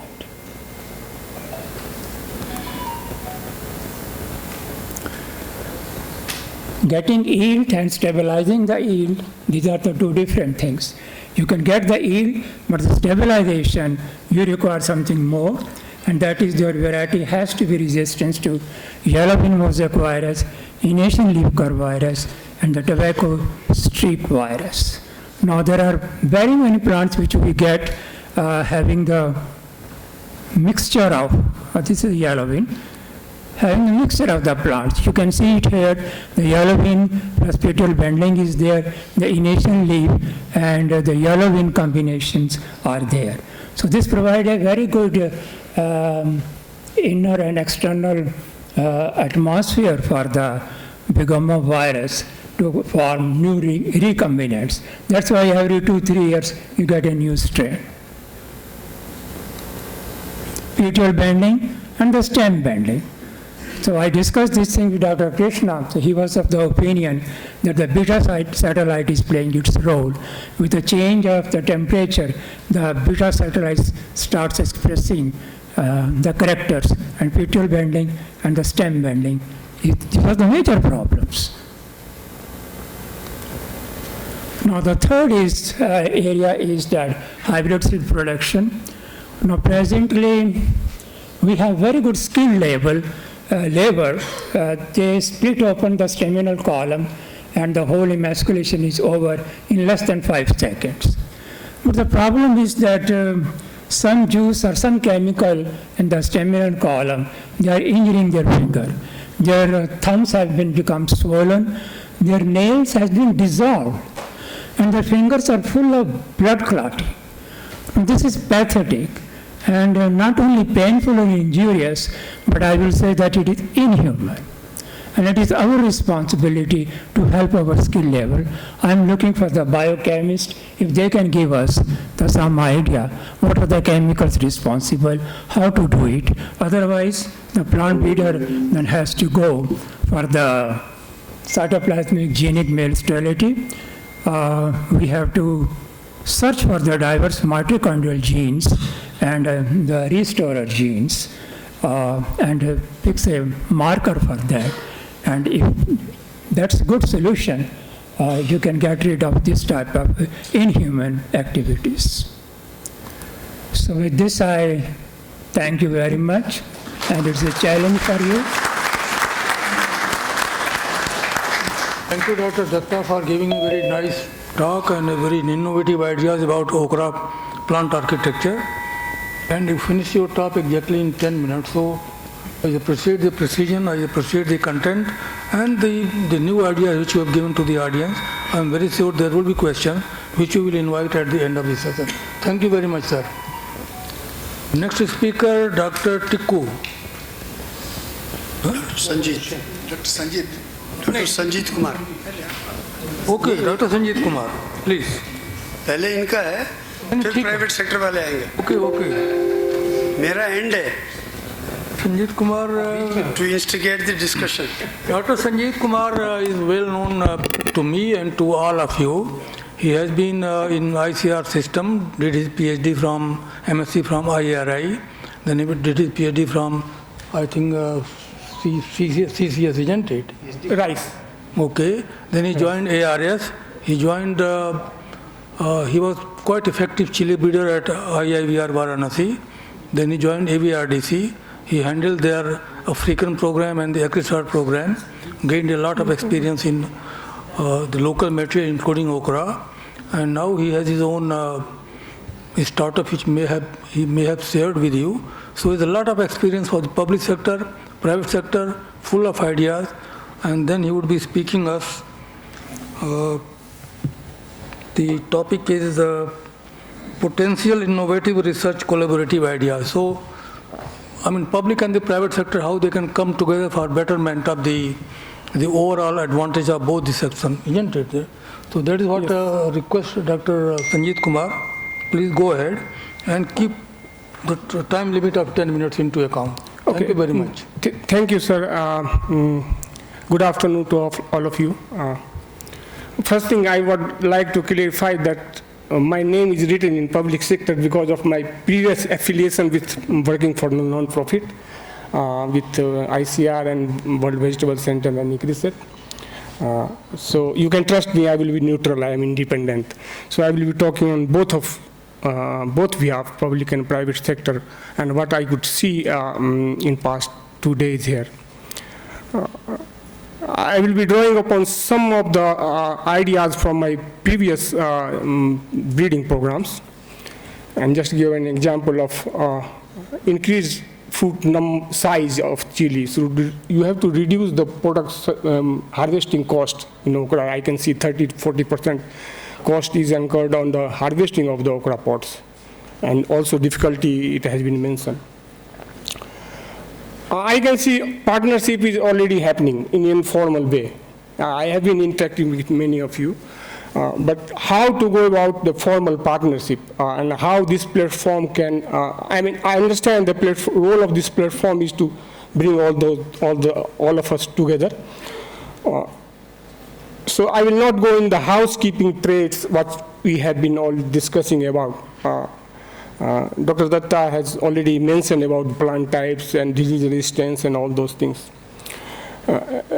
Look at the larger picture. How we imagine 1 billion hectare in India okra after 10 to 15 years from now. Not in 3, 4, 5 years. You have the pipeline. I understand. I have been a breeder in international centers and national centers. Any trace, if you have market, you have that in your pipeline, right? It's all about starting a pipeline which can give you results after 10 years from now. At the same time, you also don't sacrifice your immediate need 3, 4, 5 years. Through this platform, I can see you need a good public sector leader who is willing to take lead and load. Right now, they are not here, but they will be coming in the afternoon, I think, in plenary session, so you can echo your voice. So someone has to take the lead, and when I say the lead, when it's lots of load of bringing people together, like, see, Aparna has been busy from past 6 months. And then have a discussion, informal or formal, have a matrix of well-articulated traits. Put down all iodine, folate, biofortified, mechanical harvesting, whatever. Put it in a matrix like our friends from Advanta put for the crop mapping, right? Except the price, he didn't mention the price what farmers get. But in public sector, we can put the price. Also, I understand the reason why you don't put the price, because there are so many other issues.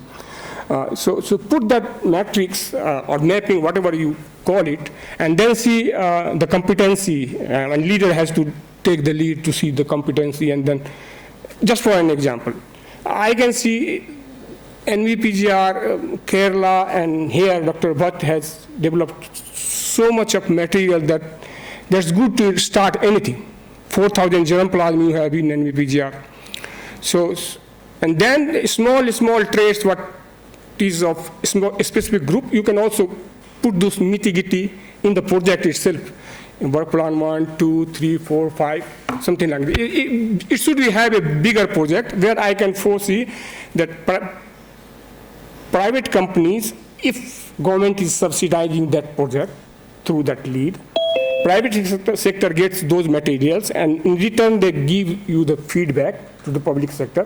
This is what, and then you link it with the Nigeria. One of the examples, in the same project you can put Nigeria as next global meeting place.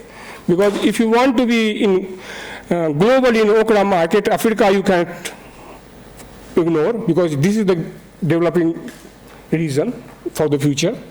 And if you are not in, it's just like India. If you are not in India, in South Asia, you are nowhere. If you are not in Nigeria and in Africa, you are nowhere.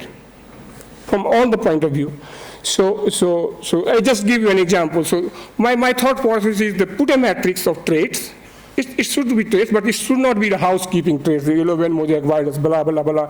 This will dilute your effect. And still you can put that in the project, in the smaller scale. So the bigger title is to how you see Okra after 10 years, so that you can sell it to the public sector also. After 10 years, I can increase the farm. What I am telling you that unless until you increase farmers' income through this thought process of say for example drying okra or biofortifying okra or oil, and there are scientists here who can do it in 3-4 months. They can give you very decent research. I can tell you that how much percentage, and then from the same germplasm you have. In a private company has, I'm sure that within 2 months you will come up with the good hybrids of oil. You have to just analyze the rejected lines. Some of the lines in Chile I know, the lines which I used to think of rejecting, and later on I realized that the lines we are rejecting Varanasi is good for my time in Rajasthan. I crossed chili and sweet pepper, and these hybrids are good, well suited now. It's a commercial market, but you can reject it in some places. So it's all about having feedback from your market people and having good relationship with them. In private sector, I understand. Otherwise, they will reject your product. So yeah, this is what I am trying to say, that look at the larger picture and then come up with a bold program to the government. And hope that someone in government system is ready to take that particular lead. I would be happy to put that matrix for the Dr. Tikku and volunteer. I don't have any personal interest. I have only interest that if you want to see okra as a big crop, please look at the higher picture, not the small things. Thank you very much.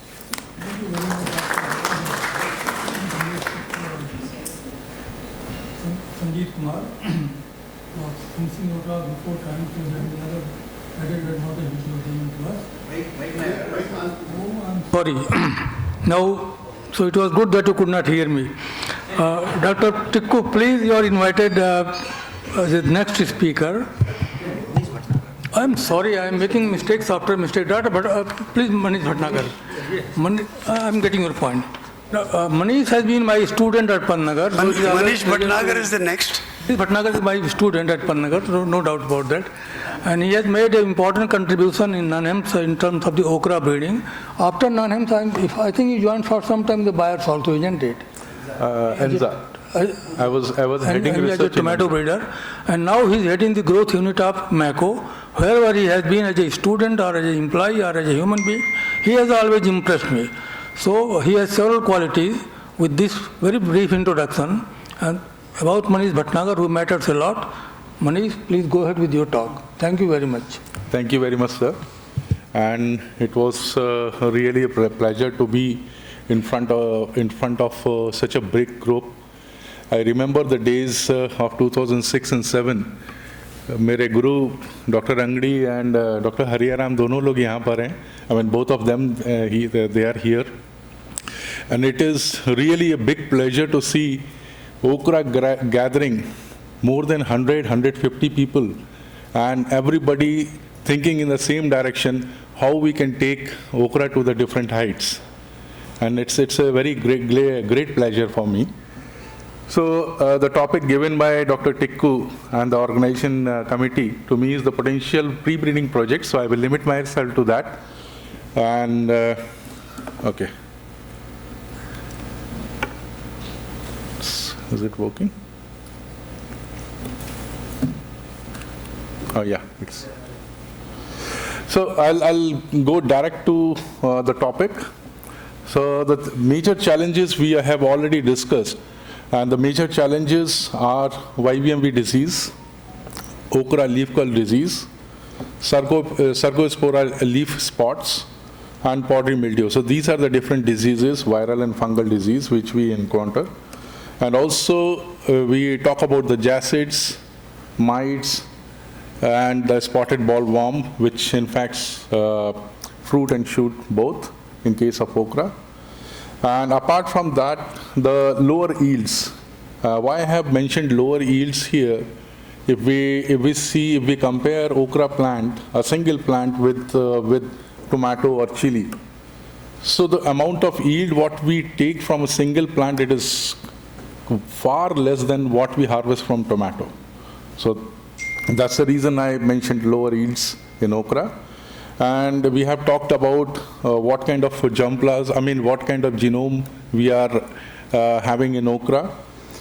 And also very limited molecular work which has been done in okra. If we compare again with other tomato, pepper, and other crops. So very limited work it has been done. Then again the amphi-diploid nature of the cultivated species what we are using. And also major challenge is the disease resistance. And also what we see every 2 years, 3 years, it's a breakdown of the disease. Yesterday, Dr. Krishna Reddy, he was mentioning it's not the breakdown of the disease, but the virus is getting more and more stronger. So we can take it that way. So I'll go with the possible solutions. We have to explore the wild relatives in okra. Today morning I was visiting Dr. Yadav's field, and it was really very impressive. And many of the wild relatives there, they were performing quite well. And also the new technologies which have been permitted. Of course, the transgenic was one way to handle these things. But whatever it has been permitted to us, we can do wonders with those kind of technologies. And also, as Dr. Datta suggested about the changing the plant idiotype itself, that could be one of the possibilities that we can increase or enhance the yields in okra. Then more focus, and because that's a challenge and everybody is realizing now after let us say 4 or 5 years now, that we should work more in a more aggressive and more focused way in molecular research. We should do that. And awareness and exploitation of the nutritive value. We all talk about that okra is very nutritious.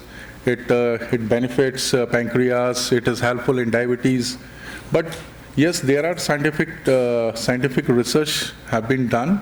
Scientific proofs are there.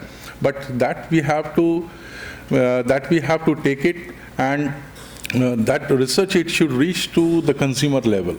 So it is all there in the papers, but practically we have to utilize that research, and it has to be practically reach to the ultimate customer or ultimate consumer. So without taking much time, these are the 3 projects.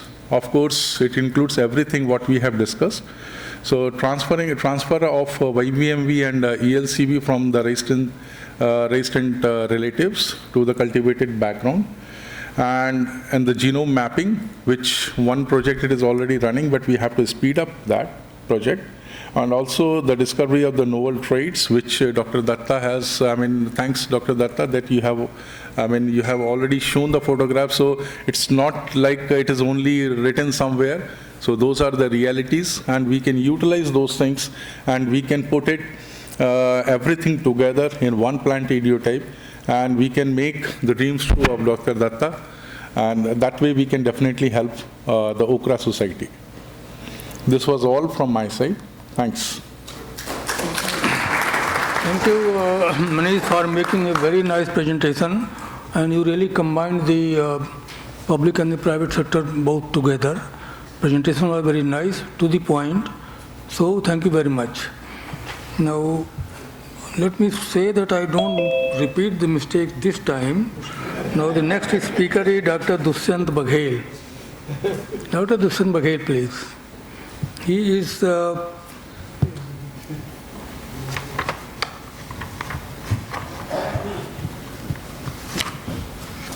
thank you.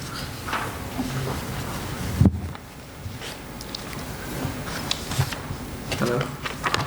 He is Managing Director and CEO at Nucleus Home Informatics Private Limited, and he would be speaking about possibilities of genomic research on trait-linked markers development in Okra, and I have seen a stall by them here. So a lot of services they are offering to the end users, and their services perhaps can be utilized. I mean, they can be outsourced, not necessarily that every person establishes a lab. So fortunately, along with the public and the private partnership, the third entity is also emerging, which are service providers, and they can provide you the need-based facilities, whatever you want. With this, Dr. Baghel, please go ahead, and we welcome you very much. Thank you, Honorable Chairman, sir. Co-Chair, thank you so much, all the dignitaries on dais and colleagues who are working in Okra Genomics, and those who are in breeding programs, seed companies, and colleagues from academia. I'd like to talk about possibilities of genomics research for trait-linked marker development in Okra. As Chairman sir said, we will not talk about much about Okra, and I'm very sure I can't talk about much about Okra because I don't know anything about it. So that places me in very good mood now. So I can only talk about the genomic research that I'm doing in my laboratory. So before we jump on anything related to Okra genomics, why Okra genomics is going to be so challenging in coming years, I would like to put forward to, I put some points. So as you know, plants account for over 80% of human diet, and we have almost 30,000 plants which are known to be edible, and almost out of 30,000, 7,000 are cultivated, and 30 crops are feeding the world right now. Most of them are 5 cereal crops which are widely known to us. So we should all thank the breeders and the seed companies who are doing the crop improvement work, because 50% of the world's most food is coming from you guys. So thank you so much for feeding us. Thank you. So what challenges that we are going to face in coming years is tremendous. The 21st century challenges are immense. So I was going through a report by FAO. 75% of plants' genetic resources has been lost by 1999, I think so. 75%. And 6 of the livestock breeds are completely gone. 30% of them are critically endangered now. So this current situation is extremely threatening for all plant genetic diversity. It's happening because the climate change is one of the reasons, social impact, primary and secondary regions of poverty, population, all these regions, along with the host pathogen interactions and many environmental challenges that crops are facing. We are coming up with so much of challenged crop systems which will be exposed to highest level of climate change adversities. So not only Okra, but other crops will also face these adversities in coming years. So why genomics required in Okra? So I won't talk much about the Okra, but because I have been recently introduced by 2 of the seed companies about Okra genome and then IARI as well. If you talk about the complexity of the genomes in any of the plant genomes, we see number of chromosomes, ploidy level, heterozygosity, genomic repeat content, and the model fit. Every complexity in the genomics that we study while sequencing the genome, everything is there in the genome. Every single thing, every complexity that we study, every single thing. Heterozygosity is more than 20%, your repeat percentage is around 50%. The genome is actually tetraploid, may have multiple ploidy levels. I don't know anything about the progenitors. Number of chromosomes varies. So every single complexity that you can find in the genomics industry, you have in Okra. So when few industry people came to me about genome sequencing experiment, I was really worried whether I should take it or not. But you will be happy to know that we have sequenced 2 Okra varieties, viral-resistant and susceptible variety in India with Indian support system only. So that has been done for our collaborator from Advanta Seeds, and we have, unfortunately, we won't be able to showcase the data set, but we can tell you that this possibility is there in India now to sequence any type of complex genomes. The next thing that we would like to do in Okra genomics is, of course, discovery of all tissue-specific gene catalogs, then structural variation, which is trait-specific assemblies and structural variants to identify gene gain or gene loss in different type of varieties. And then this is the pipeline which I have used. Most of the researchers who like to sequence the genome in Okra, they can use this pipeline for assembly of the genome. We start with PacBio Hi-Fi, support the data with binary optical mapping, and Hi-C based super scaffolding is done to build the chromosomes. So this is one of the pipeline which is already there. I have written the command lines also. Those command lines is freely available. We can share it with you also if you would like to assemble your own genome. Okay, so what we have used is PacBio CCS Hi-Fi sequencing. Most of you are aware about the CCS Hi-Fi technology. It's not short read sequencing technology, it's not even long read sequencing technology. It's basically good mix of short read sequencing quality and the long read. So it's around 99.99% accurate 20 kb read length. So it is good match or bargain between short reads high quality and long read poor quality. So you can use this technology for various purposes. Right now we are actually presenting this work on pangenome. So I'll quickly, I'm trying to identify if this community can donate few of different varieties, probably wild varieties who can be sequenced in our laboratory to identify the core genome of Okra. And usually when we resequence the genome, we get the dispensable genome sites. So those sites which are unique or common between two different organisms. But if you are looking for a core genome sites, you have to have something which is unique among entire population. For that, we need to sequence and resequence and find out SNP markers as well as structural variations both. Structural variations are the changes which are more than 50 base pair long in the genome, like insertion, deletion, translocation, transversion. And then we should also look at the RNA sequencing based isoform level expression changes. Targeted sequencing, I could see few of the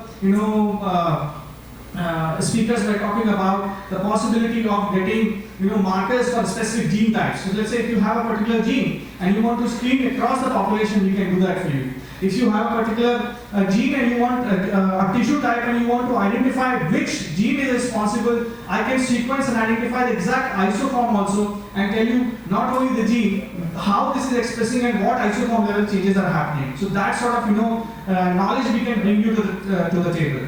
The next thing is, of course, we all know that this has been, Okra has been, continuously infected with multiple abiotic stresses. For that, we have dual transcriptome studies where we do the pathogen and plant interaction studies also. And we do the pest genome sequencing, insect genome sequencing, viral genome sequencing, metagenome sequencing, soil metagenome sequencing. Anything that you need related to Okra is available with Nucleum. It can be, you don't have to send your samples outside if you want to do the genotyping also. This is quickly, I'll put up some, important information. Entire world has been moving towards SNP-based breeding programs. When you say SNP-based breeding programs, you are looking at those variations which are frequent in the genome. But if you consider only human genome has almost 1.5 million SNP markers. But if you talk about the larger changes which are happening in the genome of human being, 3 million bases are changing at structural variation level, which are more than 50 base pair. So when I do human genomics as well, and I have one of another laboratories, Dr. Seek, where we sequence human genome in different diseases. So every single disease pattern is moving towards structural variation. That also I see now in plant genomics as well. SNP plus SV data will be the way to go for any molecular discovery program. So that is something which I would love to hear from the experts here. We can also identify insertion, deletion, translocation, transversion, gene gain, gene loss, anything in your samples that can be identified in Okra also. So these are different types of structural variation which has been identified, and we are using long read sequencing technology to give you better structural variation coverage. These are the different structural variants, stress-related traits which has been identified by these technologies. I spoke about the ISO-seq, which is full and transcriptome sequencing. In full-length transcriptome sequencing, we try not only to identify the full-length gene or the isoform, we can also identify the true splice variants, how these a particular tissue type is actually giving you two different types of transcripts, how and what forms. Everything can be identified now. Targeted resequencing approach is basically where we want to screen the entire population for a particular gene type. We can actually create a 20 kb gene and then start resequencing the entire population by that particular gene. So you can actually see if you have a target gene and entire population can be screened accordingly.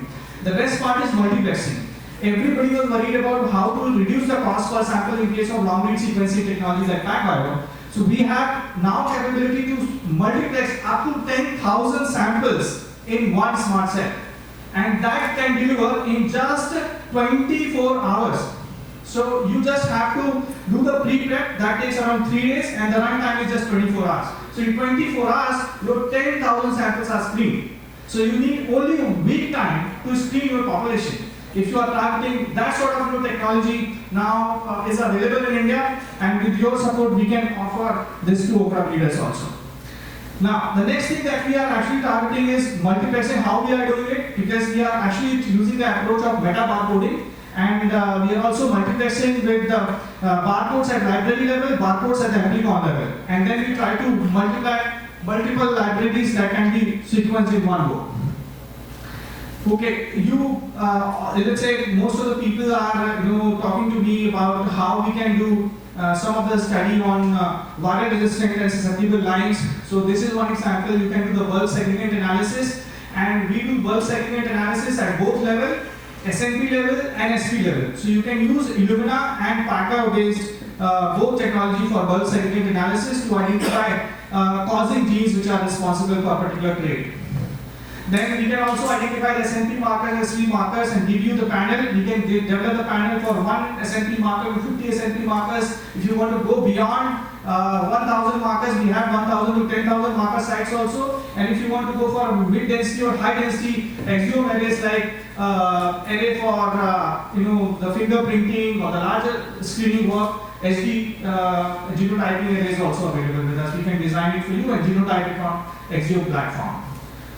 Okay, so this is the last but important information that I want to see. This was designed by my friend from Tierra, and he told me that, Dr. Bhattacharya told me that if we can develop some sort of trait integration program in Okra, and that's what my team is trying to develop now with his support with Tierra, and we are also trying to understand some public partnership also if they can come up and give us the support in development of this type of program for Okra. What we can offer for this particular program is we have the entire genome sequencing laboratory, genotyping laboratory, sample prep, DNA prep, QC lab, everything that you need for genomics is there with me. And the entire bioinformatics team, whatever work you would like to do, you can do it. So everything is available in Hyderabad, and we have in high-tech city laboratory, we can assist you with anything related to genome sequencing, short read sequencing, long read sequencing, and genotyping, along with complete end-to-end solution for genome sequencing results and genotyping results. What collaboration we are looking at? We are looking for collaboration in terms of breeders who can help us in understanding the different types of germ class, those who can give us the sense of biology, because we don't know anything about Okra. We are just genomics and bioinformatics scientists. We don't know anything about Okra especially. So we need some sort of biological support. We also like to understand the regulatory expert, how CRISPR and any technology like CRISPR can be used in Okra to improve the crop system, and contain greenhouses for our trait innovation programs, if it is based on any transgenic or CRISPR based assay, and some seed and all the storage facilities, any facilities which can be given to us for the genomics program. These are the infrastructure that I have in my laboratory. We have PacBio equal to all the centrifuges, gene typing machine for genotyping. This is FemtoPulse is another very important system, because you are working on a crop system where a number of chromosomes the number of ploidy level, everything is challenging. So you need high molecular weight genomic DNA. So we can capture up to 165 kb high molecular weight genomic DNA on femtopulse. This works both. It can be worked as a pulse width electrophoresis. It can be worked as a fragment analyzer. So you can actually do the fragment analysis versus the molecular weight. So you can identify whether at the genomic DNA level there is some any variabilities there or not. So that sort of support we can offer you. In terms of my journey so far, I started this company in 2012-13. And we are going to celebrate our 10 years in this financial year, and we have a new laboratory called NKC Center for Genomics Research, which was inaugurated by Defense Minister of India and the Chief Minister of Madhya Pradesh. So the first phase of the laboratory will come in Hyderabad, which is inaugurated now, and the second phase we are investing 150 crore to build largest population genomics laboratory in Indore, Madhya Pradesh. This is our team, and we would like to thank Dr. Tiku, Dr. Bhattacharya and all the team members from Dera Seeds, Advanta Seeds for giving us the genome sequencing experiment, which we have done for them, Namdhari Seeds for giving their jump class for screening multiple of the programs and developing the SNP markers. Thank you so much for inviting us. Thank you. Thank you, Dr. Dusen, for giving a very informative talk, and you gave a working model of interacting with the Advanta and the Dera Seeds. So it is one example of both the organizations coming together, and I'm very sure that in time to come, this model would be replicated on a wider scale. Thank you very much for giving a very nice talk and useful talk to the audience. The next speaker, Dr. Surinder K. Tikku. Dr. Tikku is the co-founder of Tierra Agrotech Limited, has over 5 decades of experience as a breeder, teacher and research and development director in the public and the private sector. He has held research leadership position at Pioneer, Syngenta and Advanta, and FAO consultant on vegetable breeding production in Myanmar. As a breeder, he has bred market leader hybrids of tomato, Okra for India, and a couple of long shelf-life tomato hybrids for US and Turkey. He is serving on various research advisory committees of government and non-government bodies. He is also an independent director at ATPBR, and above all, he is known to all of you in the best possible the way, as a colleague, as a teacher, as a researcher, as a leader, as a manager, and whatever you want to call him. And he continues to be like that even at this stage, and perhaps might prove still better than what he has done in the past. I hope I don't melt down with all that. Thank you very much. Thank you, sir, for giving me this opportunity. I think this session I call Nichod. I think now we have come to make this juice out of the 2 days of deliberations, and that's why we kept this at the end, so that we come out at the end with a what do we do forward? Because now you have seen the whole gamut of from disease resistances to quality, the nutritional, etc., etc. I'll just try to summarize, because I think I would like, after I finish, Manish, your last slide should be there. After I finish, so that we have discussion. Because you just put it down to the brass tacks. So, first of all, why this session was, I mentioned, so that we can come to some solid conclusions on what do we do forward. And the speakers, as you have seen, they represented both sides of the sector, so that you can get an idea that there is a commonality. And I called Dr. Samir Sawant, thank you for coming.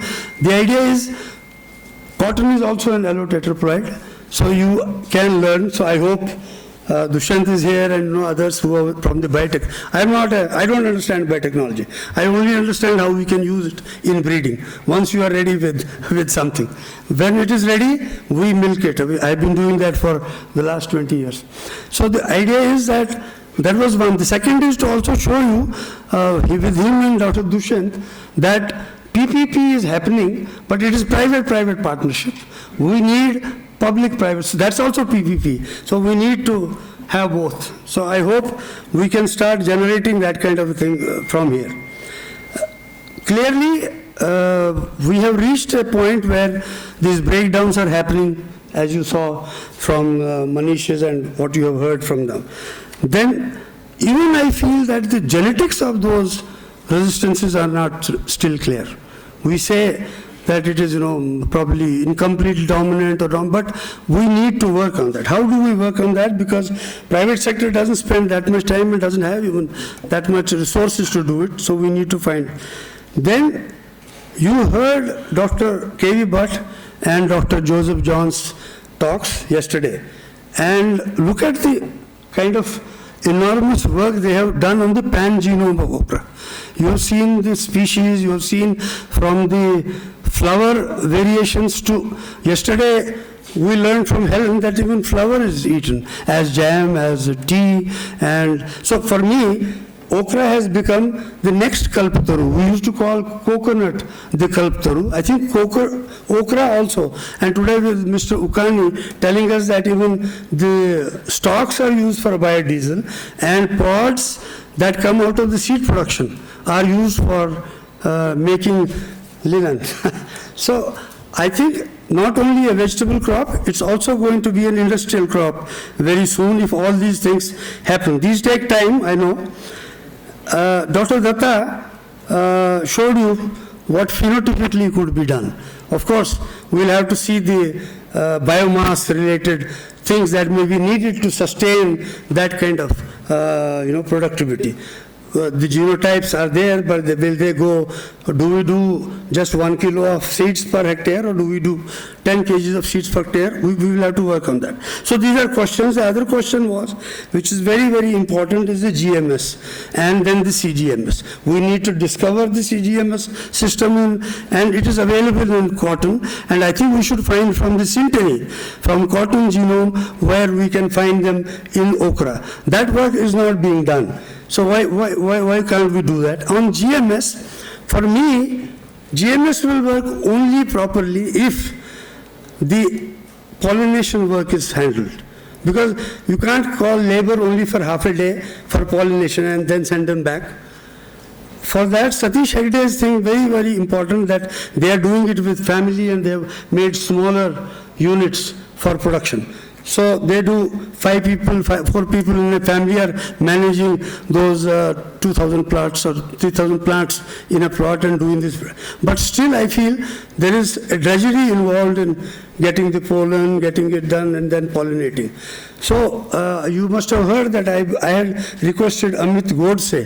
He is a bee guy and he does honey making, but he has some very interesting ideas. I think yesterday, Dr. Yadav, yesterday or today, you released the bees in your plot.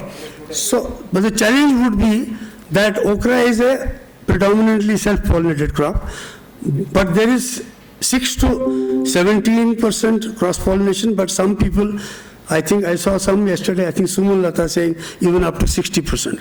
So are there genotypes where the cross-pollination could be more?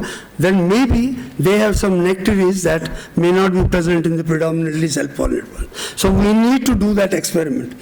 It will not happen by Advanta only, or it needs collaboration. So I would like to add that to the 4th point in your slide. So that we need to work on the sterility part. And this will not happen alone. This needs PPP. So finally, nutritional analysis. You saw what nutrition it has. But unfortunately, we missed one very important presentation from Abe Girano. He is a Google scholar from South Pretoria. He is a agricultural research council. They have done phenotypic analysis of the variability for nutritional content in 57 genotypes of their region, and done a principal component analysis and tried to group various germplasm by the kind of minerals or protein, etc. they have. A very interesting study. You will all get the slide presentation with that. I think there is scope. That is the, I think, beginning of the breeding for nutritional quality, because you know what the variability is, not only the general that we know. From that, we can try to get those germplasm together, make those crosses, and then take it forward. And so that's my last point, that all this now we have come to a conclusion that these are the questions in that. So how do we go forward? I think the forward is developing a consortium. If ICAR can do it, if IARI can do it, if AVRD, World Vegetable Center can do it, and where we are partners, why we cannot do within our country? I must tell you openly, sir, we have tried for the last 15, 20 years, but we have not been able to get from discussion to actually signing a contract. It has not been possible. And I make it open. I am in private sector, so I don't lose a job. So we need to work on it. The problem is trust. I think there is not enough trust developed both sides. You saw that we in Tierra gave 1,000 germplasm to NBRI, only because we trust that NBRI will do it. Then the question also comes that you don't give germplasm. I am willing to give you germplasm, sign the same MTA with us. And if it is valuable, pay the money. We will also pay you money. Is that acceptable or not? So the question is, please open up and let us make that happen. So how do we make it happen? I want that pan-genome, whatever we have in the NDPGR with this species, whatever germplasm the private sector can, we all put it into a pool. We do phenotyping in 5 or 6 hotspots with the help of the people who will join that consortium, and with public sector institutions, whoever joins that consortium, they do also the phenotyping. So we have a genotype environment interaction total stability for all those traits that we want, nutritional and agronomic traits. And then we do genotypic analysis with help from all the public, whoever is willing. Dr. Dushan's case, they have very good facilities. Even the public sector is outsourcing many of these things. So I feel we need to discuss in the next half an hour, how do we get that together? Do the genotyping, phenotyping, come out within 3 years with a conclusion. Second, take the 2 wild for each of the traits, the highest and the lowest, make the crosses, make the F1s, F2s and BCs, and again do hotspot testing with this collaboration. Come out with the inheritance and the markers that are closely linked. Even from Jivas you might get, then you validate with the back crosses, etc. I am a practical plant breeder. In 3 to 4 years, I think we can do wonders, and we will have the markers, we will have the information, we will have the germplasm. And my last sentence is, at F3 from those F2s, give it to all the consortium members, including the public sector. Let them put it in their fields and select. I think in 10 years, we will have okra that nobody has seen. All that Dr. Datta said can come out of this. But are we ready? Now I open it. Dr. you can open it for us. That's my last sentence. Thank you. Dr. Tikku, for really giving a way forward as to how we should proceed. Now, I have been hearing the speakers for the last 3 days, and a few points I have noted down, which were fitting into the PPP mode. So, if you permit me, can I share those short points, and wherever you agree, we make a note of that into the proceeding. Where you don't agree, then we delete them. Is that okay? And then I pass on the mic to my colleague. So is that all right? Yes, you have discussion after that? That is what, because that will also be the part of discussion. Oh, yes, good. So is it okay? I mean, I think something I have already covered what you have spoken, but there are some new points also. So the entire house will get to know it, and then wherever you agree, we make a note of it. Where you don't agree, we just delete it. And entire the points are based on PPP only. There is nothing like research or any other activity. So let me also, do you agree with this? Sure.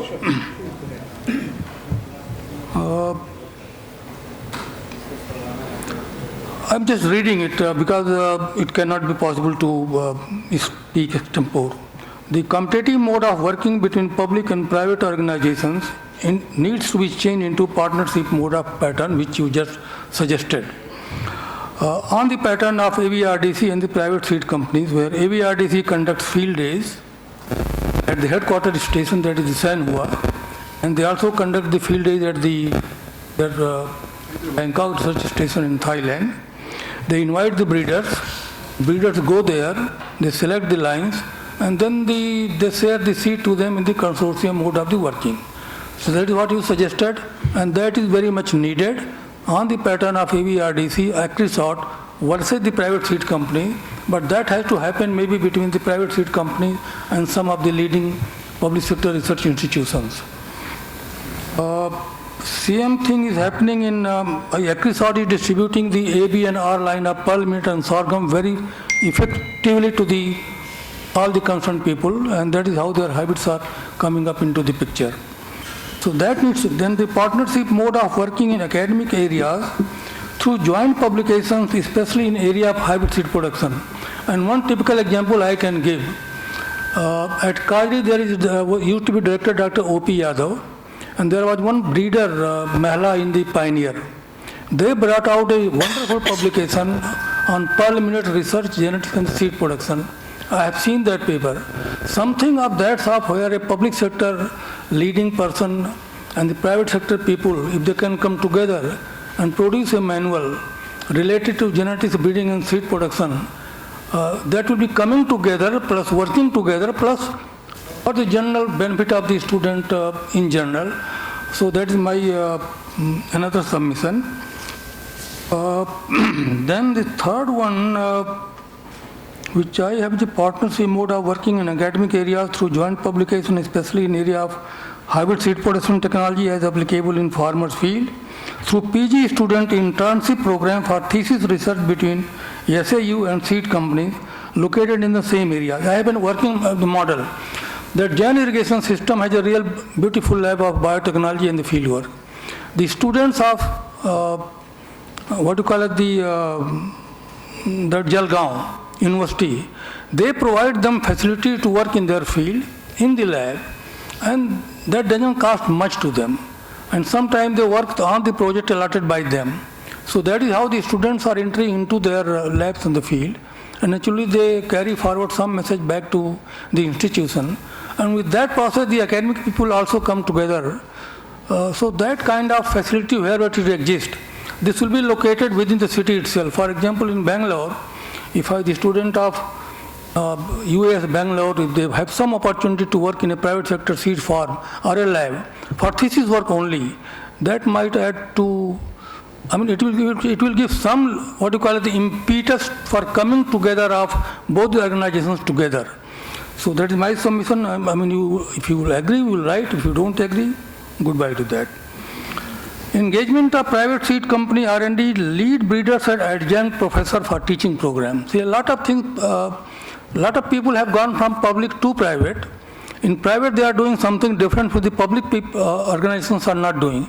If they can be given some opportunity to teach to the students related to hybrid seed production, the way they practice at the farmers field, maybe the commercial plant breeding, for that the university has not to pay anything to them. They will be working from their office, coming using their own resources, give a lecture for maybe 1 and 2 hours in a week, depending upon if they want it. They cannot impose their will on the students and the administration. But if they can be listed as some sort of adjunct faculty members for some selected topics, in my opinion, students will be benefited, faculty members will be benefited, and their coming together will be much more easier than what it is being right now. Then I have one important issue, and one that example was that, what I am telling is, Dr. Roald, the flagship program leader at Vegetable Diversity and Improvement and Head Molecular Genetics at World Veg Center, and he is listed as an adjunct professor at the Institute of Tropical Plant Science and Microbiology at National Cheng Kung University in Tainan.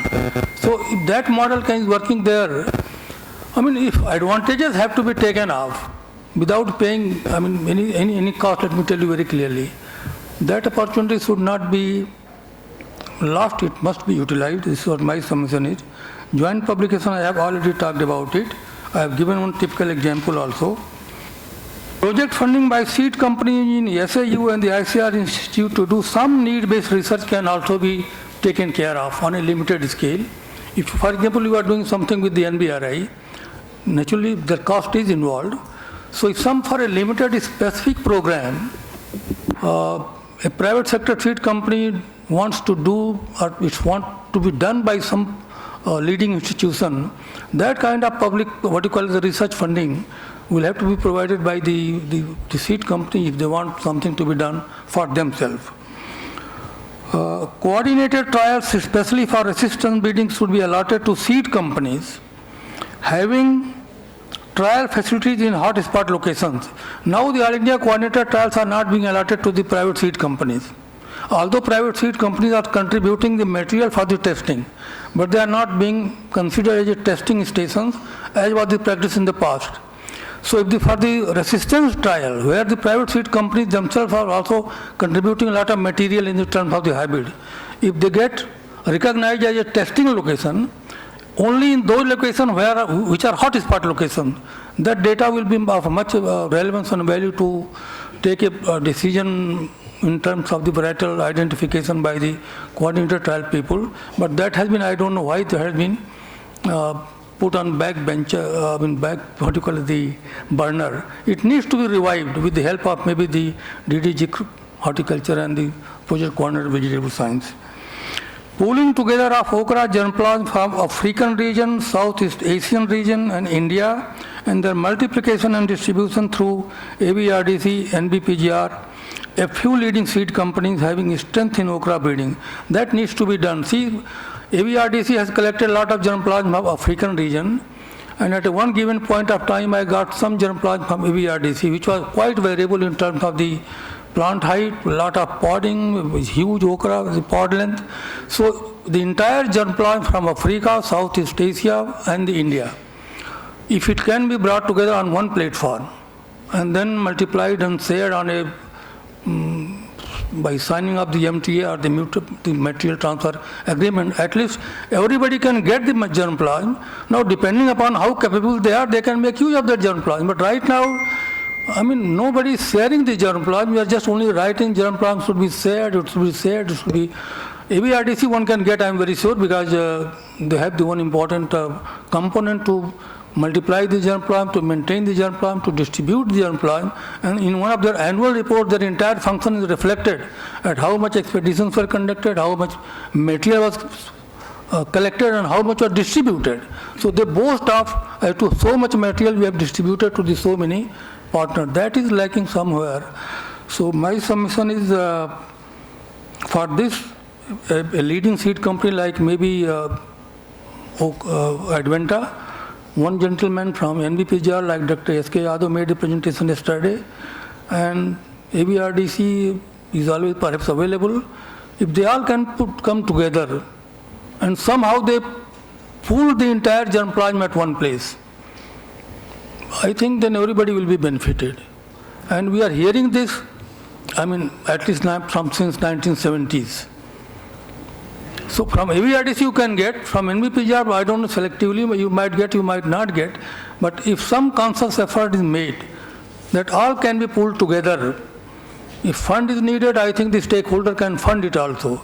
Only problem is that the regulations should come into the picture, but for that the MTA is available, material transfer agreement is available, one can sign it, and some, the handling charges, money can be given to the people who are involved into it, but that is important. And Dr. Sanjeev Kumar mentioned that the African germplasm may be given to that color seeds. If that is so, if it has been given to one company, it can be given to, let me complete. Just it can be given to some more companies also.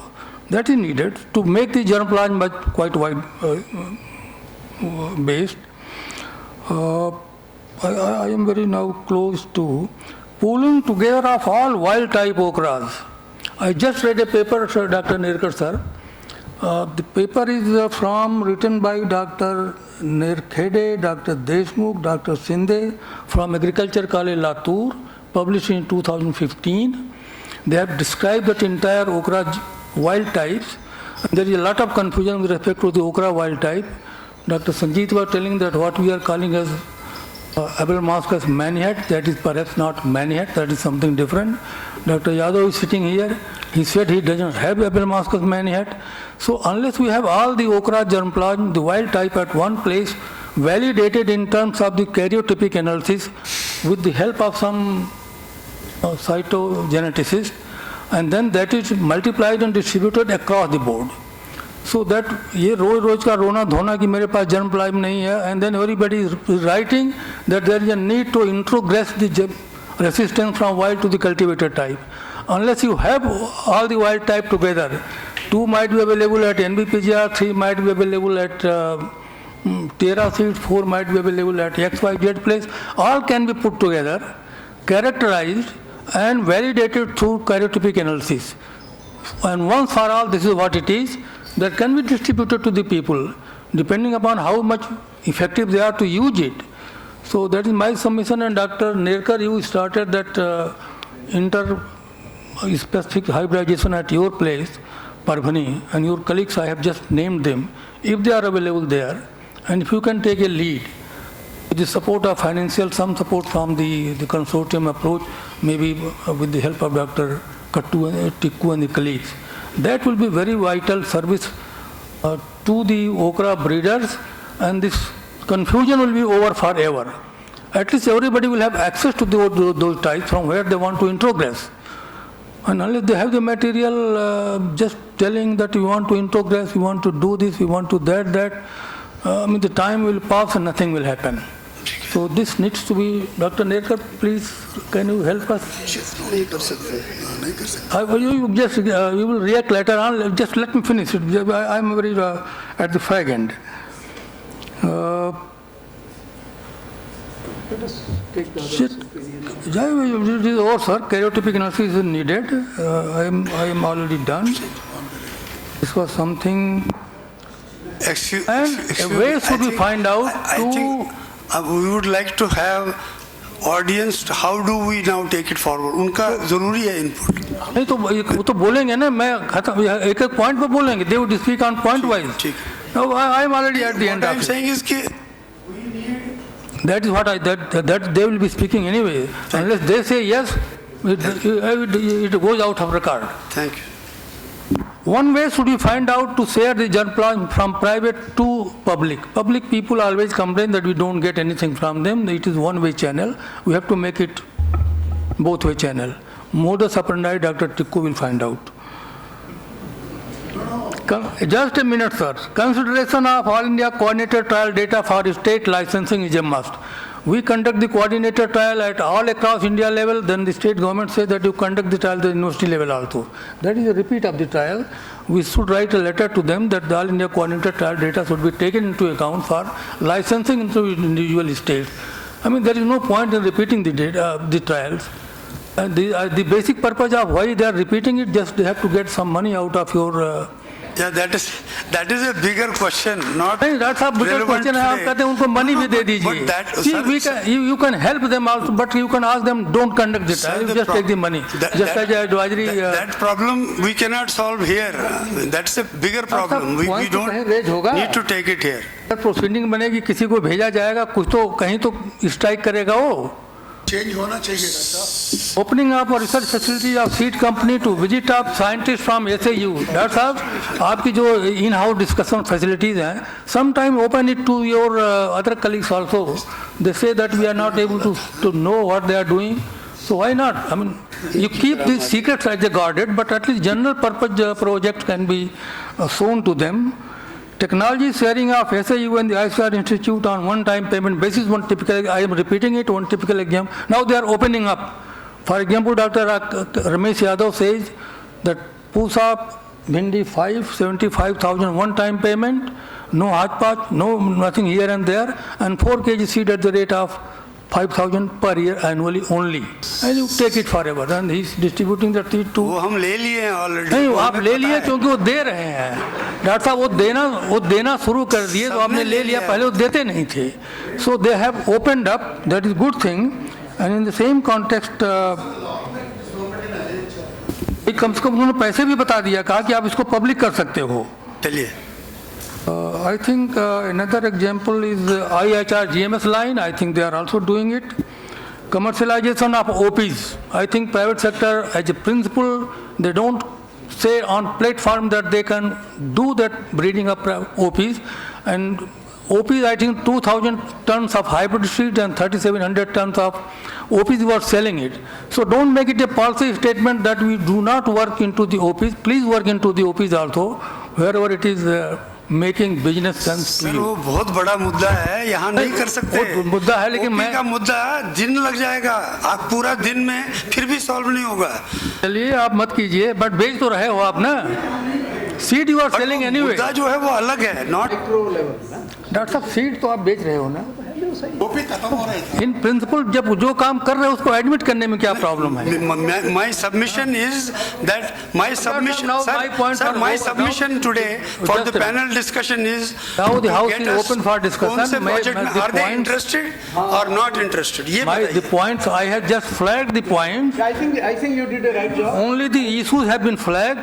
Now it is open, and I think please you take some time, and then the house will be open for discussion, point-wise. Whatever will be agreed upon, that will go into the proceeding. Whatever will not be agreed upon, that will not go into the proceeding. Thank you very much. Sorry, now I think I have few points which will encourage the discussions. Which will encourage the discussion. You see, we are sitting here, which the efforts have been made to see what actually going forward, okay? What we have done, it was very interesting to know we have done so much in Okra, and possibly I think this crop can be one of the, already of course we say it's the leading in terms of money, but it comes in terms of many other areas it can be leading. Now what we have come here, Dr. Tikku, what we want to do, how we want to go ahead, what we want to do, where we want to do, and who will do. These are the three pertinent questions. What we want to do, identify the areas, what we want to do, priority areas. You cannot do everything. Dr. Saab ne bahut acha list bataya, but we have to pinpoint priority areas where we want to focus our attention, which are the priority areas. Then, where?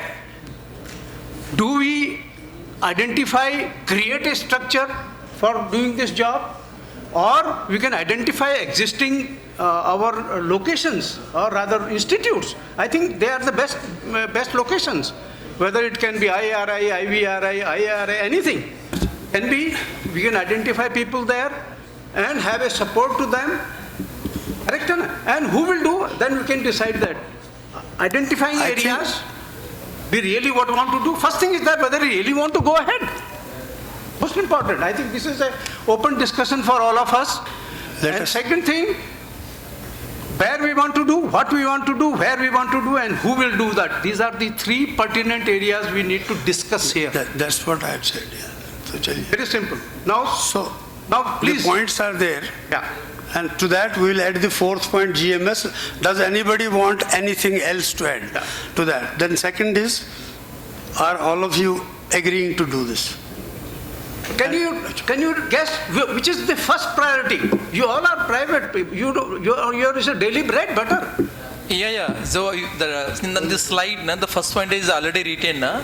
The transfer of the YMB and the OLCV resistance from the wild to the cultivated background. This could be the first priority, but we need to take a lead that while developing the products, it has to be tested in a subtle breeding approach, maybe in the northern parts, in the southern parts for the OLCV, Okay, for the YMB. Yes. Now, you have given the indication. So, disease resistance breeding for YVMB and OLCV will be the priority area. This we are discussing since many years. Now, this is the priority area, top number 1. Okay? Any other area? Yeah, along with that, quality should be also considered. It should be at least food color should be the green uniform. No, you didn't understand. Let us identify the area, then we can decide for what do you want to do in that one. Green kare ya kare. Yeah. That, as you said, that area remains a priority area since 70s. I am very clear. This still continues to be listed here as a priority area. Yes. No problem. Now we should write as to what should be done, and what should be done. One of the idea would be to pull the wild type germplasm together and then introgress it. If that is done, then that project will move forward. If that is not done, it will remain there. What action you have to take? That's one.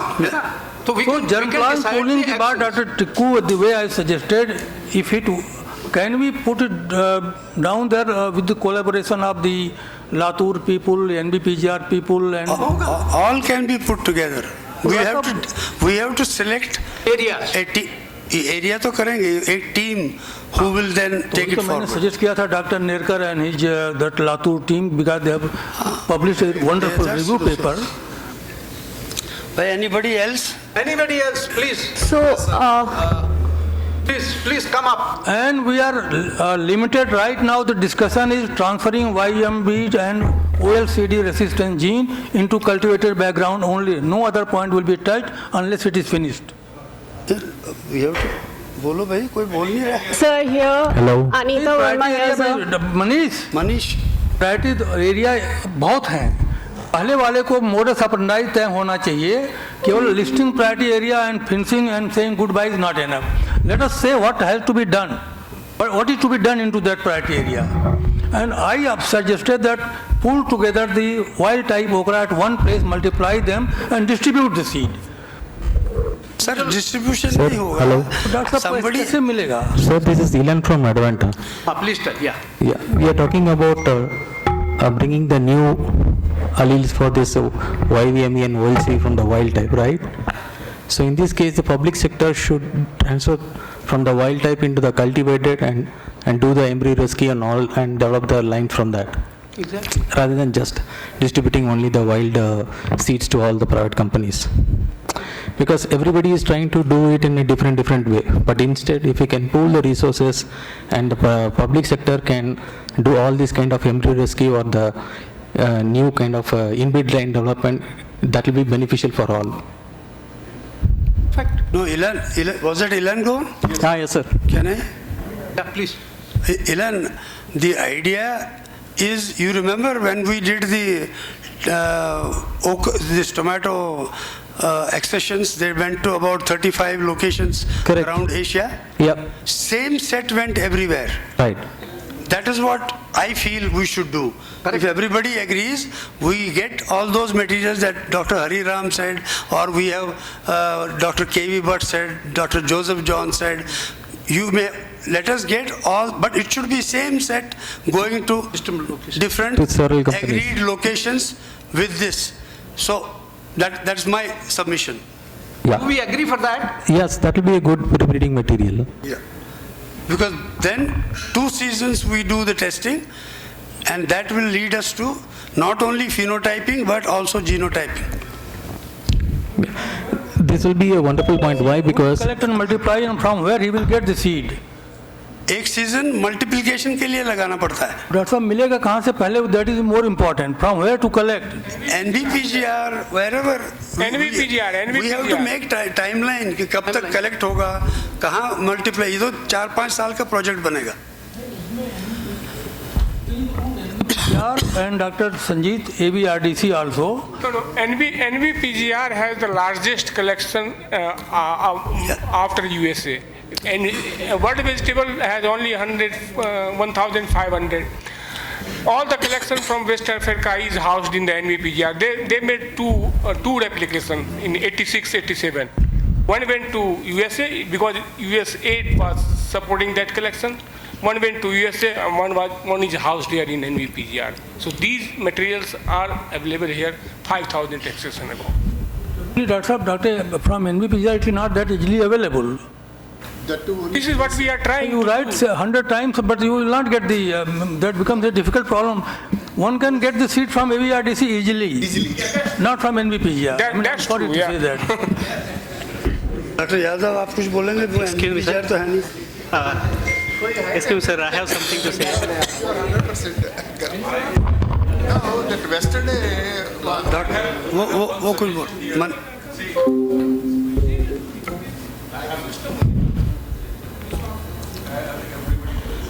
I have one suggestion. Can we have a working group? Yeah, that's what I was saying. And what we want to do, that we can take it later. Because what I understand, everybody wants the It's working. You can speak. Yeah, I also completely agree with Manish. Let us identify certain companies' representatives, make a smaller group, work on the nitty-gritty, because this is one of the important issue like Dr. Hariya Ram has raised, getting material from NBPGR, then Dr. Tiku has already framed out various steps. But then we need to work out details on each and every step. I don't think that can happen in such a large forum. So better if we can work on a smaller committee. Excuse me, sir. I have something to say.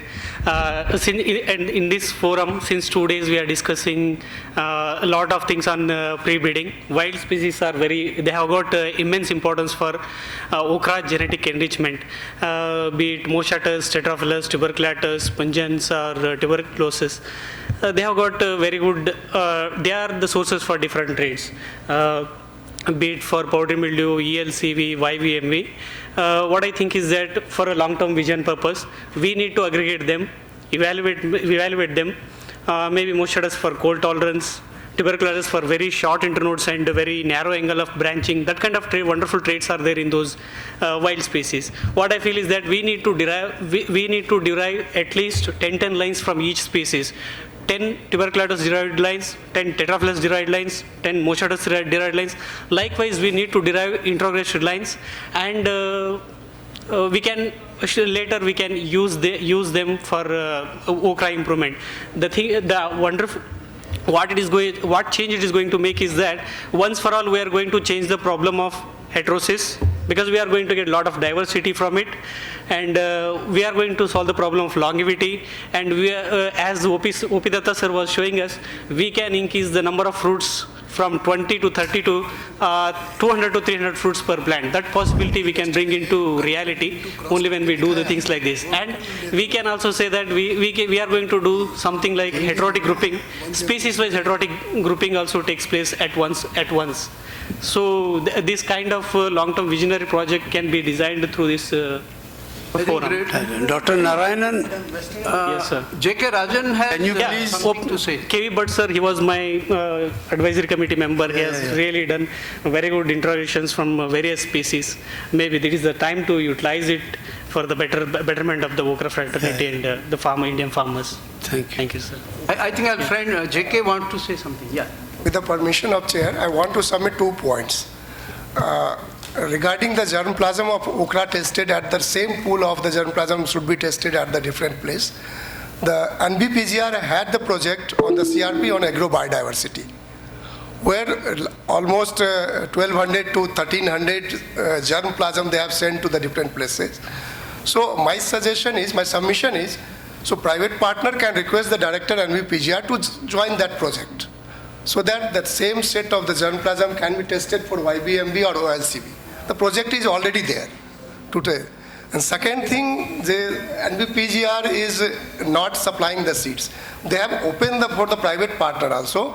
They only want the multiplied pure seeds and feedback from the private sector or the public sector where they are supplying. But ICAR NBPGR is not getting even feedback of that germplasm, except few private ones. Okay. So we will assure them. Yeah. We should get the feedback how that germplasm are, because we are giving from the long-term storage. ICAR gives from the gene bank. So at least we should get the multiplied seed, pure seed, so that it can be resubmitted to the gene bank. If that is the requirement, it can be made mandatory from them. And this is mandatory. It is written here. This is mandatory, but we are not getting the seeds. No. And then we can make a check that we cannot supply to them again. Private companies are very responsible companies. They are doing an excellent research. It's small. We are getting the response. But we want the seed also. Definitely, boss. The seed is yours. In the first place, you have to see from your long-term storage. That long-term storage seed is not for distribution. That is very clear. It is only for long-term storage so that nothing is lost. The seed which has to be distributed, that has to come from medium-term storage or the active germplasm collection. So they have to multiply. They means what? ऐसा ना दो तरह collection है, एक long term storage is not to be touch, medium term storage is the only one which you can put your hands here and there and distribute the seed. And if you distribute the seed and if they don't give back feedback, then you blacklist them. We will go to NBPGR for, with that request, जैसे आपने बोला, that's a valid point, we will go back. But can we, does everybody agree, can we make a smaller group? Yes, sir. Yes, you sir. leave it to us or do you volunteer some? Hello, sir, I have a proposal here. Yeah. Hello. Hello. William from Advanta. I think, in this kind of bigger group, I think, arriving at a conclusion is difficult as many members have proposed. Let us identify the areas, formulate a working team, then I think, set a timeline, then, I think other things can follow. That is how I think, the things can move. I have only one submission. What you are telling, that we are doing, I joined vegetable in 1973 or something like that. That thing we are doing since 1973. Every time we make a short group, we make a small working group, and then the next year again we meet and again we make a small working group. इस बारी private sector So this time we will make a sponsor and co-sponsor. ये मामला केवल private sector का नहीं है. You have to depend on somebody else. If you have to work together among yourself, no issue. But others are involved in terms of supplying the critical material. That is, we have their representative, he is only suggesting, no? That's why we can write to the director NBPGR, he is not representing NBPGR or director NBPGR. But we can telling the procedures. We will follow that procedure. You will become one of the stakeholders, sir, in the project. Yes. So I think So one public representative and one private representative can be sponsor and co-sponsor for that small group, and we will, whoever the team members are there, we will report to them. Okay. So myself, Anita Verma from Bayer. Yeah, we will do that. We will do that. Dr. Sahab, वही करते हैं. Yeah. We come with a conclusion that we make. Yes, that will. ठीक है. ठीक है. Yeah. मैं और doctor Tomar जो है ना, तोमर साहब हो जाएंगे, बैठ के एक ग्रुप बनाएंगे. नहीं, we need both sides, no? आप रख लेना, Public sector से नहीं होगा, फिर तो ये discussion नहीं होगा ना. No, you are the chairman and you can co-opt the members. Yes, thank you. From both the sector, public and the private. ठीक है. इतना लिख के खत्म करो भाई. But anyway, I think last ये discussion चलता रहेगा. Any other than those 3 points plus one, that GMS or sterility, any other point? Sir, not the other point, but the first point of transferring the gene for OMB and BIBMB, making it very specific. Instead of that, we can, as Mahesh said, we can make it exploring the wild relatives for more variability in okra, because he rightly mentioned that the heterosis is not explored. So there are many things that we can explore, but by saying only transferring the resistance gene, we are restricting ourselves to only the something that we are only seeing, or we are not exploring something which is available but we have not seen. Yeah, so make it more broader. Yeah, good point. It can be typed, I think. Manish. Sir, I have a suggestion here for exploring more options. The smaller committee can do company-wide surveys, even the public sector surveys also, formal surveys, and then we can prioritize our priority number 1, 2, 3, 4, and then we decide what to do. Mr. Chairman, this is Narayan here. I have a quick point. Yes, please. I think it's a good idea that we leave the details of the discussion to the committee to decide what actions or what activities to be undertaken. But I would also urge the committee, whichever is formed, to actually think about an institutional mechanism which will implement it. Otherwise, like what you said, Mr. Chairman, in the 70s you thought about many ideas, but they remained without execution. So Dr. Tikku actually rightly pointed out one of the kinds of mechanisms that we have, which we can take as an example, which is the consortium approach. Can ICAR, under its aegis, create a consortium which will implement the ideas or the activities that is described by the committee which is to be formed and agreed to by the larger body? That's my submission. Yeah, perfect. Excuse me? Consortium approach will be there. And let us hope that the model will be like something like ABRDC or the AgriSort, which are working already here. Yeah, we will do it with consultation of the groups, then make a final submission. Sir, one point, sir. Because we have heard so many from public sector, means private sector. I am also having one question specifically from the private sectors. Because just now Dr. Dushyant, he told that the Okra, there is a lot of genomic resources have been created with lot of resource have been invested in those, although those are from the private sectors. So there should be a mechanism should be made out so that those genomic resources can be utilized for at least wherever the academic institutions are, because academic institutions can go more deeper into that kind of research. Say for example, either GWAS or maybe the TRAT and association mapping, and even if they want for joint publication or whatever modalities, that should be also worked out with the company as well as in association with Dr. Dushyant. And at least IARI, IIVR, IHR, they are the very good institutions. There even students are also there. They can work out, and that will be the flow will be very easier.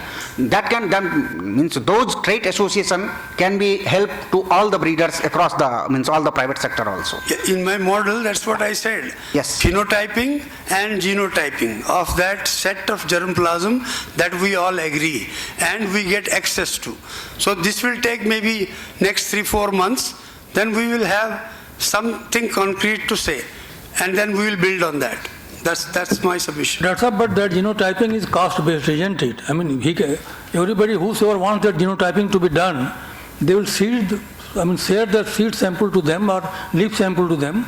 They will do what you want to, and that will be simply on the basis of the payment. I mean, it has nothing to do with the...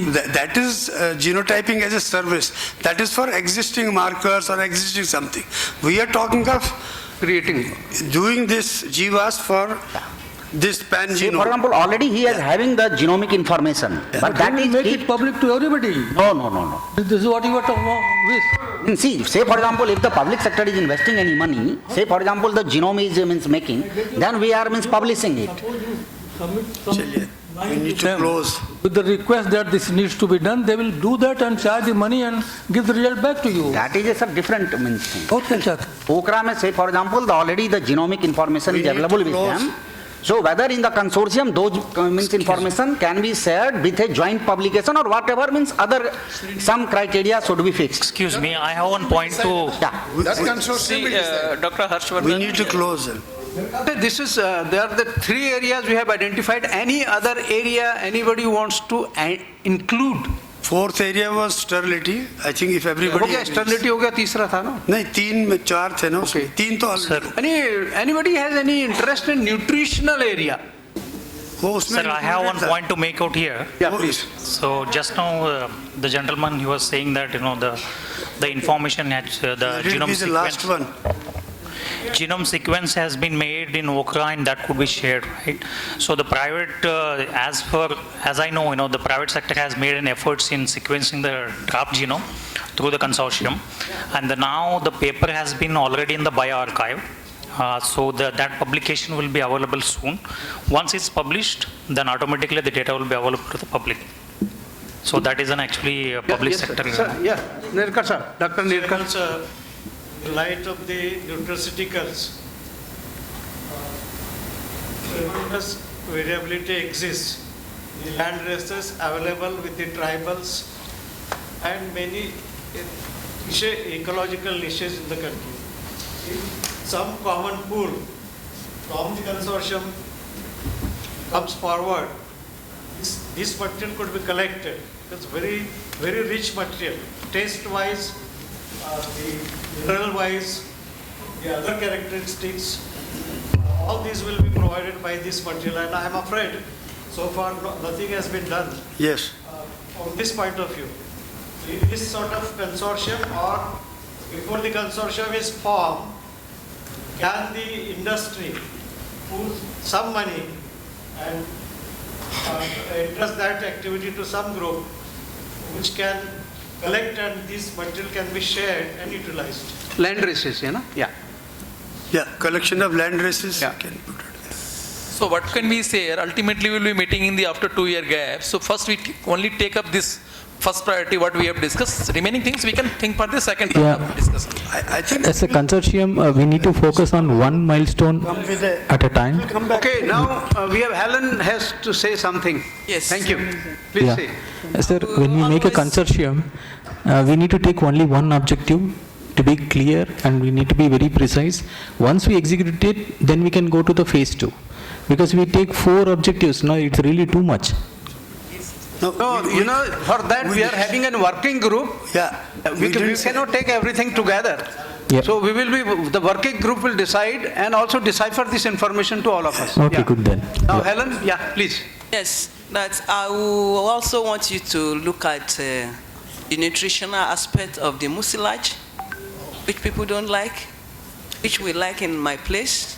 Yeah. Let's Thank you. let's look at the nutritional aspect of it. You're so Then in some other land races that we have, despite the shape, despite the size, let's also look at the nutritional aspect. It may not be beautiful, but it may be nutritious. Thank you. Great, thank you. And also with her help, we can also access that germplasm also. One point I have to add in is, like we are discussing about genotyping, phenotyping and different aspects, we have to make one database, Okra database, global Okra database, which is lacking in current situation. This is myself, Dr. Anupam from Mahindra Seeds.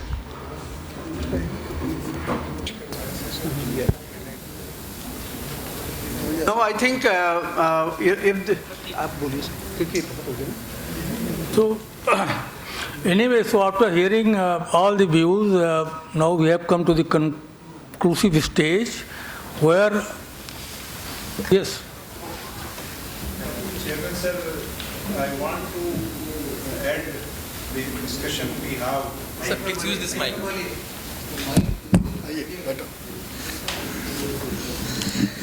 The discussion we have in this session, and we come to an agreement that we should have a working committee or working group and prioritize the activity in a phased manner.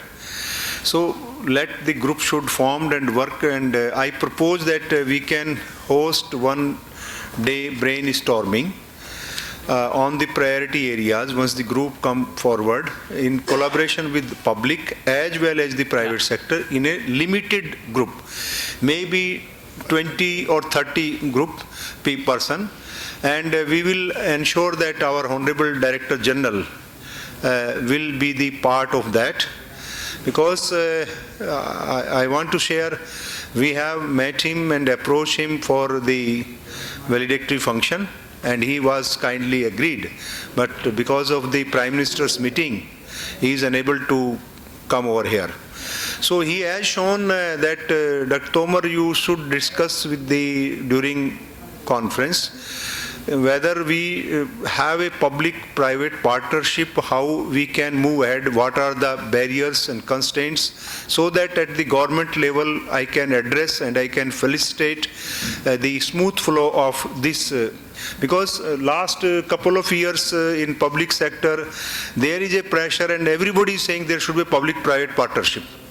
But nothing is happening in vegetable in India, in my knowledge.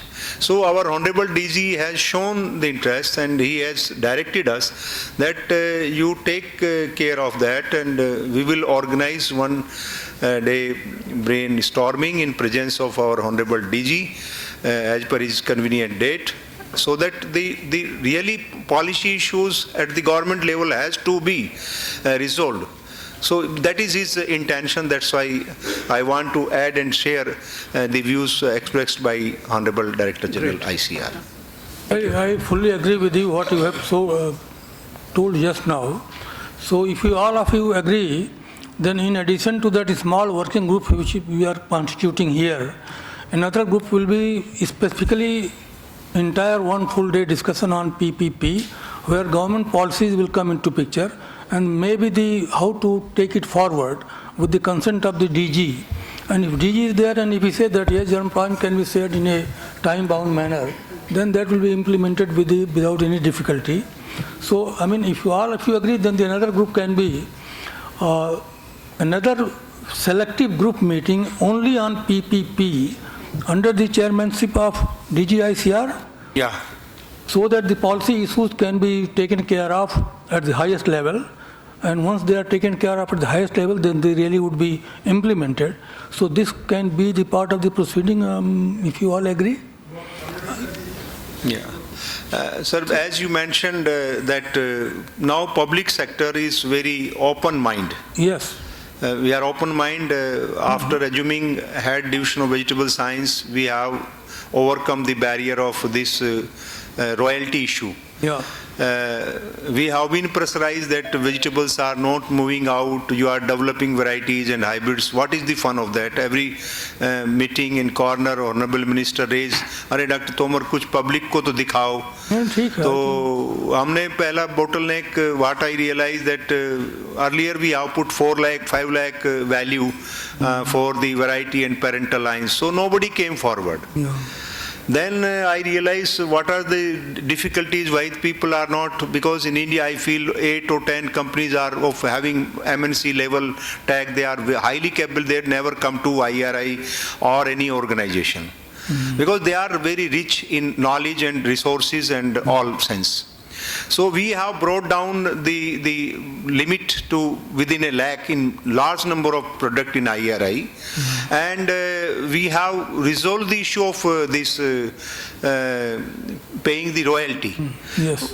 Suppose we giving 2 kg seed, breeder seed, what will be the multiplication factor? And at the end, how it will move, we consider 3 generation breeder to foundation, foundation to certified, and how much quantity will multiply in a conservative manner. If we come to the conclusion, we will take 2.5% royalty in case of OP variety, or depending upon the situation, 2%, and 5% maximum in the hybrid. So we come to that, and we have approved that ITMC. And that become a guideline to all the varieties, whether it is cereal, pulses, oilseed or vegetables. And thereafter, the implications is we have generated more than 60 lakh rupees from this commercialization activity in 5 years of time, sir. So we have to look into the constraints. Where are the constraints? I was having my opinion that Indian industry is very young, is still very young, because we want that indigenous companies should grow, younger generation to take more responsibility, employment generation within the country. Our resources should not drain outside. Rather, we should supply our fresh product to the outside to earn the foreign exchange. With this view, sir, we have, now I feel in public, whether IAVR or IHR or IRI or PAU, all are very now open mind to share the material, share the knowledge. I request the private sector should come with open mind and open bigger heart to cooperate, and we will overcome this problem. Otherwise, the discussion will continue and we will not have any breakthrough in this direction, sir. Okay. That's my feeling. Thank you, Chairman, sir. So let me just take a few minutes. You just take a note of it. This was a very important session on PPP, and it was very much decided and agreed that there will be a small working group headed by Dr. Tikku to concretize the priority areas and to work out a framework as to how to implement them. And he had the freedom to co-opt the members into that group so that the group becomes effective. That is number one. Number two, Dr. Tomar appreciated, he put the facts forward that the public sector is now opening up to a greater extent to share their material with the private sector, and there are the examples also. They are removing the difficulties to the extent that they don't bother about the royalty, etc., because tracking the seed sale and the royalties become very difficult. So one time a limited payment, that is virtually token money, they are giving their material to any user, and then as suggested by Dr. Tomar, another group should be constituted with under the chairmanship of Dr. Tomar, where he will call a meeting of selected group of the people only for full day discussion on PPP only under the chairmanship of DG ICAR, so that the policy issues can be taken care of very effectively. Besides this, and the third one is I think I'm re-emphasizing with respect to the germplasm pulling together with focus on wild types, with focus on the indigenous types, which are available with the here and there, as pointed out by Dr. Nerkar. Another group can also look into that, so that entire germplasm is available, collected and then made available to the people. With these 3 points, unless you want to add anything more, we come to the conclusion, and we thank everybody. Thank the co-chairman, sir, for helping me effectively, Dr. Harshvardhan Chaudhary, Dr. Rajan, Dr. Tikku, Dr. Tomar, Dr. Yadav, Dr. all of them, Dr. the father of the vegetable breeding and genetics, Dr. Datta, Dr. Ma'am Aparna Tiwari, all the organizers for bringing such a wide group together. And personally for me, I learned a lot by you people. So thank you very much for coming here and making the program very successful. Thank you, Doctor. Thank you, everybody. And we have enjoyed our stay. We have enjoyed our everything. It has been a very successful program.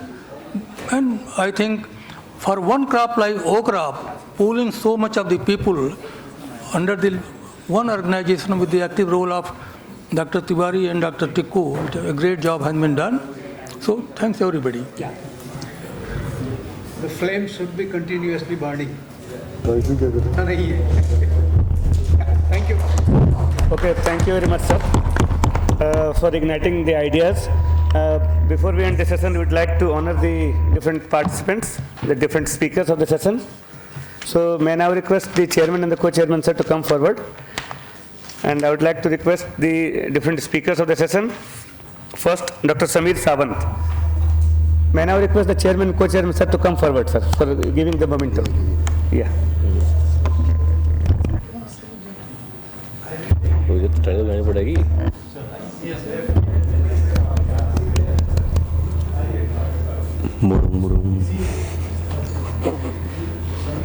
Next, Dr. O.P. Datta. Dr. O.P. Datta, is he here? Dr. Datta. Dr. Datta is coming. O.P. Datta.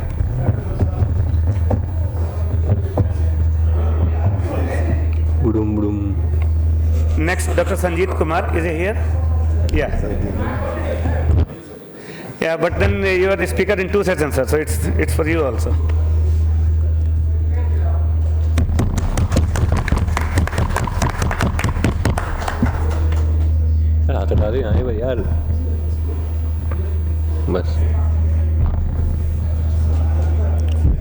Then we have Dr. Manish Bhatnagar from the private sector. Dr. Manish Bhatnagar. Dr. Manish Bhatnagar from the private sector. Mahiko Seeds. Then we have Dr. Dushyant Baghel, CEO Nucleum, Hyderabad.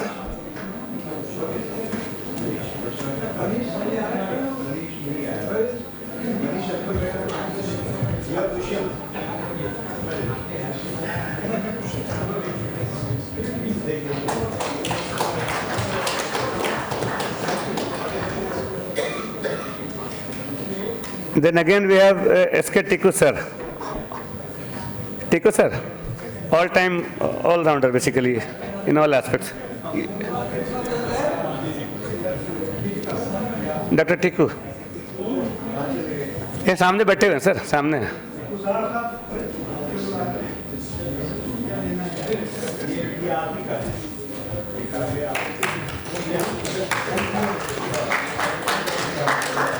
Now it's time to honor the chairman and the co-chairman of the session. I would like to request Dr. B.S. Thomas sir to kindly honor the chairman and the co-chairman.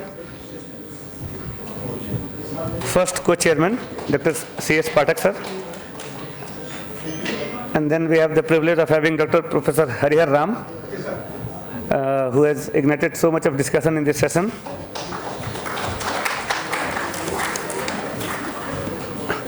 Thank you, each one of you.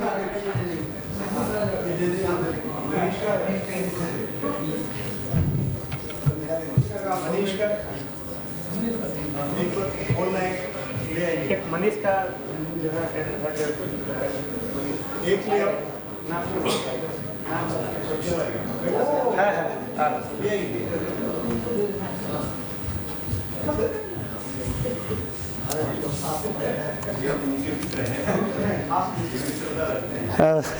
Thank you, everyone. Now we have the last session with you.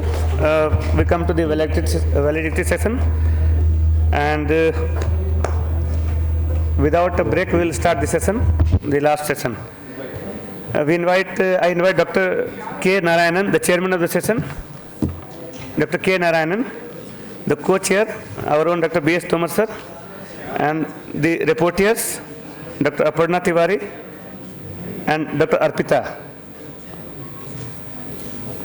So may I request all of you to kindly take your seat on the dais. We will be starting the session soon.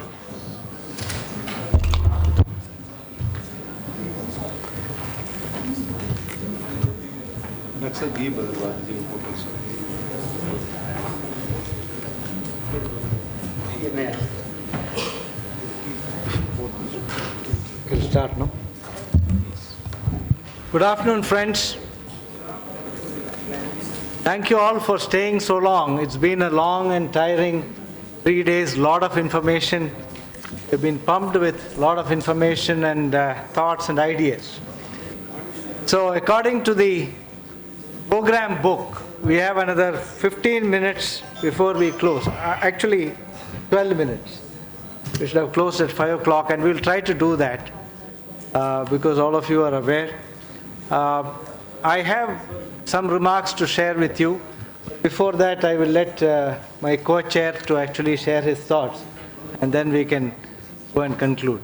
I guess the rapporteurs have really taken notes and shared them. I don't think we have the time to really read them out or discuss them with you, but some of the key highlights between me and my co-chair, we will try to share it with you. Go ahead, Dr. Thomas. Thank you, Chairman sir, for opportunity. Very good evening to all. And as you know that we have reached to the third day end of the Global Okra Roundtable discussion. And we have very good discussion. And the number of issues raised, deliberated, in a very meaningful manner, session by session. First, I would like to mention about the field visit. In spite of bad weather, the delegates took interest and went to the field and interacted. And it is really a very positive energy to Dr. R.K. Yadav and all team. The efforts made for demonstration of all the available material with the private and public in one platform, comparative performance, coordinated trials and our breeding materials. And we were very much sure that it will happen in a very positive note. And some of the suggestions appears on about the wild species by Dr. Jambale, Nerkar sir and Hariar Ram sir. We have put our efforts to maintain the wild species, characterize wild species, and through pre-breeding program, we have put our efforts to utilize them. And the second session was inaugurated by Professor R.B. Singh. He has again highlighted the importance of this GORT and the deliberations and issues flagged by them. And in subsequent sessions, the number of presentations were made and very effective because I had also my 36 years of association with various programs in vegetables, and I am happy to share my inner core of hearts, the views that the kind of dedication I could realize that industry people and our colleague who could spare their time with patience fully and raise the related questions and queries to bring the matter in the forefront to all of us. And in the other sessions, the number of observations has been recorded, raised and recorded. I hope the report here have taken care of. Because of the sort of time, the all recommendations made could not be shared right now, and I hope the organizer of this Global Okra Roundtable 1 shall be able to prepare a recommendation session wise, and those recommendations we will share with all of you, and will be submitted to our Honorable Director General, DDG Saab, and our Director for their observation and their support. And at the end, I want to convey my sincere thanks to all the delegates, participants, students, and the industry people who has made it this program a fruitful program. And I hope that in future Okra will lead the public-private partnership in a very directed manner, so that within a time frame we should be able to resolve the issues. With this remark at the end, again I am thankful to the organizer choosing IARI as one of the partner for technical support and other supports. We have left the funding with the industry, because Government of India is very constrained of the money in ICAR system. So we were very much afraid if IRI take this responsibility, whether we will be able to explore so much of resources. But I am thankful Dr. Aparna. She has done this job and make our job easier by Dr. Tikku, and all you have wholehearted support to make this event a fruitful event, and it will be a vision for the Okra improvement program, and this group will be able to serve to the farming community, industry, and the times to come in a better nutritional quality in okra, addressing the issues of raised by Nina Chawla about the phenolic compounds, some anti-nutritional compound. So wherever it is there, will be addressed through the research activities and plan, so that okra can be really made a global crop. So with this, thank you one and all, and I convey my wishes so your safe and happy return journey, and next time when we will meet after 2 years, we will be having more and more ideas and contribution for the success of this program. Thank you, Chairman Sir, for giving an opportunity. Thank you, Dr. Tomar. Now, before I go to the closing remarks, I would take about 2 or 3 minutes. If any of you have got any pressing point about the meeting, you can make it in a short and crisp way now, and then we will take note of it. Anything that will help improve the program, any specific thoughts, areas you thought was not covered, I think you can raise your hands now. Yes, our sister from Nigeria, please go ahead. Well, I want to use this opportunity to also show my appreciation. I see it as an opportunity, it's an eye-opener. I see it as not an Okra meeting alone, because it has expanded my knowledge about more other things than Okra. So I want to employ the organization that Africa should be more involved, please. It's global, should be more global. Okay. And it is now. And well, I can also use this opportunity to pinpoint my willingness that my country will not mind holding this round table if given the opportunity. Thank you. Thank you. I think so nice of you to have come this long and shared your thoughts about using Nigeria as a venue. I think we are all aware, and we will certainly consider that. Thank you very so much. Any other point to be made? Looks like I think the spirits have all drained away. So let me try to get on with the final concluding remarks. We had a wonderful 2.5 days kind of deliberations, and it was quite interactive, participated by everybody. And I think all of you will agree that Okra now deserves a stage for itself. So it has gone into that league, whether it displaces tomato or hot pepper or chili pepper, that's for us to see in the future, but certainly it is up there along with them. Many challenges,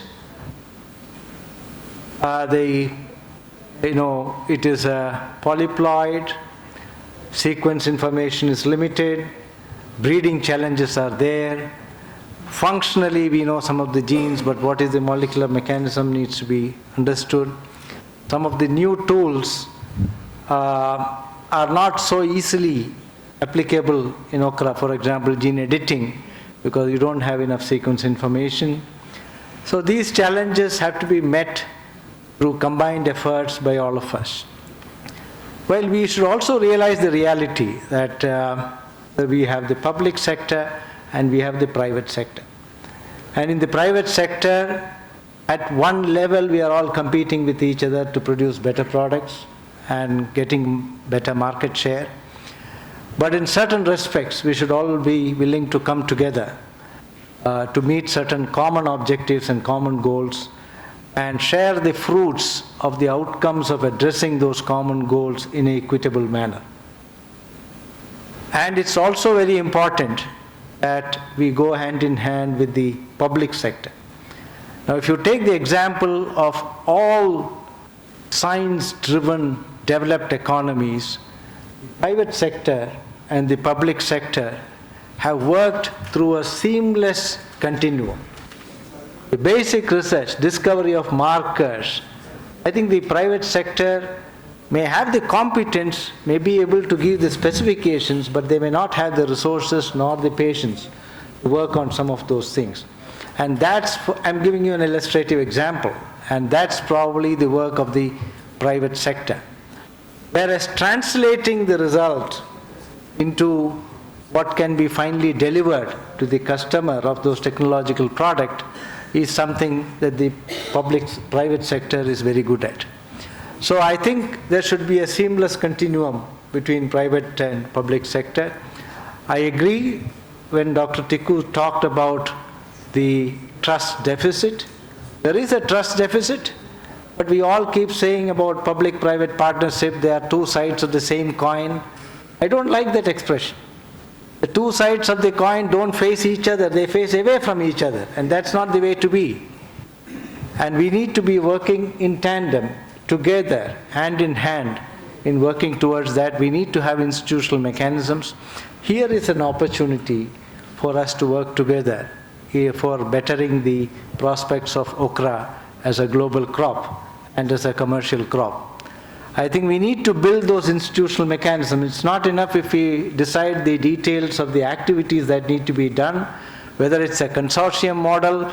There will be opposing challenges. On the one side, while public sector cannot give exclusivity to somebody, whereas the private sector, if they have invested in something, would like to have some form of exclusivity.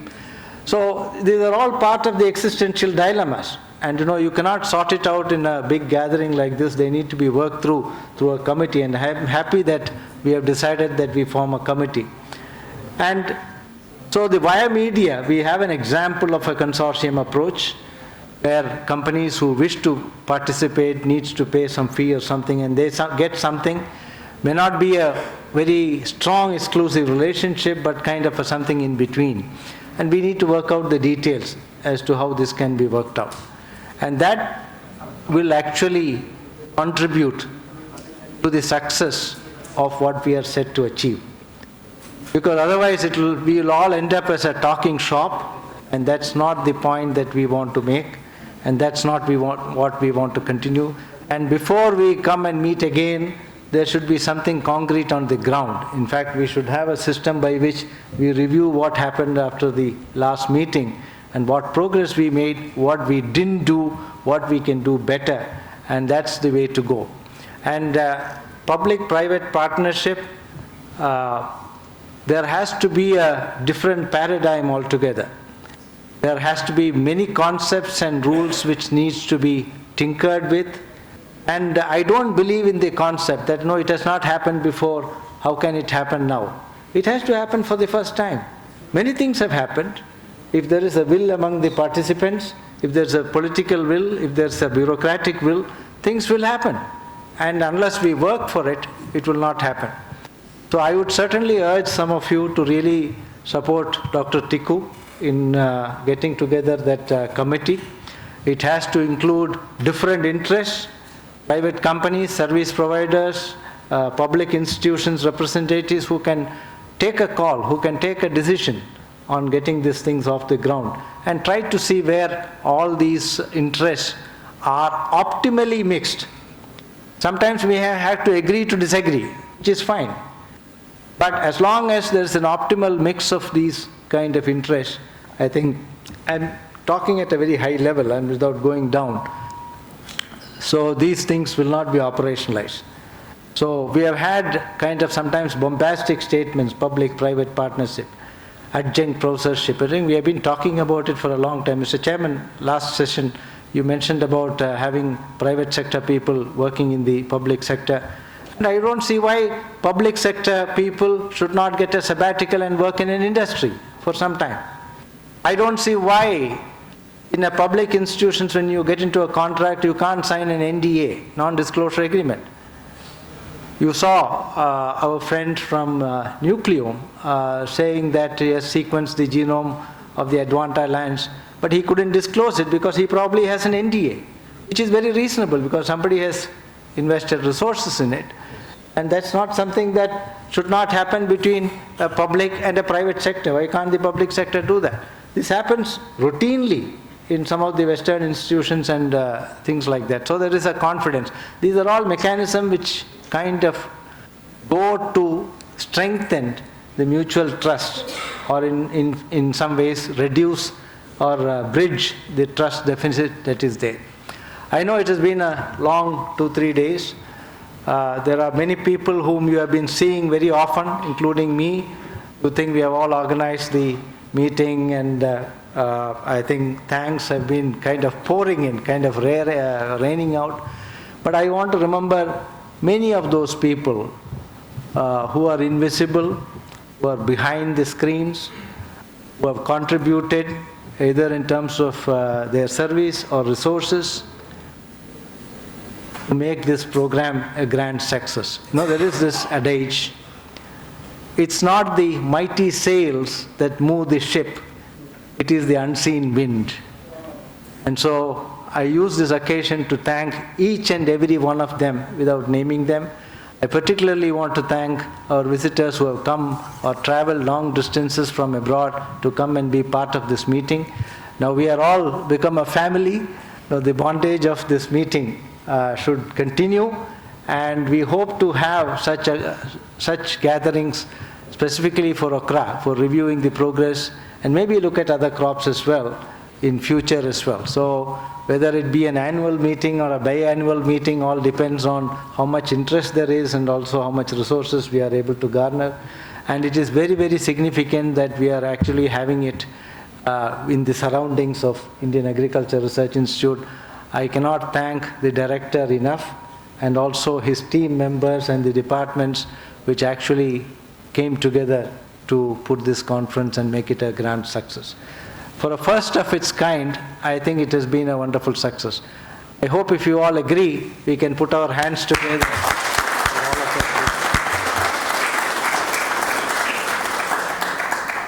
Thank you very much, and I would leave the last word to the person who really carried most of the weight, Aparna Tiwari. You want to say a few final words, Aparna? Just say vote of thanks. Please. Word of thanks. Word of thanks, yeah. Words of thanks. Honorable Chair and Co-Chair of the session,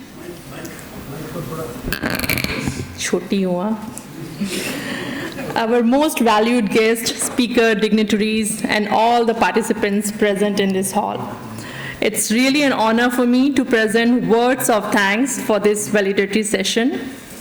I, on behalf of GORT and ATPBR, would like to extend a very hearty word of thanks to each and everyone who is present and who has supported the event directly or indirectly for the success of this GORT meeting. First of all, I would like to thank A.K. Singh sir, Director IAR, for his concern to organize this event in these great premises. I'm sure each and everyone has really enjoyed not only the cooperation and exchange of ideas, but also the venue, also the ambience of the place where we have taken to organize this conference. So I'm sure our collaboration with IARI will not limit it to this conference. We will go beyond this and we will make more joint collaboration for meeting the bigger expectation for the mutual benefit of both organizations. I would like to thank our awardees, Dr. O.P. Datta sir, Dr. Jambale sir, Dr. Y.S. Nerkar sir, Dr. B.S. Dhankar sir, for your gracious presence during all 3 days here. You have really set a standard for all the new breeders to make their breeding program up to that level and work hard to achieve their targets. I would like to thank all the speakers who have given excellent presentation during last 3 days and share their findings and opinions with us. Your content portraying sustainable vision, direction, and ideas in the advancement of crop improvement will really benefit to each other. Your words will echo in our mind for a long time to come. A very special thanks to our foreign delegates, Dr. Roland, who come from Thailand, Dr. Helen, fly from Nigeria, and Dr. Ibrahim from the Egypt. So your time for traveling such a distance is really mean for us. Thank you very much. I would like to thank our foreign delegates, though they couldn't make it here physically, but their virtual presence make a footprint on our mind. Dr. Abe and Dr. Darkos, thank you very much for attending virtually.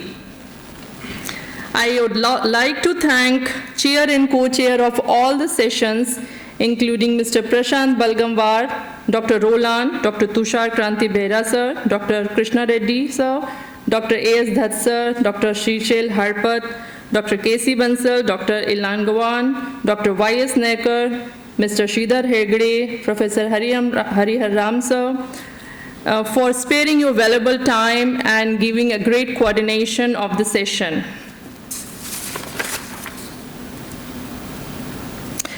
I cannot forget to mention the name of all the local organizing committee. They were the bone to take care of each and every minute details of the conference and took really extra care to meet the expectation of all the participants.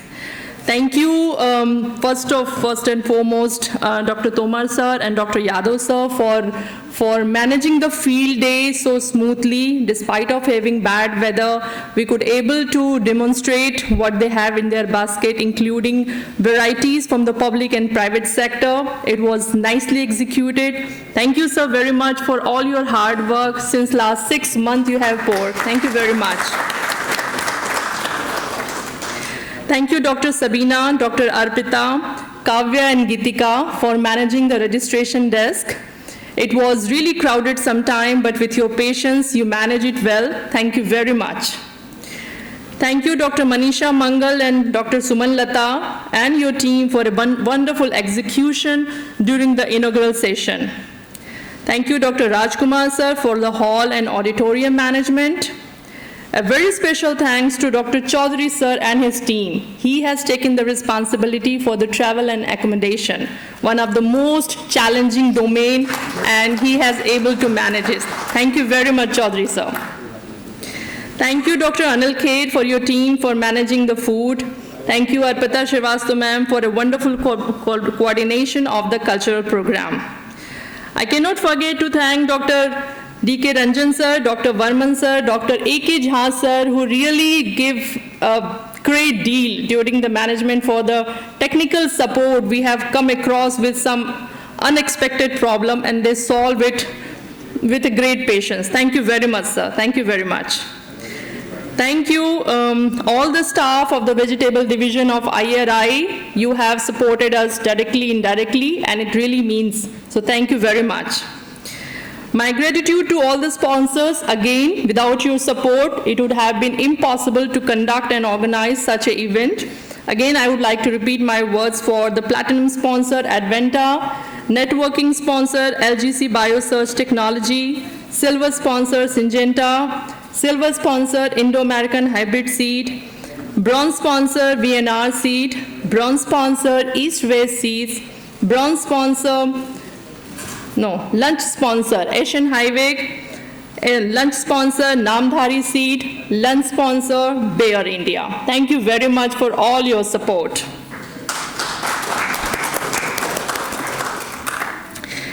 It's always considered to be an opportunity to witness the latest trend and the advancement, what is happening around in agriculture. So thank you all the exhibitor who has demonstrated their product and service to our glimpse. I would like to thank Adventa, LGC Biosearch Technology, Syngenta, Indo-American Hybrid Seeds Private Limited, VNR Seeds, East-West Seeds, Nexel Tech Private Limited, Nucleum Informatics Private Limited for sharing and showcasing your product and service with us. Thank you very much.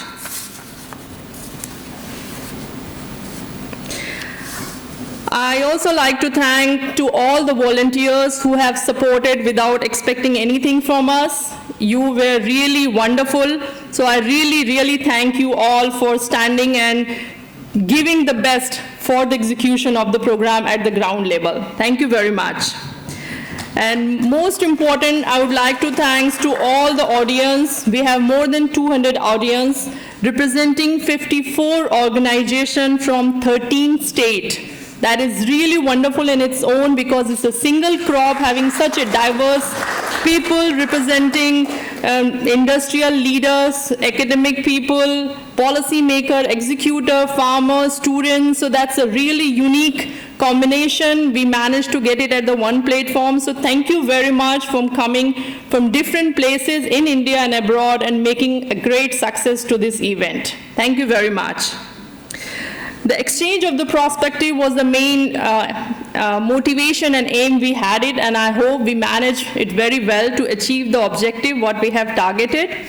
But we believe in the continuous improvement of our performance, so the next time we can meet your expectation much better.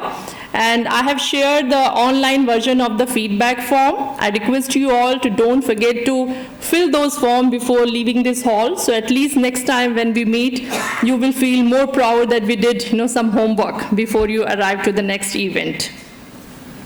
So now it's time to really honor some of our ground people who has worked hard for the execution of this whole program, because such event doesn't happen overnight. It requires meticulous work, effort, planning for the management of the whole event. So now, first and foremost, I would like to thank IARI, Indian Agriculture Research Institute, for accepting to become the partner and helping us in all possible manner to coordinate this program.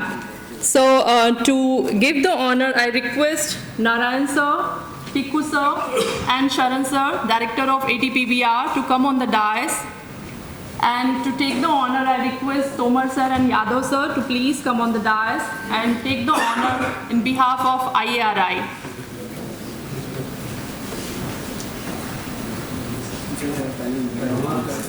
Thank you.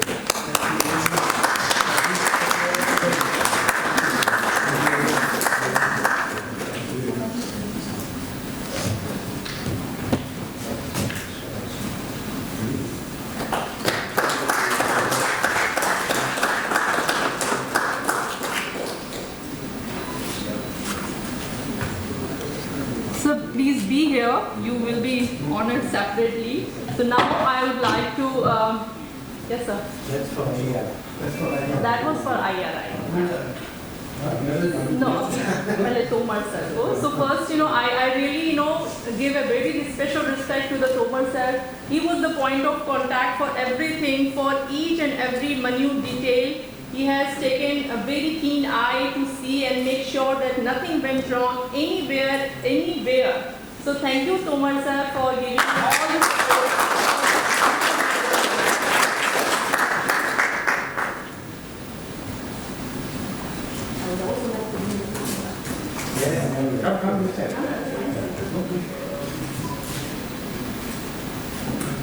Thank you.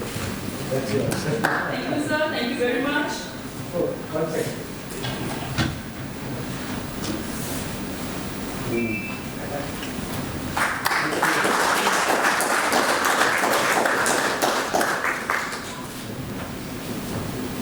Now I request Yadav sir to be here. Now I request Yadav sir to please come on the dais. He was the person to be contacted at any time with a great patience, with great cooperation. I have called him even in midnight as well. And thank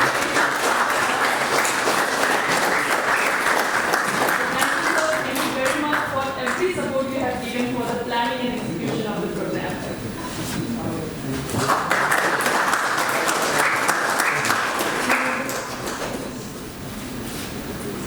Thank you so much. Now I request all the organizing committee members who are present here, because without their support, it is impossible to think of having such event.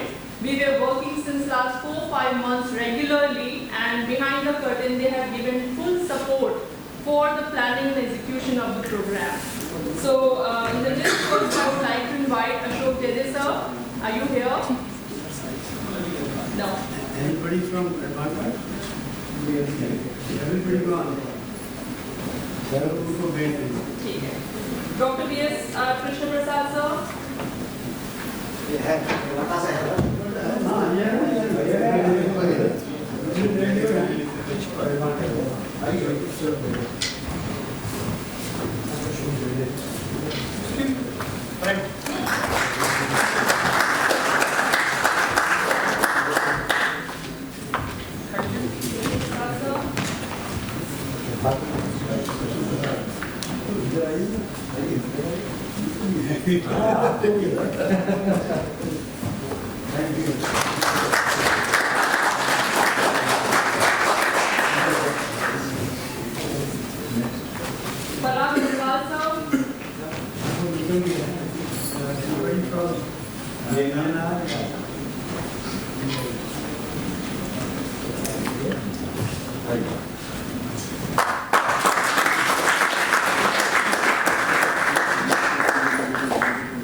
So we have our organizing committee member, whoever is here, can you all come here to take a picture together? Manish Bhatnagar, Behra sir, Sumanlata, Krishna Reddy sir.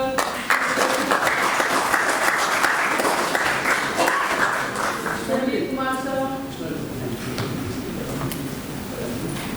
All the organizing committee, if you are here, please come on the dais.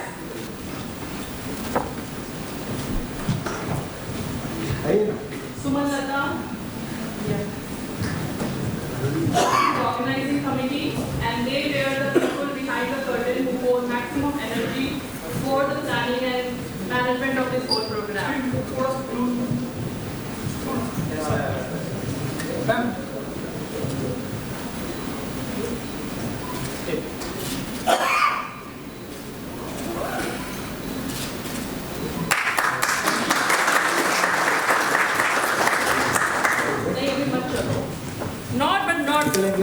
Last but not the least, ATPBR directors.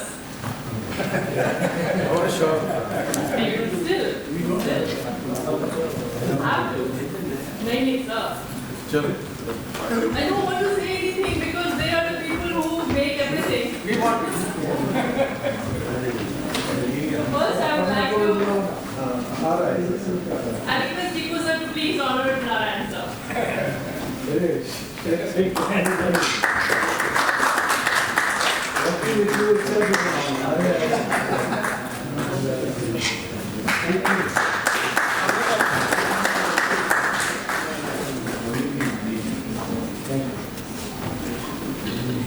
Doctor Tiku को आप ही चाहिए। Thank you.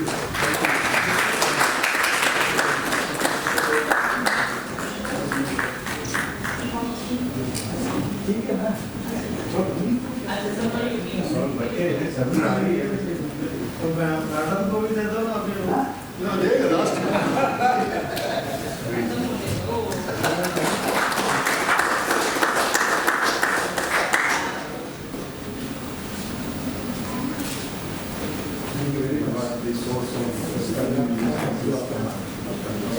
Please. So one thing I forget to mention. ये आपके लिए है. Okay. Actually, one thing I forget. I have to get to the students. So first, I think we should wait. And then अरे पहले आप लीजिए ना. फिर दे दीजिएगा. Please put your hands together.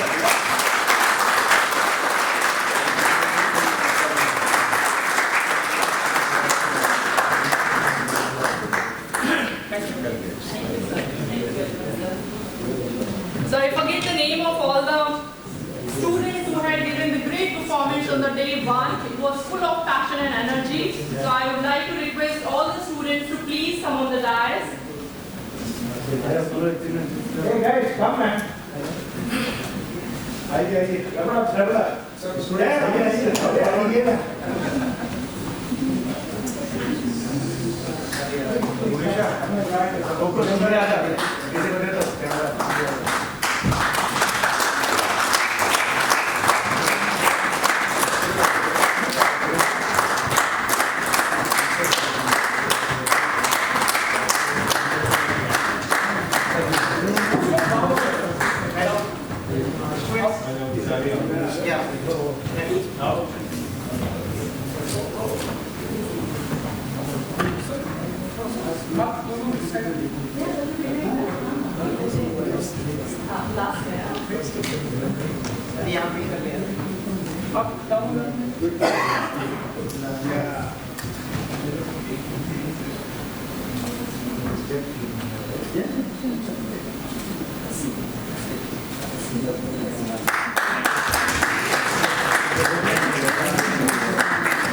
Please take this as a token of appreciation for all the students who have given the performance on day one.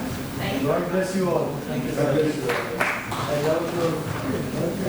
And one more thing I forget, I have to give the honor to all the reporters because the post-event report which will be coming soon and handed to you, they are the person who made all the reports, all the points.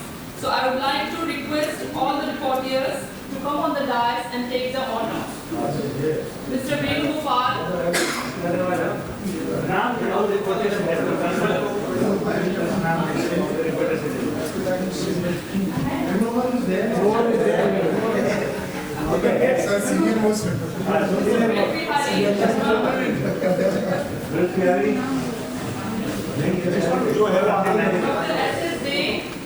आप आइए ना.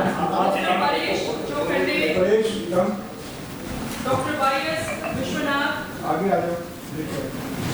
Dr. Vyas Ranjan. Dr. Arpita. Dr. Sabina. Thank you for all your meticulous effort and summarizing the session. That is going to be useful for making a final report. Thank you very much.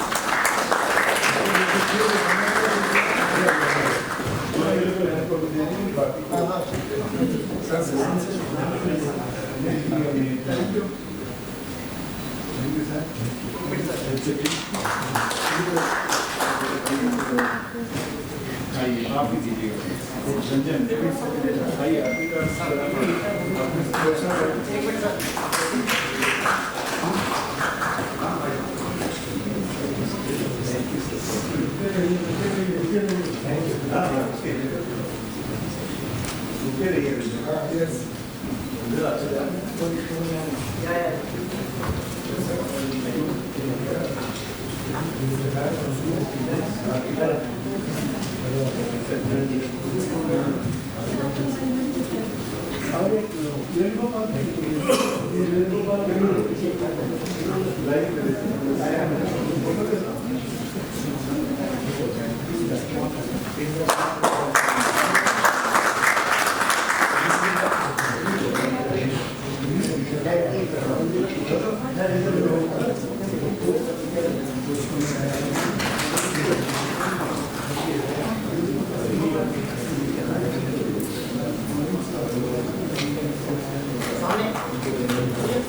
Who is not here, please hand over to them.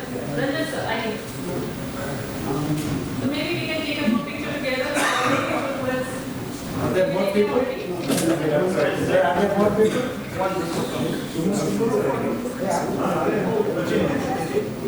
Please, Dr. Atul. I missed your name, I'm sorry. Thanks for him. Yes. Very first we had an anchor, Dr. Kapila Srivastav.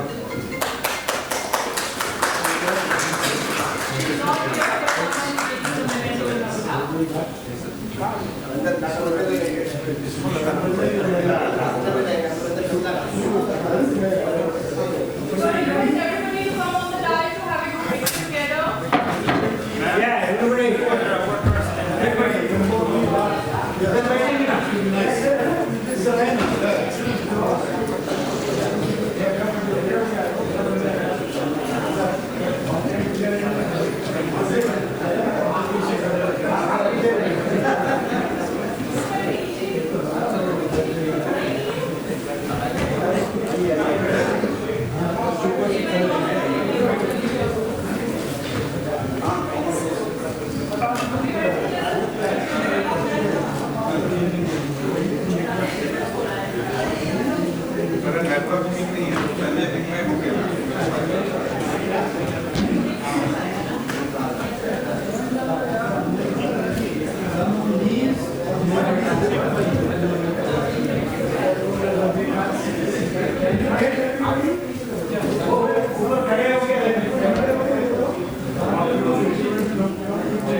Be careful.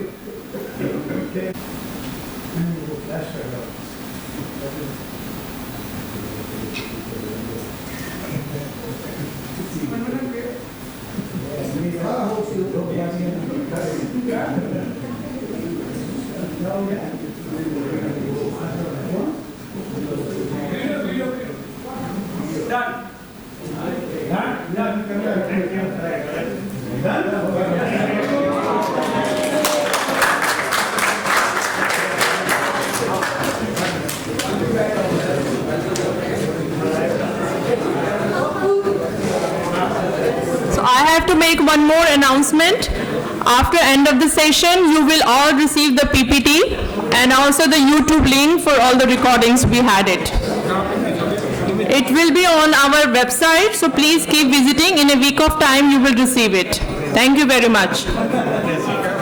Ji sir.